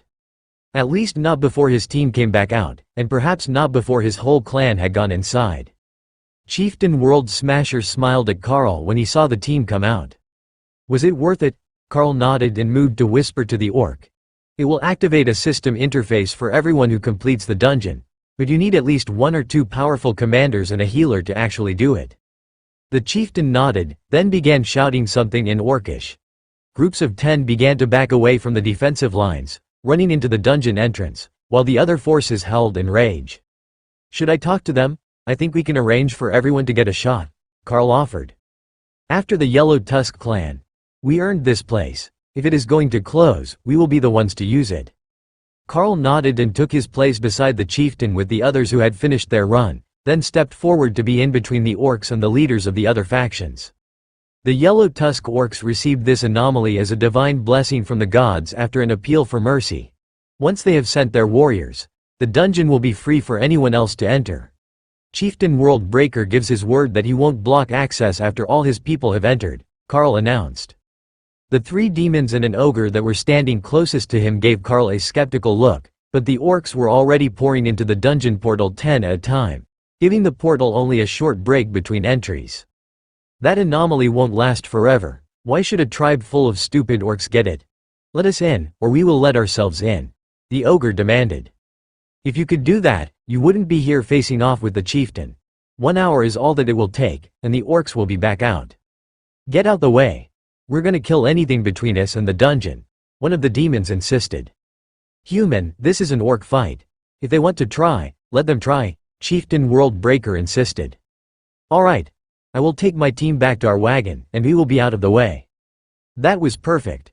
Carl could retreat without it looking like he was abandoning the orcs, and they had already sent most of their people inside, so it was only the chieftain and a small group of warriors, including the ones that had just come out, that would be fighting. The battle would be long finished, one way or the other, by the time the others completed the dungeon run. The crowd parted to let Carl and his team out, and then began to form a circle around the chieftain and his challengers. Unfortunately for World Breaker, he had missed one vital detail. With his warriors in a circle around the contest, and most of his clan inside the dungeon, there was no longer anyone guarding the portal, and sneaky groups of 10 were beginning to make their way inside before the fight between champions had even started. Soon, the others would realize that the dungeon was not collapsing, as the device appeared to have worked to stabilize its existence, and the entrance looked nearly identical to the one in the Golden Dragon Nation. The only question was if there was some sort of limit on daily use or number of people inside, as this dungeon had no problem with multiple groups entering. It was distracting enough that nobody tried to stop Carl as they went to the wagon, and nobody said a word as he hitched Thor back up and prepared to leave. In fact, by the time that he was ready, there were so few people outside that Carl wasn't sure that anyone had even noticed. The few that were still outside were watching the duel between Chieftain World Smasher and one of the demons, which was still apparently in its early stages, as the two were close to evenly matched when fighting without weapons. That couldn't be a coincidence. If they had actually wanted to kill the orcs and take over the dungeon, they could have with the numbers they still had outside, but they were fighting an unarmed duel for the dungeon, while both of their forces were already inside it. The whole thing was a bit ridiculous, Carl thought as he turned Thor south towards the city. Once they made it to Halsiring, it would be unlikely that anyone would associate them with whatever was going on with the anomaly, if anyone even cared to look now that it was stable. They had a few hours of travel by wagon to make it back to the city limits, but already Hawk was seeing groups of monsters headed their way. A group of trolls turned their way, led by a massive mountain troll, 4 meters tall, with skin that looked like cracked granite. They all looked like they were from the same clan, but some were much smaller, near human-sized, and some were hardly larger than Kara, but didn't seem to be children. Perhaps they were. Carl wasn't an expert on troll biology, but the size didn't scale with their strength. Some of the small ones were commanders. A roughly human-sized troll with the granite skin of this tribe stopped in front of Thor as Carl brought the wagon to a stop. Everyone was on edge, and they all had weapons out, but it was obvious that the trolls wanted to talk. "Did you see a dungeon?" the troll asked, struggling with the human words. "No, but there is a big fight behind us. Follow our tracks and you will see it. That might be the dungeon, if there is one in the area," Carl suggested. The troll nodded once, then the whole group started running. They even picked up the little ones so they could make better time. That was a signal for the groups behind them, who took off running after the trolls, and the ones behind them, who thought those groups had discovered something. After an hour of follow the leader, another of the groups, made up of violet-skinned demons, ran up to the wagon to talk to them. "Did you pass by the dungeon?" the demon asked. "I assume so. There is a huge fight going on a couple of hours back. Everyone is going wild about whatever is there, and honestly, I want nothing to do with it. If it's still there next week, I might come back and take a look." The demon laughed. "If it's still there next week, we can count ourselves fortunate, but I doubt that the situation will have gotten any better. Have you got anything to trade?" Carl shook his head. "The last we had was a bunch of dried salmon that we traded to the yellow tusk orcs. How much further to the city? With all this chaos, I don't want to be out here tonight. It's a half-hour away, but the sun has already set. The gates are locked for the night. There is a campground outside the city, but I would stay here, it's safer." As they weren't following a trail, There was no reason to pull off or move anywhere, except next to a stand of trees to block the wind and give them somewhere to hang hammocks. The weather was warm here in the afternoon, but it was getting cold quickly in the evening, and Carl realized that perhaps just setting up in the trees might not be the most comfortable option. He had flaming body to keep himself warm, but it was still better to create a tent and have a proper sleep. There was one in all the supplies that the elves had gathered for him, and Carl considered taking it out, but Ray was already on her way to the trees to make them something. She wasn't going all out today so that they could easily pack it up in the morning and not leave one of her glorious constructs for strangers she didn't even like. So, what she came up with was a ring of silk wall around a group of trees and a hanging sheet over the top, with fresh hammocks hung inside around a fire pit. That would be more than enough, and they could have roast meat in the morning. Kara was right, it really was the best way to have it, and it wouldn't take long. The wagon was left beside the clearing, and Thor returned to his space to nap in his pond and recharge for the high chance he would get to meet new people tomorrow. That left the others to gather firewood, while Ray set up a perch in the trees to observe anything that might attempt to approach them. She could still see that there were groups headed towards the dungeon, even now that the sun was down, and it was almost fully dark. There weren't any more leaving the city as far as she could see, and the ones that were moving were already set on their path, so she had high hopes for a quiet night. There were a number of small creatures that she wasn't familiar with, so she had also set up weak webs through the stand of trees to catch some for examination. Just a little something to help her pass the time as she waited for the sun to come back up and the clerics to make breakfast. However, impatience won out in the end, and when Carl woke up in the morning, there was a freshly stoked fire going, with skewers full of meat arranged around it, and an excited Kara running between them to rotate the sticks, so none of the sides got overcooked. Lotus smiled at the scene. "I guess that's our cue to make the breakfast side dishes. Thank you, Kara, and whoever else helped with breakfast. There are more trolls coming our way. I think that they see the wagon," Ray informed Carl as he stood to stretch his muscles. "How long do we have?" 10 minutes or so. The meat should be ready before then," Ray replied with an overtone of pleasure that nobody would be trying to steal her hard work. "We've got incoming in 10 minutes.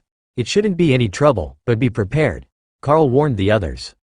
"Thor, you might as well make your way out of the trees to your wagon. We will hook you up later." The Sero had already eaten, but he grabbed the pile of magically created feed that Tessa had set aside for him and tossed it into the pile in his space as he went to wait by his wagon. He would have plenty of time to dump it on the ground and snack while he waited, and if he were right, it would help build the image of them being a normal merchant group, who actually had to set camp, carry feed for their Sero, and worry about night attacks. Carl had just finished his oatmeal and roasted tree lizard, courtesy of Ray, when Thor gave him the 2-minute warning, to make his way out to meet their guests. Most creatures would be able to see the incoming monsters now, so Carl didn't have to worry about giving away his abilities when he walked out to greet them. He noticed that the trolls carried their weapons openly, perhaps because they didn't have any sort of access to the system to let the weapons bond. But like the others, the leader of the group drew his weapon even as he waved an otherwise friendly hello. It seemed that was some sort of tradition among the locals, so Carl took out his maul and slung it over his shoulder as he moved 20 meters toward them and waited. That was far enough that they wouldn't easily be able to reach the others, who were still finishing their morning meal. "Greetings, merchant. Do you know the way to the dungeon? It should be in this direction," the leader of the group asked. "Go straight north, following the trails. There were dozens of groups last night headed that way. When we went by, there was a huge fight at the 3 standing stones on a hill. That should be where the dungeon is. We kept moving, but when you get close, it should be impossible to miss that many people. Nobody has come back at all, so it has to still be active. If it wasn't, they would have given up by now." The troll's face twisted into a grim smile. "Are them they all dead?" Carl chuckled. "At least one fast runner should have come by last night if that was the case. One sneaky sort always gets away." The troll shook his head. "Not like that. It could be that everyone goes in, and nobody comes out." Carl nodded in understanding. "That could be. But some groups had champions stronger than I am. If it's that dangerous, then isn't it a really good thing?" The troll made a genuine laugh, as did his teammates. "Good things only count if you live long enough to enjoy them. If whatever is in the dungeon is strong enough to kill a monarch-ranked champion, the big bosses will tear everything apart fighting over it. All them overlords fighting over a dungeon, we won't have a city left. It's too close to the fight." It was nearly 40 kilometers away, but the troll had a point. If it was an overlord-rank dungeon, every nation on the continent would be here tearing the country apart to claim it for themselves. The opportunity to have even a few trips through and load up on overlord-rank equipment was far too valuable. Even being low commander rank, like the one in the Golden Dragon Nation, they would be going insane soon trying to get commander rank items and awaken system users. "You're still going to go, even knowing that everyone will be fighting over it?" Carl asked. The group leader nodded and smiled. "Trolls work together. If there are more trolls, we will join them." "Oh, I should have thought of that. There was a large group of granite trolls. Maybe? Rock trolls of some sort. Anyhow. They passed us near dark last night. They should be there now, assuming nothing happened to them." The troll gave Carl a sloppy salute and then motioned for his team to get moving again. Tessa waited for them to leave, then came out of the camp. "You know, I expected monsters to be more. I don't know, monstrous, maybe?" Carl nodded. "I know what you mean. Perhaps it's because we've been meeting orcs and trolls. The ogres and giants that we have such an issue with at home could just be that much more violent. Or perhaps there is something different here in their own territory?" The others quickly packed the camp and piled it in the wagon to use later. If nothing else, they could use the cloth as a prop to make it look like they were an average traveling group. It was obvious now that being able to store items in a separate space was a rare ability, and traveling without large amounts of supplies made them stand out. That might change soon, with the dungeon here, but for now, they would have to be careful. They also didn't know who could be awakened by the dungeon. They had heard from the beast clerics that the last time this happened, the continent was left behind because they only got common grade dungeons with the system active, and that wouldn't awaken the system in anything powerful. This one could also come with caveats, even if it was commander rank. If it didn't want to awaken every species that went in, there could be unintended side effects and a massive power struggle. But Tessa also remembered that the ones awakened by the dungeons weren't able to advance past that point last time. There was a chance that species with higher potential might get very little out of it, if it didn't give them anything more than an inventory and skills that were worse than what they had already. It would be insane to stick around and find out, though. "What are we going to do in Halcyon once we get there?" Tessa asked Carl as they watched the trolls run off into the distance. "I say that we pick up some trade goods and turn ourselves into proper merchants. We can claim any destination that we want for you and Lotus, and if the wagon is loaded with trade goods, we have an excuse to go to any city we want," Carl suggested. "So, no hiding or elaborate schemes, just trading random goods until we get to a safe border?" Carl nodded. "I think it's going to work. See how everyone has reacted to us so far? As long as they thought that we were merchants, they didn't really care what we were doing. It would be better if we could actually disguise the rest of the team. Traveling with so many women in a nation that keeps slaves is a dangerous proposition," she sighed. "Do you think that we should hire more guards? Like, actual hired guards?" Carl asked. "And have to hide who we are and what we're doing all the time? No, thanks. Hopefully, Remy's bodyguards are enough. If yours had come out the same, it would have been better, but with you calling a pair of lamias, that's just more females." There was laughter from behind them as Ophelia came out of the camp with an armload of cloth. "He's got that sort of luck. I'm surprised that the bodyguards didn't come out as smaller copies of Remy, to be honest. We've got most of the camp packed now, so we can leave whenever. Do we have a plan?" Carl nodded. "We're going to sell the gear we got from the orcs, then reload the wagon with trade goods and head out of town on one of the major roads. I don't think that it matters much, one runs east, one goes northeast, and they both head near a safe border. We just need to trade where we stop to keep up the appearances and we're good to go." Ophelia nodded, then loaded the supplies in the wagon. "All right, we will trust you. How long do you think that it will take to get out of the country that way?" Carl thought of the map and the distances that they had managed to cover each day with Thor pulling the wagon. A full week of travel, so likely close to 2 weeks with trade and rest days. It looks suspicious for a merchant group to be in too big of a hurry if the town is safe, so we will likely stop at a few of the towns along the way. If we go up to Barracum, that's 2 or maybe 3 days. Then we can go east into Northesia, which is human-controlled. Then east across their territory to take a short ship ride to the south coast of home, sailing past the wilds. Or we could take a bit of an overland detour and go through the Beastkin Nation, headed for Widden Temple. There are no roads for that route, but with the lake, it would be very hard to get lost." Ophelia frowned, and Tessa took out a small map as Carl described the routes. The other option would be to head north after Barakum, and go cross-country to the Divine Beast Nation, where we would have to circle around the mountain giants to go home. Or, I suppose that we could go to Ludenate and try to pay off a captain to take us all the way home, but that is even more risky than walking across a nation of monsters. The look on everyone else's faces said that was the very last option that they were willing to try, and only after every other option had failed to get them out of the country. The captains had already tried to capture them once, so just turning up at their home base didn't seem like a great plan. Alright then. We've got cash from the bandit clearing, so we at least have local currency, and the items from the orcs to trade. Does anyone want to stay here a day? Or do you want to get on the road as soon as we've finished our business? Carl asked. I think that we should get on the road today. We can take a bit of time for lunch, but we should get out of town before more nations come for the festivities. Orthos warned us that they would be there not long after the event, and they are likely to be looking for us on the description of those who were there.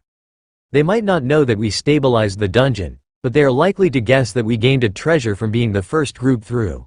Especially if the orcs are dead and no treasure was recovered, Tessa suggested. Dana frowned under her mask. She hadn't thought about that. Dungeons usually gave a big reward for the first clearance, but they hadn't seen anything notable. Or perhaps they had gotten it, but because it went straight into their inventory, they just hadn't paid enough attention. She could almost guarantee that Carl hadn't even looked at what was in his inventory after they left. Carl realized that everyone was looking at him, but he wasn't sure why. They were all on the same page with the plan, so why was he getting that look? It didn't matter much. They were all loaded up now, and he just had to hook up Thor so that they could head out. Alright, everyone on board and in position. Let's get this show on the road. The golems moved to the back, and the pair of bodyguards took their place on the sideboards, while everyone else entered from the back as Carl and Ray finished the work with Thor's harness. It was wagon time, and Thor hardly let Carl get on the wagon, much less seated, before he was on the move, headed for where Hawk said the road into the city was.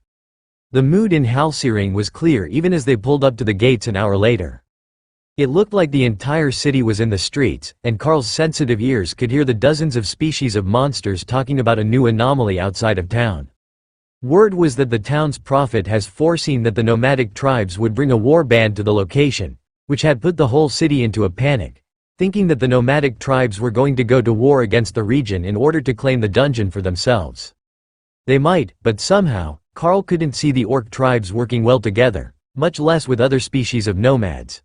If he had to guess, what they had seen was most likely just Chieftain World Smasher and his clan meeting with him at the dungeon.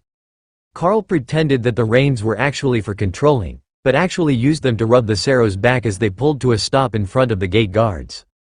"Welcome to Halsering. What is your business?" the guard demanded. "I have armor to trade, purchased from the nomads. Then I need supplies to take to Oakhamping," Carl replied, referring to a troll-controlled city about a day up the main road, headed northeast. "Alright. Be careful not to run anyone over. There are many children in the street today with all the chaos." "What chaos? News of war, or famine?" Carl asked. That was a relatively normal question for a merchant. It would change what they wanted to buy here, as the value of their trade goods would change based on where and when they sold them. "Something is going on north of town in the wilderness. The big troll's office says that there might be a fight." So, this city was also troll-controlled. That explained the number of them headed out toward the dungeon. They didn't appear to be the majority of the population, though. There were humans, demons, dozens of smaller species of monsters, and even a few beastkin visible in the crowd. Most of the misshapen bodies were impossible for Carl to identify, as there was no listing of them in the books he had read. But at least some of them were familiar. The lizard species made up nearly half of the monsters in town. Naga, Lamia, lizardfolk, crocolisks. Those were all species that were in his textbooks when he did his familiarization with monster and beast species. There were some that preferred to be on 2 feet, some on 4 or more, and a few human-headed chimeras that everyone was giving a wide berth. Carl led Thor through the street at a slow walk, giving everyone time to get out of the way. It wasn't working well. The kids kept running up to pat the Saro before being grabbed by parents to avoid being trampled, and the Naga warriors had been propositioned at least a dozen times in the first 2 minutes. Carl was not an expert in Naga physiology, and he didn't speak serpent, but apparently the warriors were considered the peak of their species. In his mind, Remy was laughing hysterically. The bodyguards were intelligent, and could answer back, But they were mission-driven just as much as the golems were. They wouldn't even consider leaving their post, and it was breaking hearts left and right. The four-armed Naga are the royals and the most powerful of warriors. Having a child with one of them would strengthen the bloodline of lesser lineages for a dozen generations. Remy explained after a few minutes of watching the locals hit on her guards. Carl eventually found an armorer with a hot forge and mostly empty shelves. That seemed like a good spot to start trying to make a sale. "Wait here, I will go talk with the armor smith," he explained as he moved Thor to the side of the road. Dana and Ophelia moved to stand on the front corners of the wagon with their weapons at the ready, hung from their hips. Only the occasional local gave them more than a single look. Guards protecting a merchant wagon was possibly the most normal thing that they had seen or heard today. It was a relief to everyone, and almost made them forget that this was a city full of monsters that were far from being on friendly terms with their home. The armorer was a lizard man, and Carl realized that he might have made a mistake. He didn't know if that species could speak the common language. "I have a number of armor items for sale, traded by the Yellow Tusk orcs. Are you interested?" Carl asked. The lizard man hissed in response. "He says he doesn't give a damn where you got them, it won't improve the price." "Fine, do you want to buy armor, all awakened and ascended rank magic items?" Carl replied. The armorer looked shocked that Carl had understood him and gestured for him to bring it in. Carl stepped back out and grabbed the loot, which he dropped on the counter. The lizard man's eyes lit up with excitement. A faint glow of magic as excess power flowed to them as the monster focused. He spoke and Remy translated. "He wants to know what you want for them." "I will take coins or trade items that the trolls of Oakhamping need. What do you have in stock?" The armorer nodded, then vanished into a back room. He came back out with a bundle of tools and crystals that Ray was instantly interested in. He says they're the favorites of the trolls. The crystals help them use magic, and the trolls aren't good at tool making. 3 more of the earth-type crystals, and we have a deal, Carl offered. The lizard man frowned and held up 2 fingers. "Fine, 2 more." He brought out 2 more, and greedily scooped up the armor to take back to his forge to alter for use by other species. Carl scooped the gems into his inventory, then picked up the bundle of tools. "It's been a pleasure doing business with you." The tools took up most of the center of the wagon, making them look like proper merchants again. Carl hopped up into the driver's seat, and Ophelia returned to the wagon, taking a seat at the back, while Dana sat beside Carl in the morning sun. "What do you think? With all this chaos, should we get lunch before we go, or should we grab something to eat outside the city limits?" Carl asked. "There is a street market between us and the other exit from town. We should drive through there and pick up a few things. It might be a security risk to get out of the wagon, but it should be worth it to spend a bit of time shopping," Dana suggested. "All right, let's head over. I will wait with the wagon. You all take the security with you. Hawk and I should be plenty to guard the goods." Carl called Hawk out, so the sudden appearance of the bird didn't startle people at the market. The addition of the royal rank Dragonhawk should be enough to discourage all but the boldest of thieves, even if they weren't afraid of Carl and Thor. The monsters should be able to sense general power level the way that Carl did, even if most of them discounted him as human and attributed the power they felt to one of the others. The entrance to the market was a wide street, enough for 6 wagons to pass, or 4 with 2 rows of them parked near the buildings. That was where Carl stopped Thor, at the edge of the market, in a quieter section close to a small group of clothing vendors surrounded by baked goods. That would distract the ladies for a while, and they wouldn't have to go too far from the wagon, so if either group got in trouble, they could send reinforcements. If Carl sent over Remy with her last bodyguard, the 2 Lamia and Ray's golems, they shouldn't have any trouble at all dealing with whatever was bothering the ladies.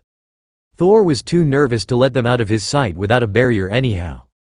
"You say that like I'm being paranoid, but what if they get tired or sprain an ankle, or the straps from the shopping bags dig into their hands?" Thor countered. "You have a point. It's better to be safe than sorry. Just keep the barrier at a low level so they don't alarm people with a powerful active skill while they're shopping."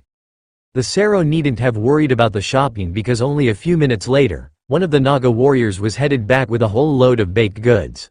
It just silently dropped the goods on the seat beside Carl and rushed back to its position, clearly unhappy about having been made a messenger. It did relax the clothing vendors that were closest to Carl. Sending back loads of shopping before going on a long trip was expected. With a group like theirs, they would go through a lot of food, and a merchant had enough money not to have to survive on base travel rations and jerky. They had been gone half an hour when sudden movement caught Carl's attention, and a plume of fire burst from the back of the wagon as a cursing homeless man went running down the street with singed gloves. He must have reached into the back of the wagon to steal the pies and earned Hawk's ire. Carl heard the laughter from the merchants closest to his wagon, and the jeweler who had stepped out of his shop to have a smoke. A merchant wagon stopped on the street beside Carl, and a small group of guards got off to do their shopping while the wagon blocked a bit more of the road, as the curb was all full already. "Morning." Carl greeted the wingless green demon. "Morning. I don't suppose you have a buyer for an entire barrel of cooking oil. Decent quality, but not premium. My buyer rejected it," he asked. "I will trade you a barrel of low-quality rum for it. It was supposed to go to the coast, but they turned it down as well." Carl actually had a few barrels left, but nobody in his group really drank alcohol. "I will make that deal. Barrel for barrel. Where are you headed next?" "To go see the trolls." The other merchant nodded in understanding, and nodded at the barrel in his open wagon. "Once the guards get back, they can give us a hand." Carl chuckled and grabbed the rum barrel. "Here, I'll trade you." He handed it over and grabbed the oil to take its place. Who would need 50 gallons of cooking oil, he didn't know, but it seemed like the sort of thing that he should be able to sell. The demon looked suspicious as he grabbed the barrel, then confused as he failed to lift it. "Yeah, it's a bit hefty. But I'm stronger than I look. You can sample a bit if you'd like. The rum isn't terrible, but it's not fit for a sailor," Carl suggested. The demon smiled, and pulled the top bung to dip a long-handled spoon inside and take a sip, then wheeze a little as his eyes watered. "Well, it's not too weak for a sailor. The flavor also isn't the worst I've tasted. I could likely sell that to the Naga. They aren't as picky about liquor as long as it's strong. Pleasure doing business with you." The scent that it gave off was harsh, and Carl wondered if it was actually intended to be paint stripper, not an ingested liquid. But if he had a buyer for it, that was fine. The ladies came back with full arms and two very annoyed-looking Naga warriors, who were still attracting ladies from all the lizard species. "One more stop to look at new clothes, and we will be ready to go. We've got all the supplies we need for the week," Tessa explained as they unloaded. "Why does it smell like burnt hair?" Ophelia asked as they moved goods to the back of the wagon. Hawk caught someone trying to steal the pie. The merchant ladies laughed at Carl's deadpan answer, and relayed the story to the shoppers who were currently at their stalls, with a much more entertaining plot than the original. In their version, it was nearly dragon fire erupting from the wagon, scaring away the other wagon animals and lighting the jeweler's pipe for him. The thief had also been an evil-looking man with his hair on fire, not a middle-aged homeless guy with his gloves scorched. Tessa and Lotus both picked out a few items, and Ophelia found a long coat that she could wear in werebear form. Staying in that form had to be annoying, as she was hiding her true self, but it was safer. She looked good in the coat though, like a proper bodyguard, and the merchants were very impressed with the look. "You are a long way from home. Why don't you try these as well? If you're going to be in the South, you should try everything the South has to offer, right?" one of the clothing merchants suggested. They must think that she was from the north side of the country near the Divine Beast Nation, which would put her over 1,000 kilometers from home, which was a rare thing in a nation without motor vehicles. By the time that they made it back to the carriage, Tessa and Lotus both had multiple new outfits, and Ophelia had a new coat, pants and an ornately tooled weapon belt with bears worked into the surface, made of some sort of commander rank hide. She almost looked like one of the pirate captains, minus the hat. But it suited her, and she blended in with the locals much better now that she had most of her armor hidden under cloth. Carl just hoped that the items bonded, or they would not last through the first battle. A berserker was hard on clothes at the best of times, and she wouldn't always have time to strip her decorative clothes off before fighting. Ray was thinking the same thing, and already making plans to decorate Ophelia later. This outfit looked good, and if it was made of her silk, it could be equipped over her armor, so it would vanish into her storage with a thought. Regular clothes had to be taken off before they could be stored, and that was far too much of a hassle. Come to think of it, she could decorate Carl as well. Maybe everyone could have matching coats to show that they belonged to Ray. That would be good. Her Dana liked her outfit. Ray started to plan her next round of creations as the rest of the team got ready to move out. The wagon was nearly full now, with just enough room to comfortably sit as Carl got Thor moving, so the other wagon could take their spot along the curb. "This is a different keg. Did you buy something?" Dana asked as she settled in to watch the road ahead. "Yeah. I traded rum for cooking oil. Apparently, the Naga will drink what the beast sent us. The trolls should need cooking oil, and if not them, someone along the way will need cooking oil." Dana shrugged in acceptance. The deal was made, and it didn't actually matter what the goods were worth, as they were only trading as a cover to get across the country. The guards didn't even look at them as they left the city gates, headed northeast. It would bring them rather close to the site of the battle, within 10 kilometers. But they would be on a well-traveled main road, and at least this portion was an actual stone roadway. That shouldn't raise any suspicions. The clerics changed into new dresses, colorful ones in the local style, but still predominantly in their god's colors. Now the rest of the team blended in, but Carl was wearing the armor from Bestial Raiment, which came complete with a dark light host tabard. That wasn't exactly subtle or nondescript. Everyone that they met would probably be able to describe him and Thor, so if they didn't want anyone to be able to track them back to the incident, it would be much better if they could disguise him somehow. "Hey, I have an idea. Why don't we disguise Thor and Carl?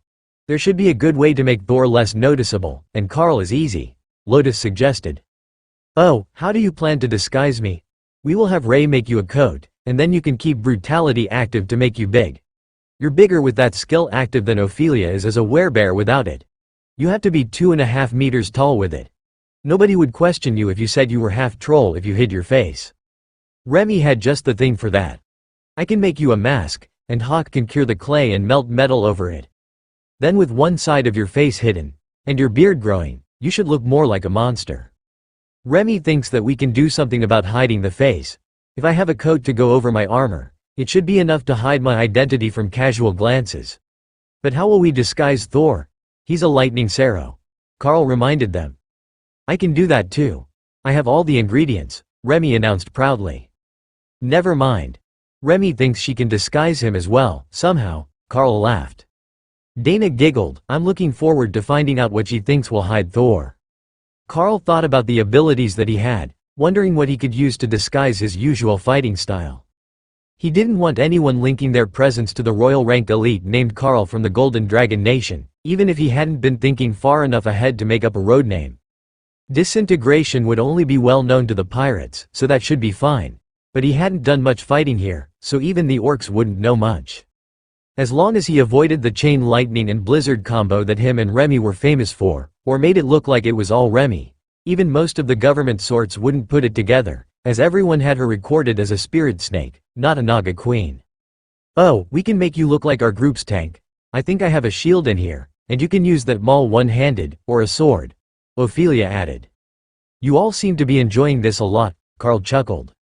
"I have a coat for you." Ray agreed. It was black silk, woven to be rough like leather, and full length like a duster, but double-breasted like the pirate captain coats, split up the back for mobility, and she had even woven wind element shiny stones into it to emulate the silver buttons on the captain coats. Carl put the coat on, and his armor immediately adjusted. It gave him a visage mask for his helmet that looked like a black demon face, and Carl found that he could remove the helmet and keep the mask. That skill is so handy, always adjusting to the appearance it thinks I need. Now I don't get to make you a mask, though. That's fine, I will start on makeup for Thor. That was a disturbing thought, but Remy was really into it, mixing ground plants, clay, some dirt and crushed magical stones into a paste. It was turning into a consistency that looked like boot polish, but Remy kept referring back to one of her books, and she looked incredibly proud of herself. "Ha, I did it. This should work. Shadow branch paste. Take some of that and draw war paint on Thor's face." Carl stopped the wagon and did as instructed, drawing wide-fingered stripes down Thor's ridge and across the side of his face. Then he stepped back to admire his handiwork, as Thor now had war paint. Then the effect spread until Thor was completely black, not glossy but flat black and non-reflective. "That's impressive. Where did that come from?" Dana asked. "Apparently it's something that Remy can make. I can see the instructions when I examine shadow branch plants in her space. It should make him look like this until he washes it off, or until he returns to his space, as it is unlikely to go with him if he doesn't want it to," Carl explained. He had the identification skill, but there were so many plants that he had never bothered to go through them all, looking for possible combinations that might make something useful. Remy was better with his skill than Carl was, he was quite certain.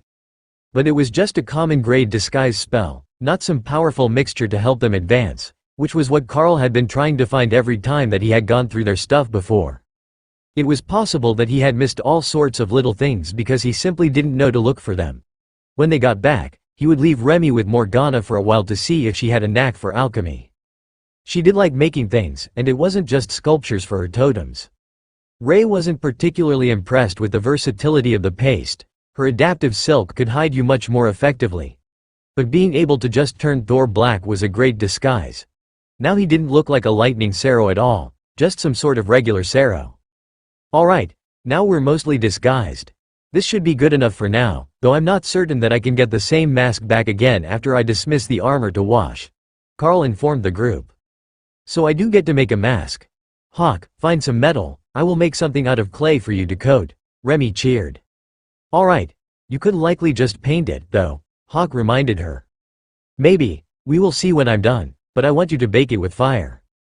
The road was becoming busier by the minute, to the point that by noon, it almost felt like they were back in the city, with a wagon caravan passing every minute or two. There shouldn't be that many people in the cities nearby, according to the maps that Bruce Temple had shown them.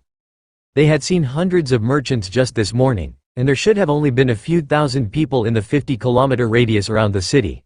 Certainly, not enough to need this many merchants. In fact, there shouldn't be that many people with merchant as a trade in the entire region. Then, suddenly, there were no more merchant wagons coming. Hawk, what is going on out there? Was it just a morning rush? Carl asked. If it was some sort of regional event, like a major market day, it might explain all the people on the road. There are more stopped in the distance. I don't know what they're up to. Oh, I see it now. There are orcs coming from the east. If you keep going, we should meet up with them. Hawk didn't see any reason to fear orcs. They had been quite pleasant every time he had seen them, and they didn't use water magic at all. Not even one little bit. Carl kept the wagon rolling. If they were going to get delayed, it might as well be chatting with the orcs, not waiting for an entire tribe to pass by. They were nearly in front of the orcish tribe when their scouts reached the road. You're a merchant? The young orcish man asked. Carl nodded. We have mostly tools for the trolls, farming tools. We've got a bit of cleric-made food as well, if your tribe wants a trade. Wait here. Chief Nantucket will speak with you. Carl nodded, and behind him, he felt the surge of power as the clerics started to make the promised food. They were creating dry rice and beans, which would keep for a long time, along with some fresh vegetables and a single pie. They had hidden the rest, but they left out one of the sweet potato pies from the market and even heated it so it would still seem fresh, even after being in the wagon all morning. The chief and his group were already running their way as Carl stopped the wagon and climbed down to greet them. Chief Nantucket, I am Carl. He extended his hand, and the chieftain shook it with a smile on his face. The scout says that you had a dragon cleric make you food to trade. How much do you have? The orc asked. Carl took out the rough burlap sack to set on the ground, then carefully took the pie and handed it to Nantucket. That is a first meeting gift from me to you, fresh from the markets in Halseering. The chieftain smiled, still warm. You know about orcs. His tone was approving, and Carl chuckled softly. That's the same thing that Chieftain World Smasher said yesterday. His clan is just west of here. The gods granted them a dungeon trial for one of their boys who wasn't strong enough to claim his mate. Nantucket laughed. How can an orc be too weak to claim his mate? Carl smiled and leaned in to stage whisper, as if it was a secret. He had earned his spot as a warrior, but she very publicly called him out and then beat his ass in a wrestling trial. Quite the woman, he set his sights high. The orcs that came with the chieftain's group were roaring with laughter, and the big orc clapped Carl on the shoulder. I've got to see that. You say he's just west of here? Carl nodded. About 15 kilometers, mostly west, maybe a bit southwest. I went south to the city after I traded him 100 kilos of salmon. There will be a lot of fighters there if the dungeon is still open. A big fight and an old friend. Now I do have to go. How much do you want for the food? Carl heard Tessa clear her throat in the wagon. The church didn't charge for their food. It's for you. You know how the clerics are, they share their food. The orcs laughed at the subtle reference to the similarity with their own customs. One of the warriors picked up the bag, while another handed Carl a folded lump of burlap, presumably a replacement bag.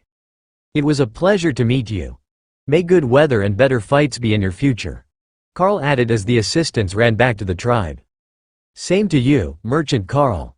If our tribes cross paths again, we will drink together. What sort of liquor the orcs made was a mystery to Carl, but he had visions of something almost toxic levels of potent.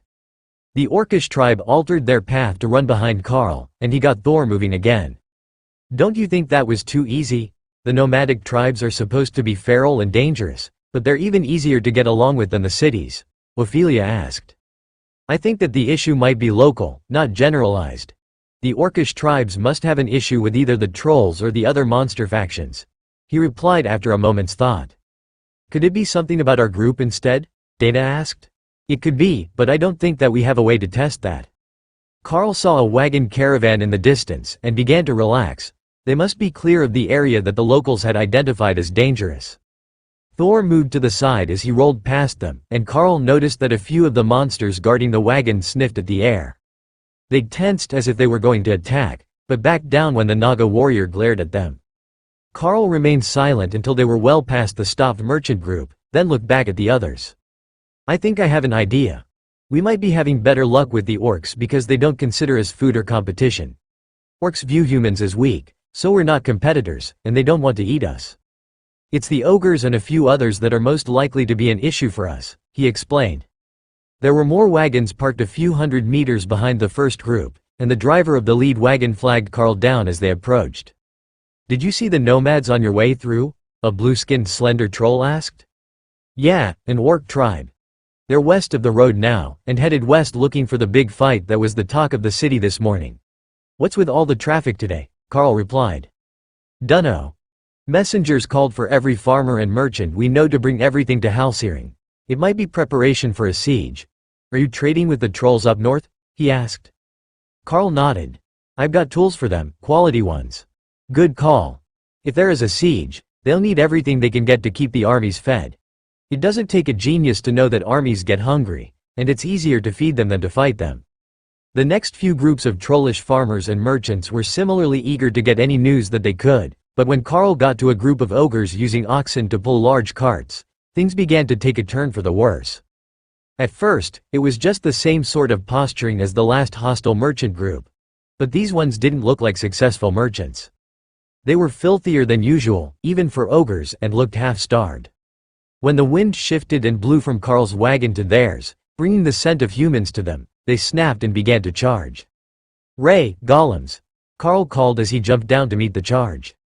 Both bodyguards joined him, as well as Dana's golems. That should be enough to deal with the threat, and that was their plan to not blow their cover as merchants.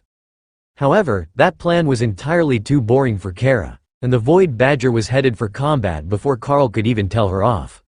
Meet! The ogres roared as they charged toward Carl's wagon, not even focused on him. The other merchants nearby, groups that had been waiting for the signal that the danger had passed, began to scatter.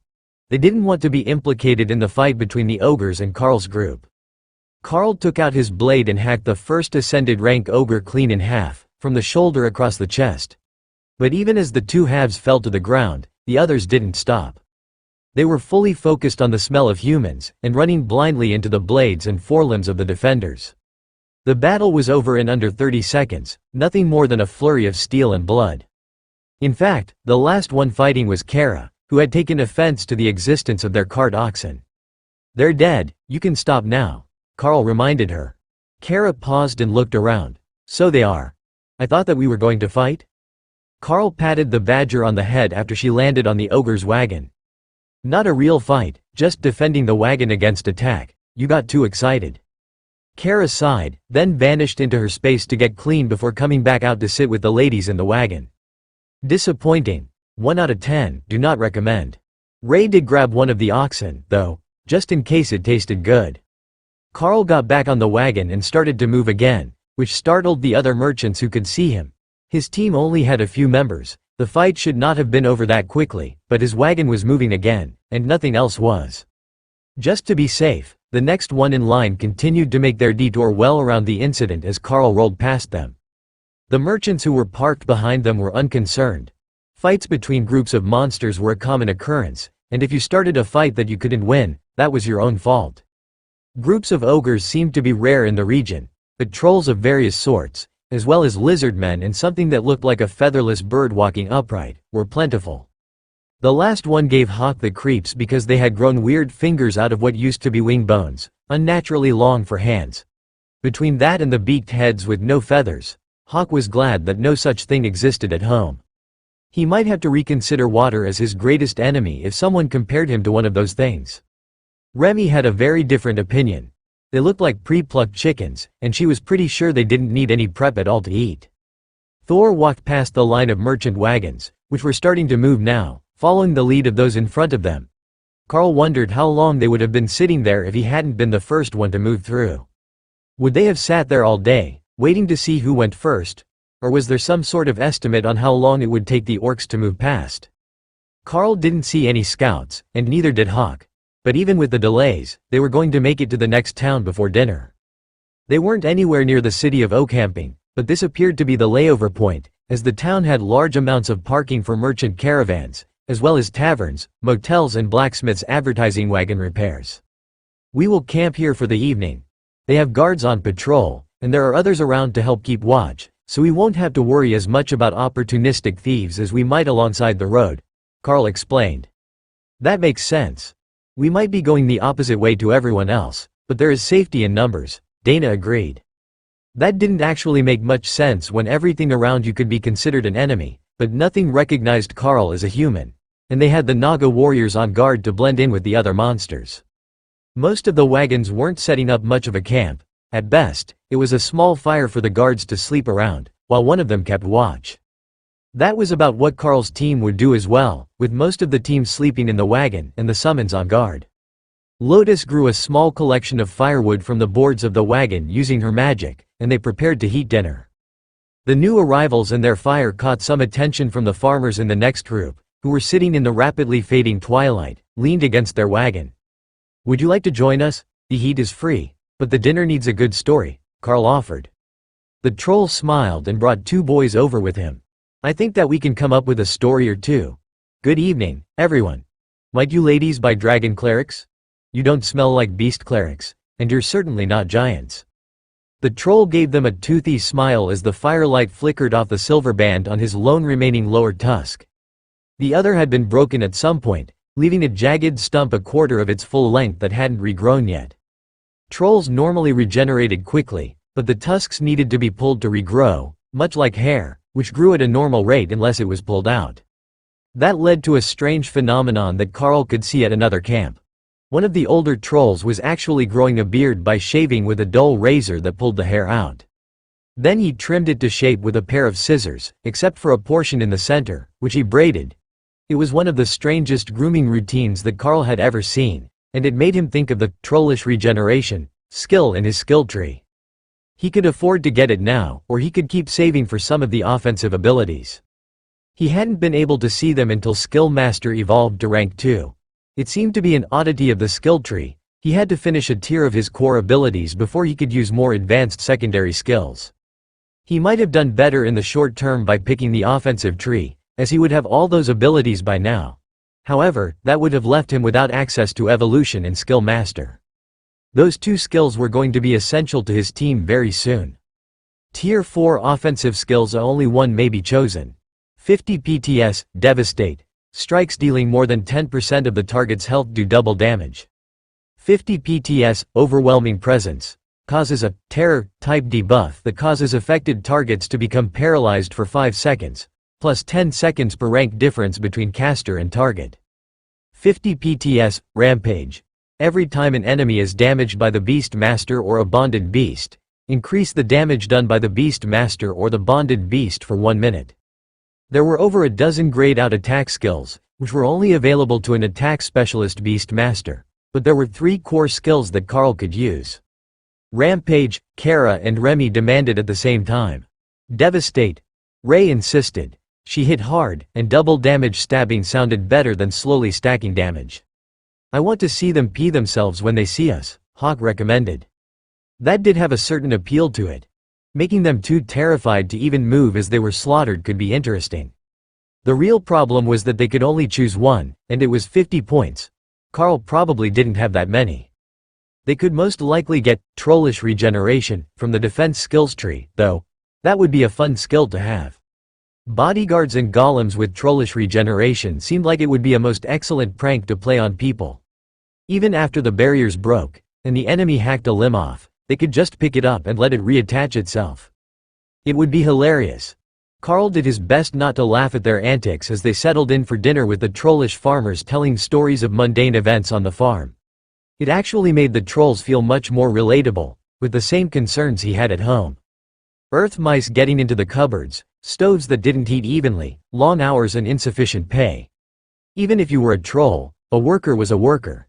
They didn't have any of the technological items that Carl was used to, but it wasn't all that different in lived experience. The older man had his boys seated slightly behind him, a precaution in case Carl's group wasn't actually friendly, and the trio smiled as Lotus and Tessa began adding chunks of meat and cheese from their inventory into the rice and bean stew. The pot would normally be too much for just the 8 of them, but trolls should have a big appetite after a long day of traveling. The pot that Tessa had chosen was a pressure cooker with a locking lid, and while the whistling was a bit annoying, to the trolls it was the sound of good things to come. Cheesy rice and beans didn't sound all that great, Carl thought. But Lotus was happy to add spices to anything, and it came out much better than anticipated. It made a moderately spicy gumbo-style stew, short on meat but thick and filling. The church kitchen would never serve something like that, but it proved to be a huge hit with the trolls, and Carl could see the wistful looks that those further away were giving them. With the stone pile around the fire pit and the Naga warriors on guard, everyone settled into sleep near the heat.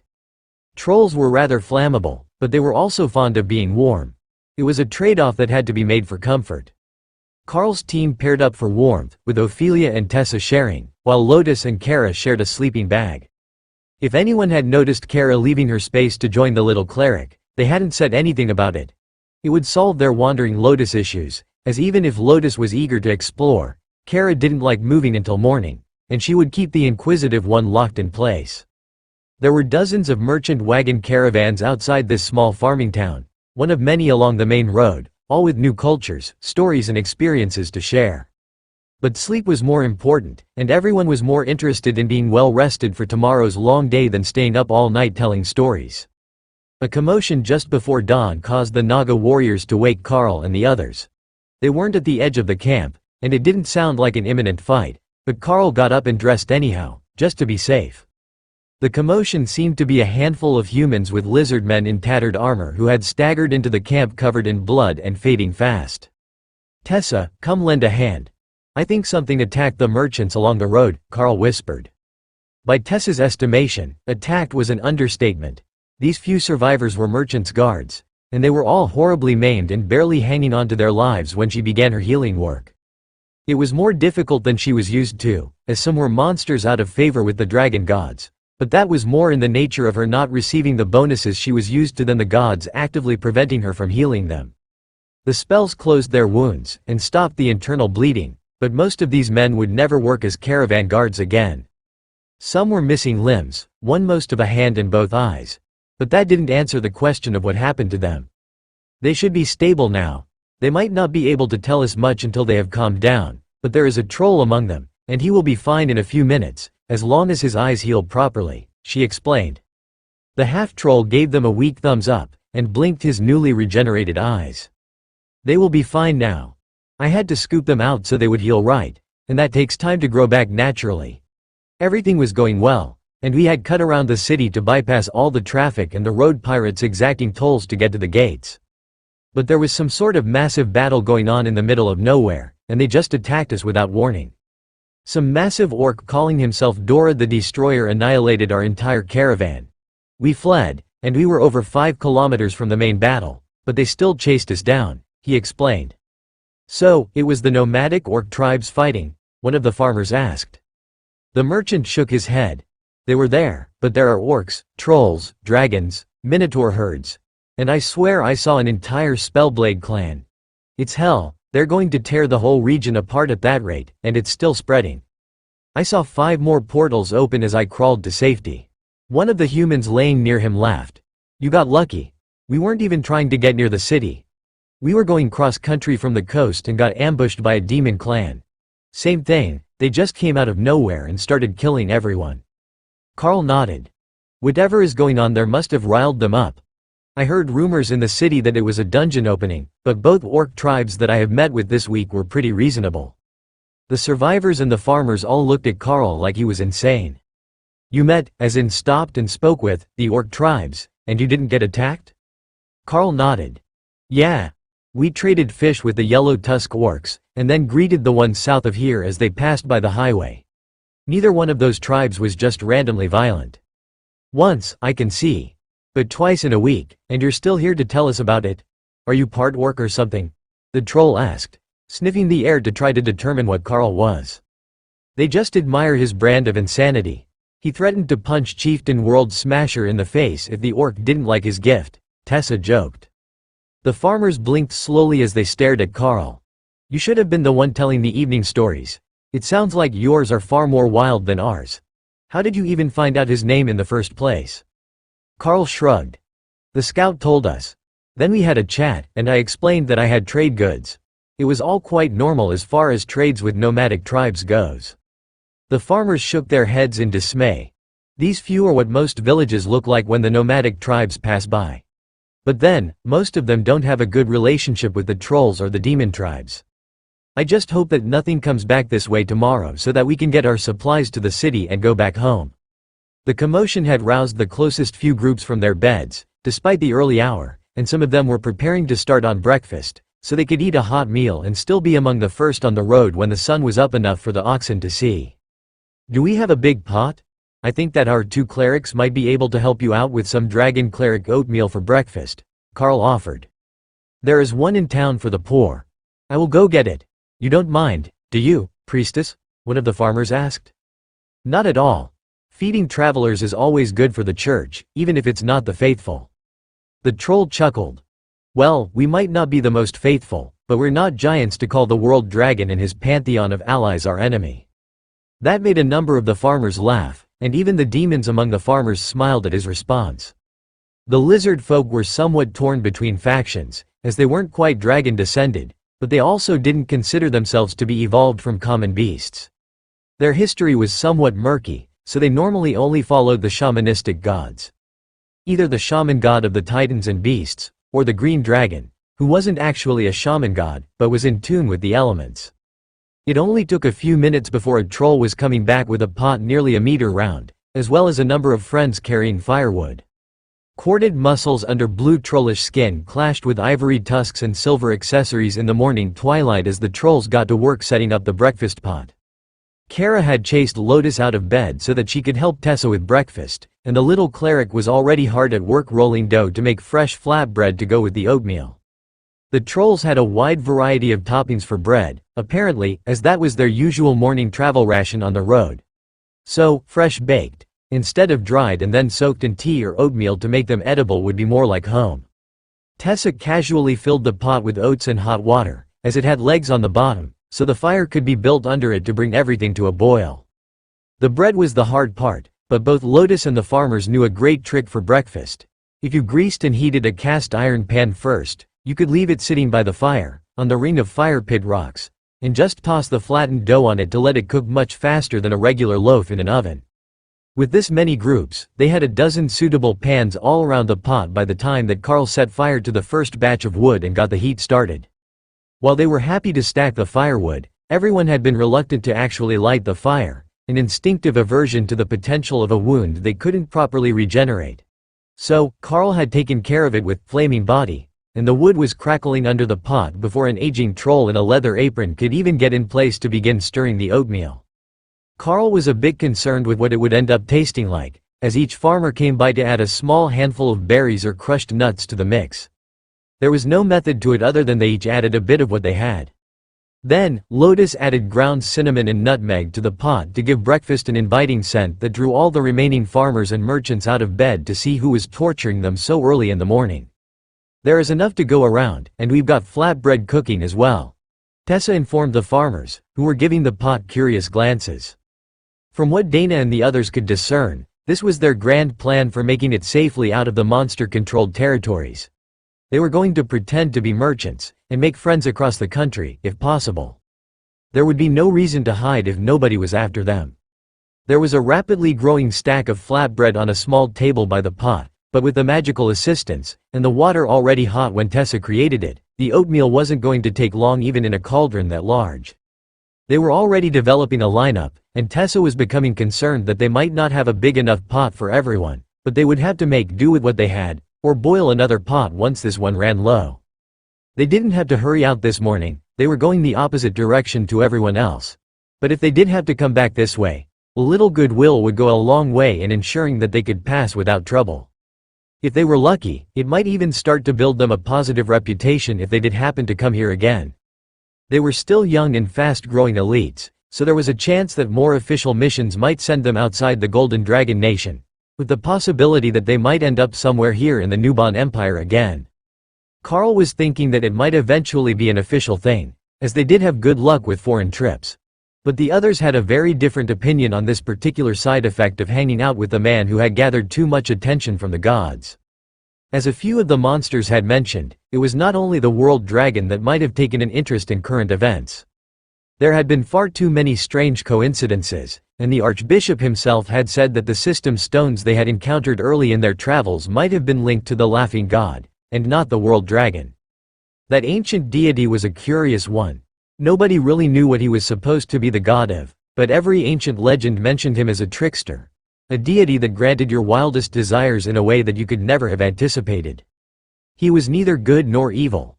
Unlike the world dragon, whose very existence brought stability and magic, the Laughing God simply existed for his own amusement. That alone was enough to make his attention a dangerous thing. Even worse, there were rumors that the Laughing God was not one of the dragon gods at all, but an ancient god lingering from the time of creation, even after the memory of most other primordial gods had faded. Something like the god of magic that Carl had been named after. The increase in traffic and resultant danger along the road caused the towns to send out their guards to patrol the main road that day. They were patrolling in groups of 3, all heavily armed and armored, but compared to what the average merchant caravan had with them, it wasn't much security. For one, most of the merchants had strong commanders on guard, and for two, this was a nation full of monster species. Even the average farmer was ascended rank. The threat of bandit groups wasn't the only danger along the road. The merchants fought with the farmers fought the merchants, the guards extorted the weak, and everyone was on edge from the moment that Thor pulled the wagon out of town after breakfast. Compared to yesterday, this is a mess. Ophelia muttered as they moved to avoid a fight between farmers who were both hauling the same root vegetables. I wonder what changed. Are they afraid that the price is going to go down, and that they're being ordered to bring crops to the city at a massive discount? Carl pondered. That might be it. I think that some of it is just an excuse to air old grievances and take out their frustrations on people that they didn't like to begin with. They're not attacking everyone, it's targeted. Ophelia noted as she took a seat beside Carl on the front bench of the wagon. Dana was watching the back with her golems while the 2 clerics rested and played cards. There wasn't much else to do when you were in a wagon all day. With the traffic and the rough roads, they were unlikely to cover more than 100 kilometers a day. It was faster than walking, but not by as much as they had hoped. However, heading off into the wilderness would blow their cover, so they just had to bear with it until they got to the open roads. They could see the next village in sight when a group of locals in ill-fitting guard uniforms stepped out in front of them and motioned for Carl to pull off the road. There's a road tax to pay. 20% of cargo if you want to pass, the leader of the group demanded. Carl smiled back. How about you turn over the contents of your money pouch there, and I let you live? The fake guards nervously gripped their weapons, and Carl nudged the reins. Thor, earthquake please. The ground trembled, causing the farmer who was closest to their group to pull his wagon to a stop as the guards lost their balance and fell to the ground. Keep it moving, Thor. I don't think that they're dumb enough to try anything. The farmer laughed as Thor simply trampled the fake guards and kept walking. Well, that's one way to deal with them. How did you know they weren't real town guards? The next wagon driver along the road asked. Mostly by the fact their uniforms didn't fit. Even a village should be able to come up with clothes that fit. But mostly, I just wasn't going to give them 20% of my cargo. This village is like 30 people, including the children. I can give them a discount, but it would take titan-sized brass cojones to demand my freight. The merchant laughed, and his whip-like tail thumped the seat beside him in amusement. Have a safe trip north. There isn't much behind me but more farmers. The number that they called to the city is insane. It's good that you got out when you did. If I didn't have a purchase contract for this load, I wouldn't even consider going there this week, or perhaps for the rest of this year." Carl gave him a sloppy salute, fingers to forehead, not the fist-to-chest Golden Dragon Nation military salute. The driver nodded and made a hand gesture meant to resemble the head of the fox god, one of the demon gods of trickery and merchants. They continued on past the village, after which the traffic began to slow. With a day of warning, most of those who were going to travel were already on the road, and those closer to Oakhamping wouldn't have come south at all, as it was a major city and presumably also preparing for whatever was going on, including the dungeon opening. If the issue was the dungeon, or more correctly, all the new arrivals that were coming to check it out, they would also be in danger. Once there was no more traffic coming south, Thor picked up the pace a little. They would still not cover much more than 100 kilometers in a day, but the wagon ride was too bumpy to be traveling much faster. The only real advantage was that they didn't have to be worried about being bogged down in the mud if it started to rain. Even if they were dragging the belly of the wagon like a sled, Thor would still be able to keep up the same walking pace. Most of the farmers used oxen to pull the wagon, and while they were powerful beasts, they were a quarter of Thor's size. The Sarrow was nearly as large as the wagon he was pulling, and that was without combat buffs. But the roads were dry, even if they were heavily rutted from the traffic last time it had rained. The area around the road was slowly changing as they went north. Carl could feel it, even if it didn't look any different. There was a scent in the air, a feeling that wasn't the same as it was further south. It wasn't something that could easily be placed, but as they continued to travel, Carl began to understand what was happening. Monsters left a scent on their territory, a lingering something that marked the land as theirs. Beasts could sense another beast's territory by the scent of its patrol routes, but this was different, more of a lingering feeling of magic similar to what a temple or cathedral had, but primal and somewhat sinister. The lizard men became more scarce as the day wore on, replaced by an increase in the trolls and the presence of minotaurs, which had been nearly non-existent to the south. That change helped Carl understand the change. It was not so much a physical thing, but a change in the population. Even more than the territories of the beasts, the territories of the monsters had a feel to them, and Carl could tell that he wasn't the only one that had noticed so far. Dana and the clerics hadn't, but Thor had, and Ophelia might have, as she looked a bit more uneasy than the situation called for. But as unwelcoming as the territory itself felt, the Minotaur locals that they passed were no more hostile than the trolls, and mostly just watched the merchant caravan to ensure that Carl's team didn't intend to attack them or swerve in front of their carts. However, with the change in species, the power level of the region was growing as well, and it wasn't uncommon to see commanders among the common workers. That could turn out to be a problem later because commander-rank farmers meant they would most likely have monarch-rank guard captains and enforcers in the next city. The Minotaur tribes reminded Carl a lot of the orcs, in a way. He was using brutality to increase his size and keeping his face covered with a bandana, which was mostly to keep the dust down. Between that and the hood of the coat that Ray had made him, it was good enough that he didn't need to wear a mask while traveling, and he wouldn't risk being identified. He wasn't all that worried about being called a human. He had realized that was unlikely to be an issue with the group that they had. But being personally identified was still an issue, if there was someone looking into the dungeon opening.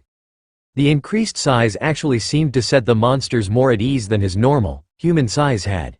It was as if by being visibly inhuman in some way, he was more like them. Now, if he took the mask off, and they mistook him for a giant or an ogre, there might be issues, as the giant clans did not get along well with the rest of the monsters. Unfortunately, they didn't have a disguise spell that could help him with that. If I had more materials, we could dye you a new color too. I don't think that an ash black like Thor would work. I am pretty sure that both humans and giants come in that color. But if we could make you blue or green, that would work. The trolls and orcs are both good people, and it wouldn't be bad to look like them, Remy suggested. Well, if you happen to come across the rest of the ingredients, I will consider it. For now, I will just keep the bandana up. Remy had made him a half-dozen mask prototypes so far, but she wasn't happy with any of them, so they had all been scrapped, and now she was trying to get inspiration for another, while she looked for the ingredients to make a different colored version of the shadow branch paste. Evening still hadn't taken them to Oakhamping, but it did take them to another small farming village full of trolls and minotaur. Do you think that you can milk a minotaur? How far down are they, bull? Do you think that you can polish their horns like troll tusks and make them shiny? I have so many questions. Kara was rambling in Carl's mind as they settled in for the evening. I don't know any of those questions, and I don't want to know most of them. But I'm pretty sure that you could polish the horns to be shiny. See that one on the left of the gate? There is a bit of damage on the horn where it hit something, and it's slightly shiny. So if you polish them, they should buff up. That was enough to sat her curiosity as the clerics got ready for the evening's public relations work. They had made an entire bulk bag full of rice and beans, and now it was up to Carl to find out if anyone wanted to join them. He parked Thor between the few other merchant wagons and the village's low stone wall. The guards watched him, but didn't really care, as his group wasn't doing anything threatening. It was only when he approached that they were on alert.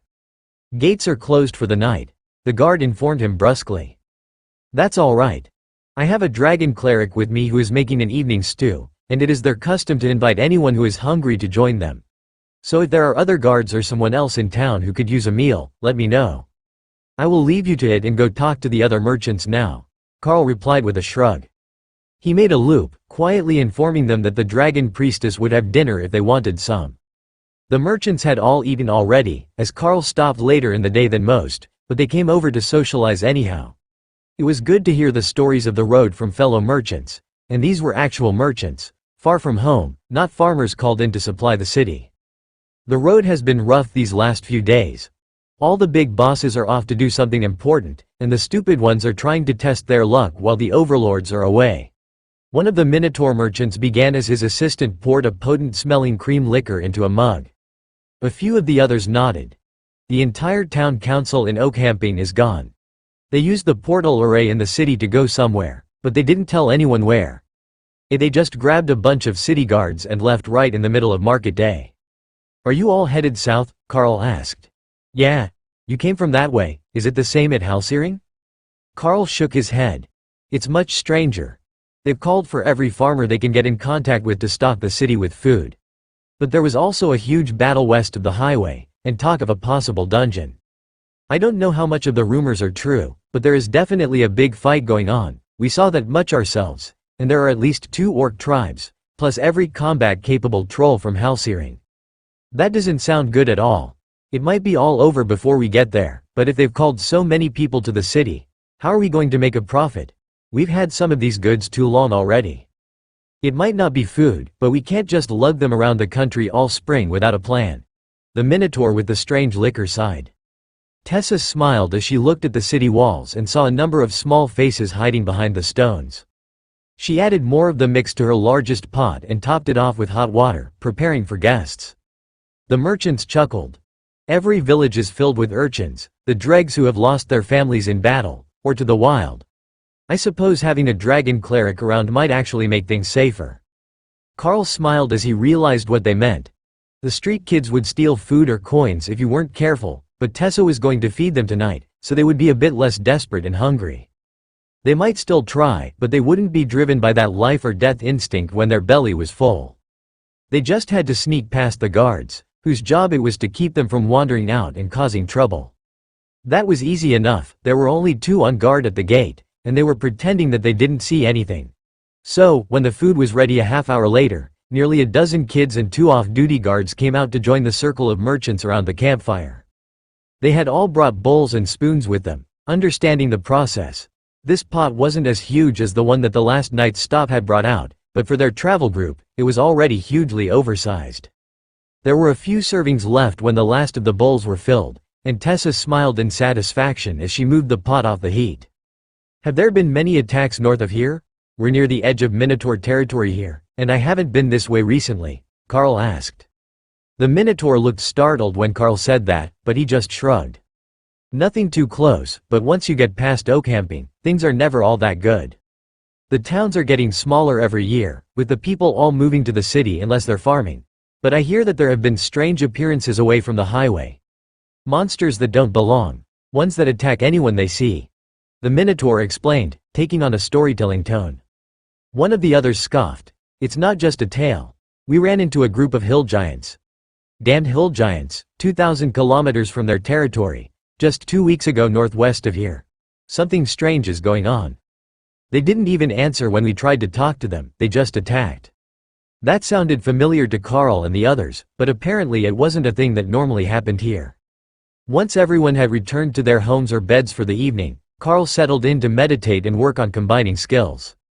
If he could get Skill Master to rank 3, he would be able to upgrade monster skills by a tier, making more powerful versions of the base skills. So, if he had combined skills that were already more powerful than what the monsters had begun with, the upgrade to Skill Master would become even more impressive. There was also hope that one of the others would get a skill to Monarch rank soon as well. Kara had begun with Disintegrate a rank above herself, but Ray and Hawk had skills advanced well before their body did. If they could do the same again, it would give everyone an extra level of safety against attacks. So, dealing with stronger attackers became Carl's priority for the evening. An effective combat skill that would allow the beasts to eliminate threats at the Monarch rank before they made it there themselves. The problem was that they all used different skills. Unless one of them advanced a skill on their own, he would have to choose who would be the one that got the attention. Kara understood that she was at the bottom of that list, as she was not only the youngest sister, but she was also the only one that already had a Monarch rank skill, so she could somewhat take care of herself. Oldest to youngest would be the way that Carl tried this time.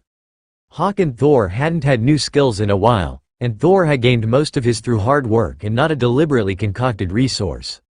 But that was the easiest way to gain new skills, assuming that Carl could find the materials. "Is there anything in particular that you want?" Carl asked Hawk as he tried to uncover some secret to combining skills. "We haven't seen cool new skills in a while. We need to look for new creatures to fight," Hawk sighed. That might not be an option for some time, as they were trying to avoid fighting as they pretended to be merchants, and they had already gone through the dungeon that they had come here to find. It hadn't given them any new ideas, as the slimes were just mimicking their appearance. "What if you learned Trollish Regeneration from your skill tree and combined that with Eternal Lightning?" Hawk suggested. "For faster regeneration while the barrier is up, that's not a terrible idea. They'll both be skills that I can use, so I'll at least have the chance." "Do that then. You have enough points, right?" Carl checked his status. Skill points, 31. He had enough. In fact, if he had to, he had enough to get Barrier, or Refresh, as well. He had skipped almost all of the defensive tree because he had Thor and the clerics with him, but at some point in the future, those core skills might become the basis for new abilities. He also wouldn't be able to see what the Tier 4 defensive options were until he unlocked them, and following the logic that it would include a skill that was better than Trollish Regeneration, it would make Thor a very happy Sero. Trollish Regeneration, learned. Remaining skill points, 11. Merger available. Success rate 100%, proceed? Carl stared at the information on his status screen. He hadn't expected that there would be something that was guaranteed to mix with Trollish Regeneration. Details, Carl tried, unsure what the command was, to look at the option before he chose yes or no. Merged skill. Void Body. Limited invulnerability and Trollish Regeneration may be combined to create the epic ranked skill, Void Body. Void Body ignores all attacks under 10% of total health and regenerates 5% of total health per second. Severed body parts may be transformed to void energy that may be merged with the main body to speed regeneration.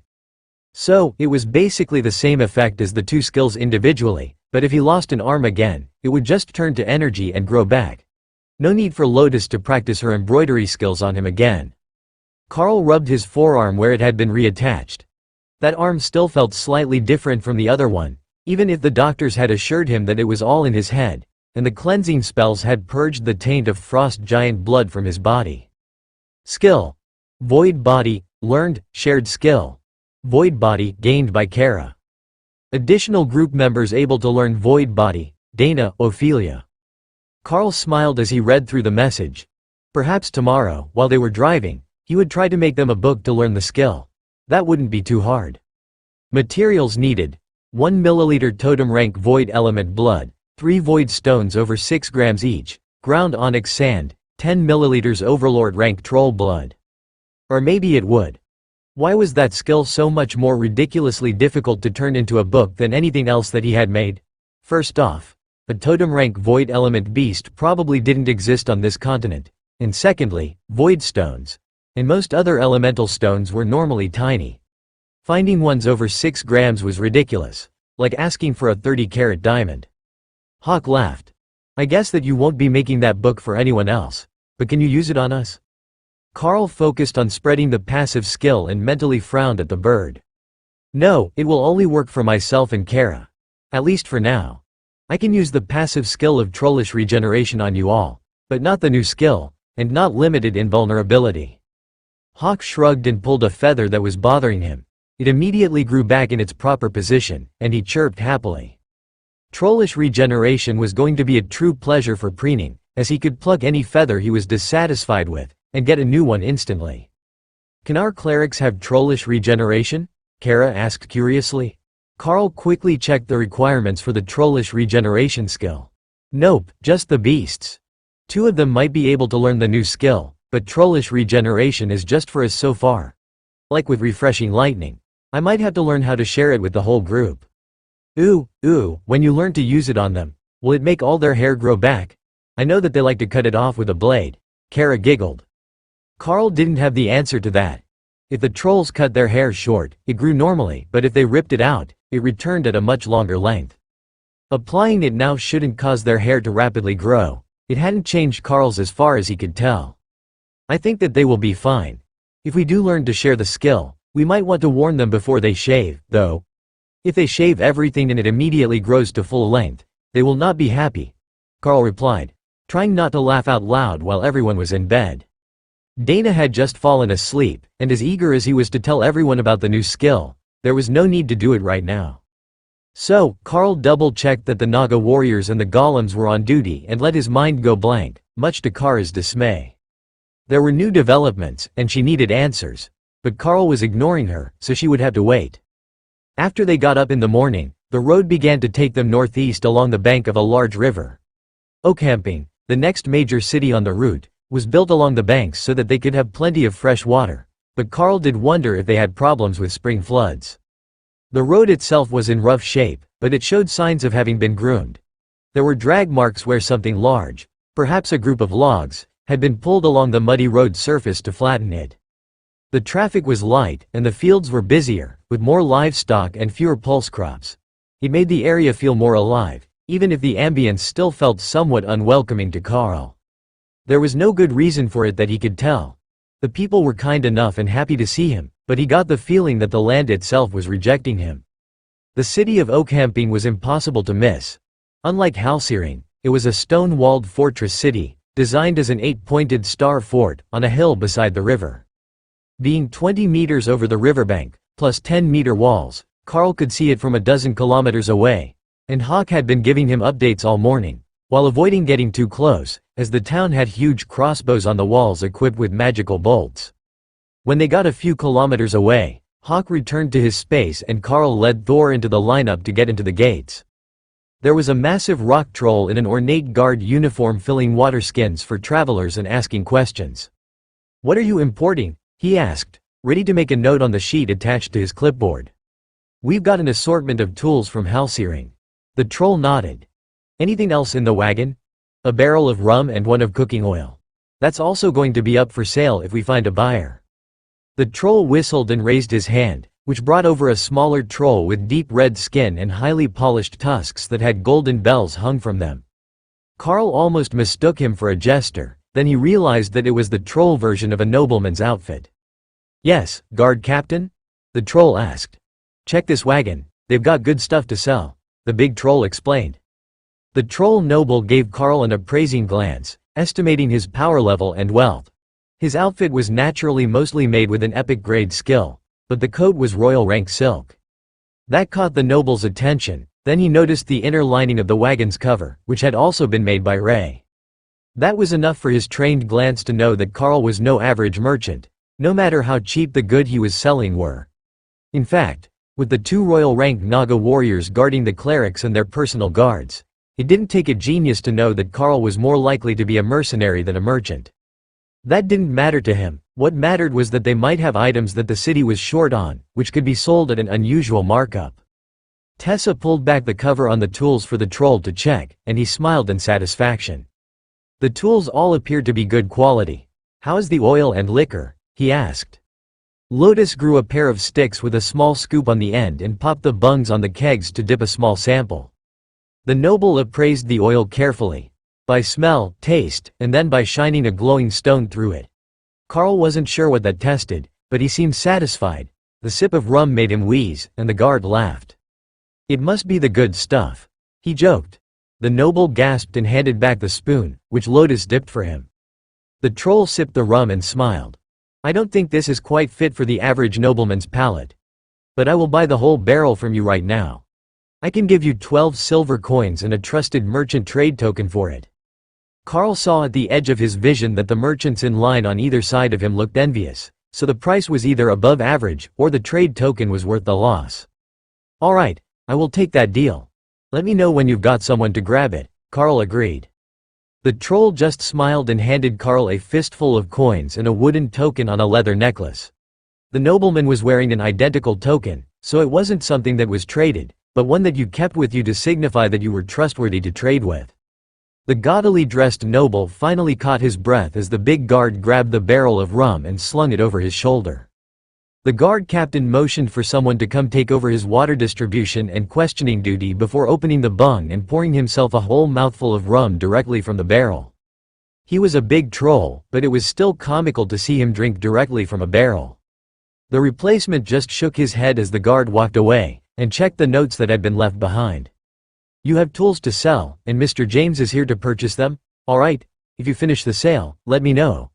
If you don't need a sales spot in the market, you can skip the line," he explained. The troll noble that had been identified as Mr. James took out a notepad and made marks as he counted the tools. "I will give you 4 gold, 6 silver. That's as high as I can go, even with your new trusted trader token." That was more than they had paid, Carl was fairly certain. "You have a deal. Did you want to ride back into town? We can drop these goods at your shop before I go looking to restock for the next leg of the trip." "That would be excellent. My shop is near the gates, the James Mercantile Store." Carl pulled out of line and gestured to the guard that they were headed in. He just waved for them to go, and Carl made his way to the front of the line, with the merchant on the other side of the driver's bench at the front of the wagon. The Naga warriors were getting strange looks again, but at least it wasn't lustful lizard folk this time, just curious trolls wondering why they were so far from home. The interior of the Star Fort designed city was a direct contrast to the masterful stonework of the walls. Everything was dirt roads, crude wood and thatch or field stone buildings with shale and slate roofs. Perhaps the trolls hadn't made this place, but had only taken it over at some point. They should have the technology to make it, though. The quality of the tools that Carl had brought to them was good, and it wasn't that hard to cut square blocks. They just hadn't, for whatever reason. This entire country was strange, but this mystery really made Carl wonder what sort of history the city had. They stopped at a decently built stone shop near the gates, and the noble called out a group of servants to collect his purchases. It was only one load for the burly troll, and the well-dressed man vanished inside with one last polite nod towards Carl. He seemed to be in a hurry to be out of sight, but that might have been because he was overdressed for this part of town, and he wasn't wearing armor. As strange and run down as this city was, they did need some sort of trade goods to take along the road with them. They could keep just doing donations to the needy, but that was more of a church mission, and it would seem odd for a powerful merchant to go along with it. The options in the city weren't great, and most of the vendors' goods made the ramshackle stalls look like they were decent quality. But as Carl led Thor through the street, they were encountering more of the original stone buildings, which were far too large for the trolls. It might have been minotaurs, but Carl suspected that this was actually a giant-built city. The doorways were close to 7 meters in most of the buildings, and the trolls rarely got over 4 meters. The minotaurs weren't any taller, if you didn't count their horns, but they seemed to have much more of a fondness for grandeur. That might explain the state that the city was in. If the trolls had recently taken it over, they might have never had the building skills to maintain it, and the majority of the city might have been destroyed during the battle. It was a long way from the borders that the giant nations held, but the stone of the surviving buildings held signs of long-forgotten battles and showed centuries of wear, to the point that the walls had a line worn in them from pedestrians' shoulders rubbing against them. Once the city was looking more civilized, Carl led Thor towards one of the market areas. With some luck, they would be able to buy enough goods to keep up pretenses as merchants. None of them were eager to stay any longer than they had to in the city, so they were all keeping their eyes open for anything promising. However, there was nothing worth buying, even if the price was low. "Why don't we leave, and you can sell what me and Remy make instead," Ray suggested. Remy? What is Remy making? Carl asked, checking her space, where the Naga Queen was mixing plant products into various clay containers that Hawk was drying with his fire for her. She was trying to make new disguise pastes for you, but they're not working out right. She's got a number of moisturizing lotions, some makeup, an anti-aging cream of questionable ability, and a painkiller, Ray joked. I'm close to getting another color right. We're just short on plants, because we picked them based on what was pretty or tasty, not on what had the best compatibility to make stuff, Remy complained. Carl turned to talk to the ladies in the wagon. How about we get out of here? Ray has agreed to help us with some trade goods for our next stop. I don't think that there will be much here that will be worth buying, he whispered. Ophelia and Dana both nodded as they watched the crowd out of opposite ends of the wagon. Carl thought about the flow of traffic in the city and turned Thor north down a main street. That should take them to the north gates, assuming there were north gates. Leaving empty wasn't optimal, but they could claim that they had an arrangement to pick something up a few days down the road. It would also give them more room to sleep in the wagon. The trolls were busy at work, ignoring Carl and his team, except to move out of the way of the massive Cerro as Thor pushed through the crowds. The north gates were only partially open, just a man door, not large enough for Thor or the wagon. Pardon, can we get the gate opened? I need to head north, Carl asked the guards. The pair of rock trolls turned to stare at him. Taxes are due on exports, the gray-skinned creature insisted. We didn't buy anything today, just sold our tool shipment. The troll stared into the wagon, then smiled. We will take one of the women instead. Carl shifted so they could see his trusted merchant token, in case it made a difference.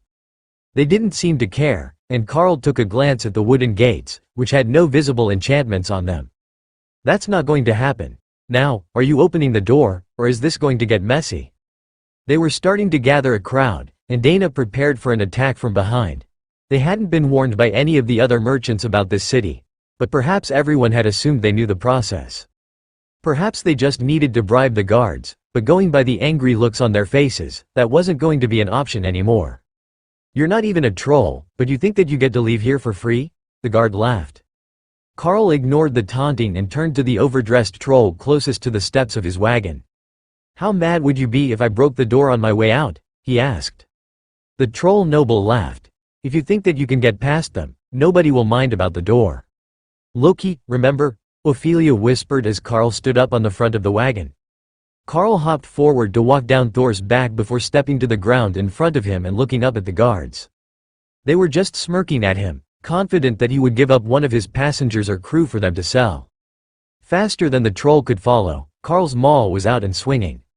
5 stacks of bone crusher collided with the massive monster's chest, and the air was filled with the sound of shattering bones and splintering wood as he was sent through the closed gate.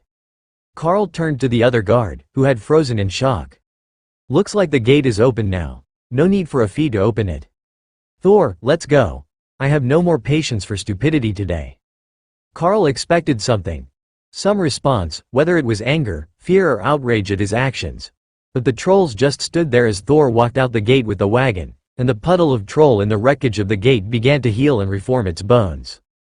The gate guards were big, but only commander rank. However, Carl could sense that there were more powerful trolls all over the city that hadn't been alerted to the incident. He walked a few hundred meters as Thor followed behind, with everyone tensely waiting for something to happen. Only when they made it to the first of the farmers who were leaving the road to detour around to the south gate of the city did Carl begin to relax. Did the Stone Guard gang lose control of the gate? The farmer asked hopefully. Carl shook his head. No, I just smashed one guard through the gate itself. What is going on in Ocamping? The farmer laughed at him. I guess nobody told you. The city guard disbanded last month, now the gangs control the gates. The noble silks control the south gate and most of the old city. The Stone Guard controls the north gate, and most of the northern wall, while the slums change hands too fast to keep track of. Did you manage to sell your goods? I see that you have a token from the noble silks. Carl internally sighed. So that was why they were giving him a hard time at the gate. He thought that the city was more organized than it was, and he was actually wearing a rival gang's token. Yeah. The noble silks bought my entire cargo. I'll have to pick something up along the way before I turn east. The farmer nodded. There might be a bit left. Stay away from Barracum entirely if you can, though. The trolls have been at war with the obsession demons all summer for control of the city, When the river branches, follow it east, and you will end up back at the road again in a bit over 100 kilometers. If you're lucky, there won't be too many wild tribes or bandits along the way. The best wishes for not too many bandits turned out to be a red flag much faster than any of them could have expected. By the time that the city was out of sight from the ground, Hawk had already spotted 3 groups of bandits waiting for travelers along the road. The first one, all the travelers were going around, as they were set up at a bend in the river with 2 bridges, and it was simply faster to go through the field in a straight line to where the road came back to their side. But the second was going to be an issue, Carl could tell already. There were 20 buffalo-type minotaur, much like the sort that Carl was familiar with, but Hawk said that they were much more heavily built, and their heads were different, with forward curled horns instead of their usual upright ones. There was a farmer following them who had his 2 boys as guards, and they all looked nervous. If they were ambushed on the way back to the farm, they wouldn't lose their crops. Instead, they would either lose the money they needed to keep the farm running, or possibly, their lives. Carl considered just going through the coulee where the minotaurs were hiding, but there was a chance that they would ignore him to go after an easier target who was guaranteed to have cash on them. So, he followed the flatlands further east, as he was going to be turning that way when the river forked, which might not be for most of the day. He didn't have a precisely scaled map, only their reproduction of the one that the beast clerics had at the temple, and there was no telling exactly how accurate it was. If it was right, they should reach the split later that afternoon, but it might be near dark, or even the next day. The farmers followed them for another hour, then turned off on a small track and pulled into a farmhouse. After that family had separated from them, the number of bandits began to increase steadily. Whatever was going on in this area had created an influx of desperate bandits, and the situation was disgusting to Hawk. In his mind, bandits should be predators. Like Ray, they hid in the trees and set traps. They should be dangerous, not a bunch of hobos with rusted weapons, or even just tattered clothes and their own claws. Their state was embarrassing.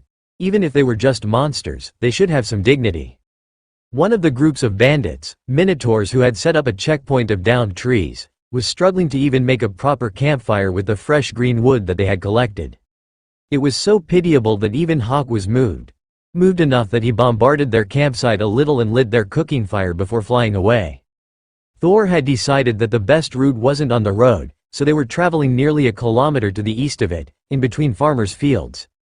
That meant that they were in no danger of bandits along the road, just anything that might be in the fields.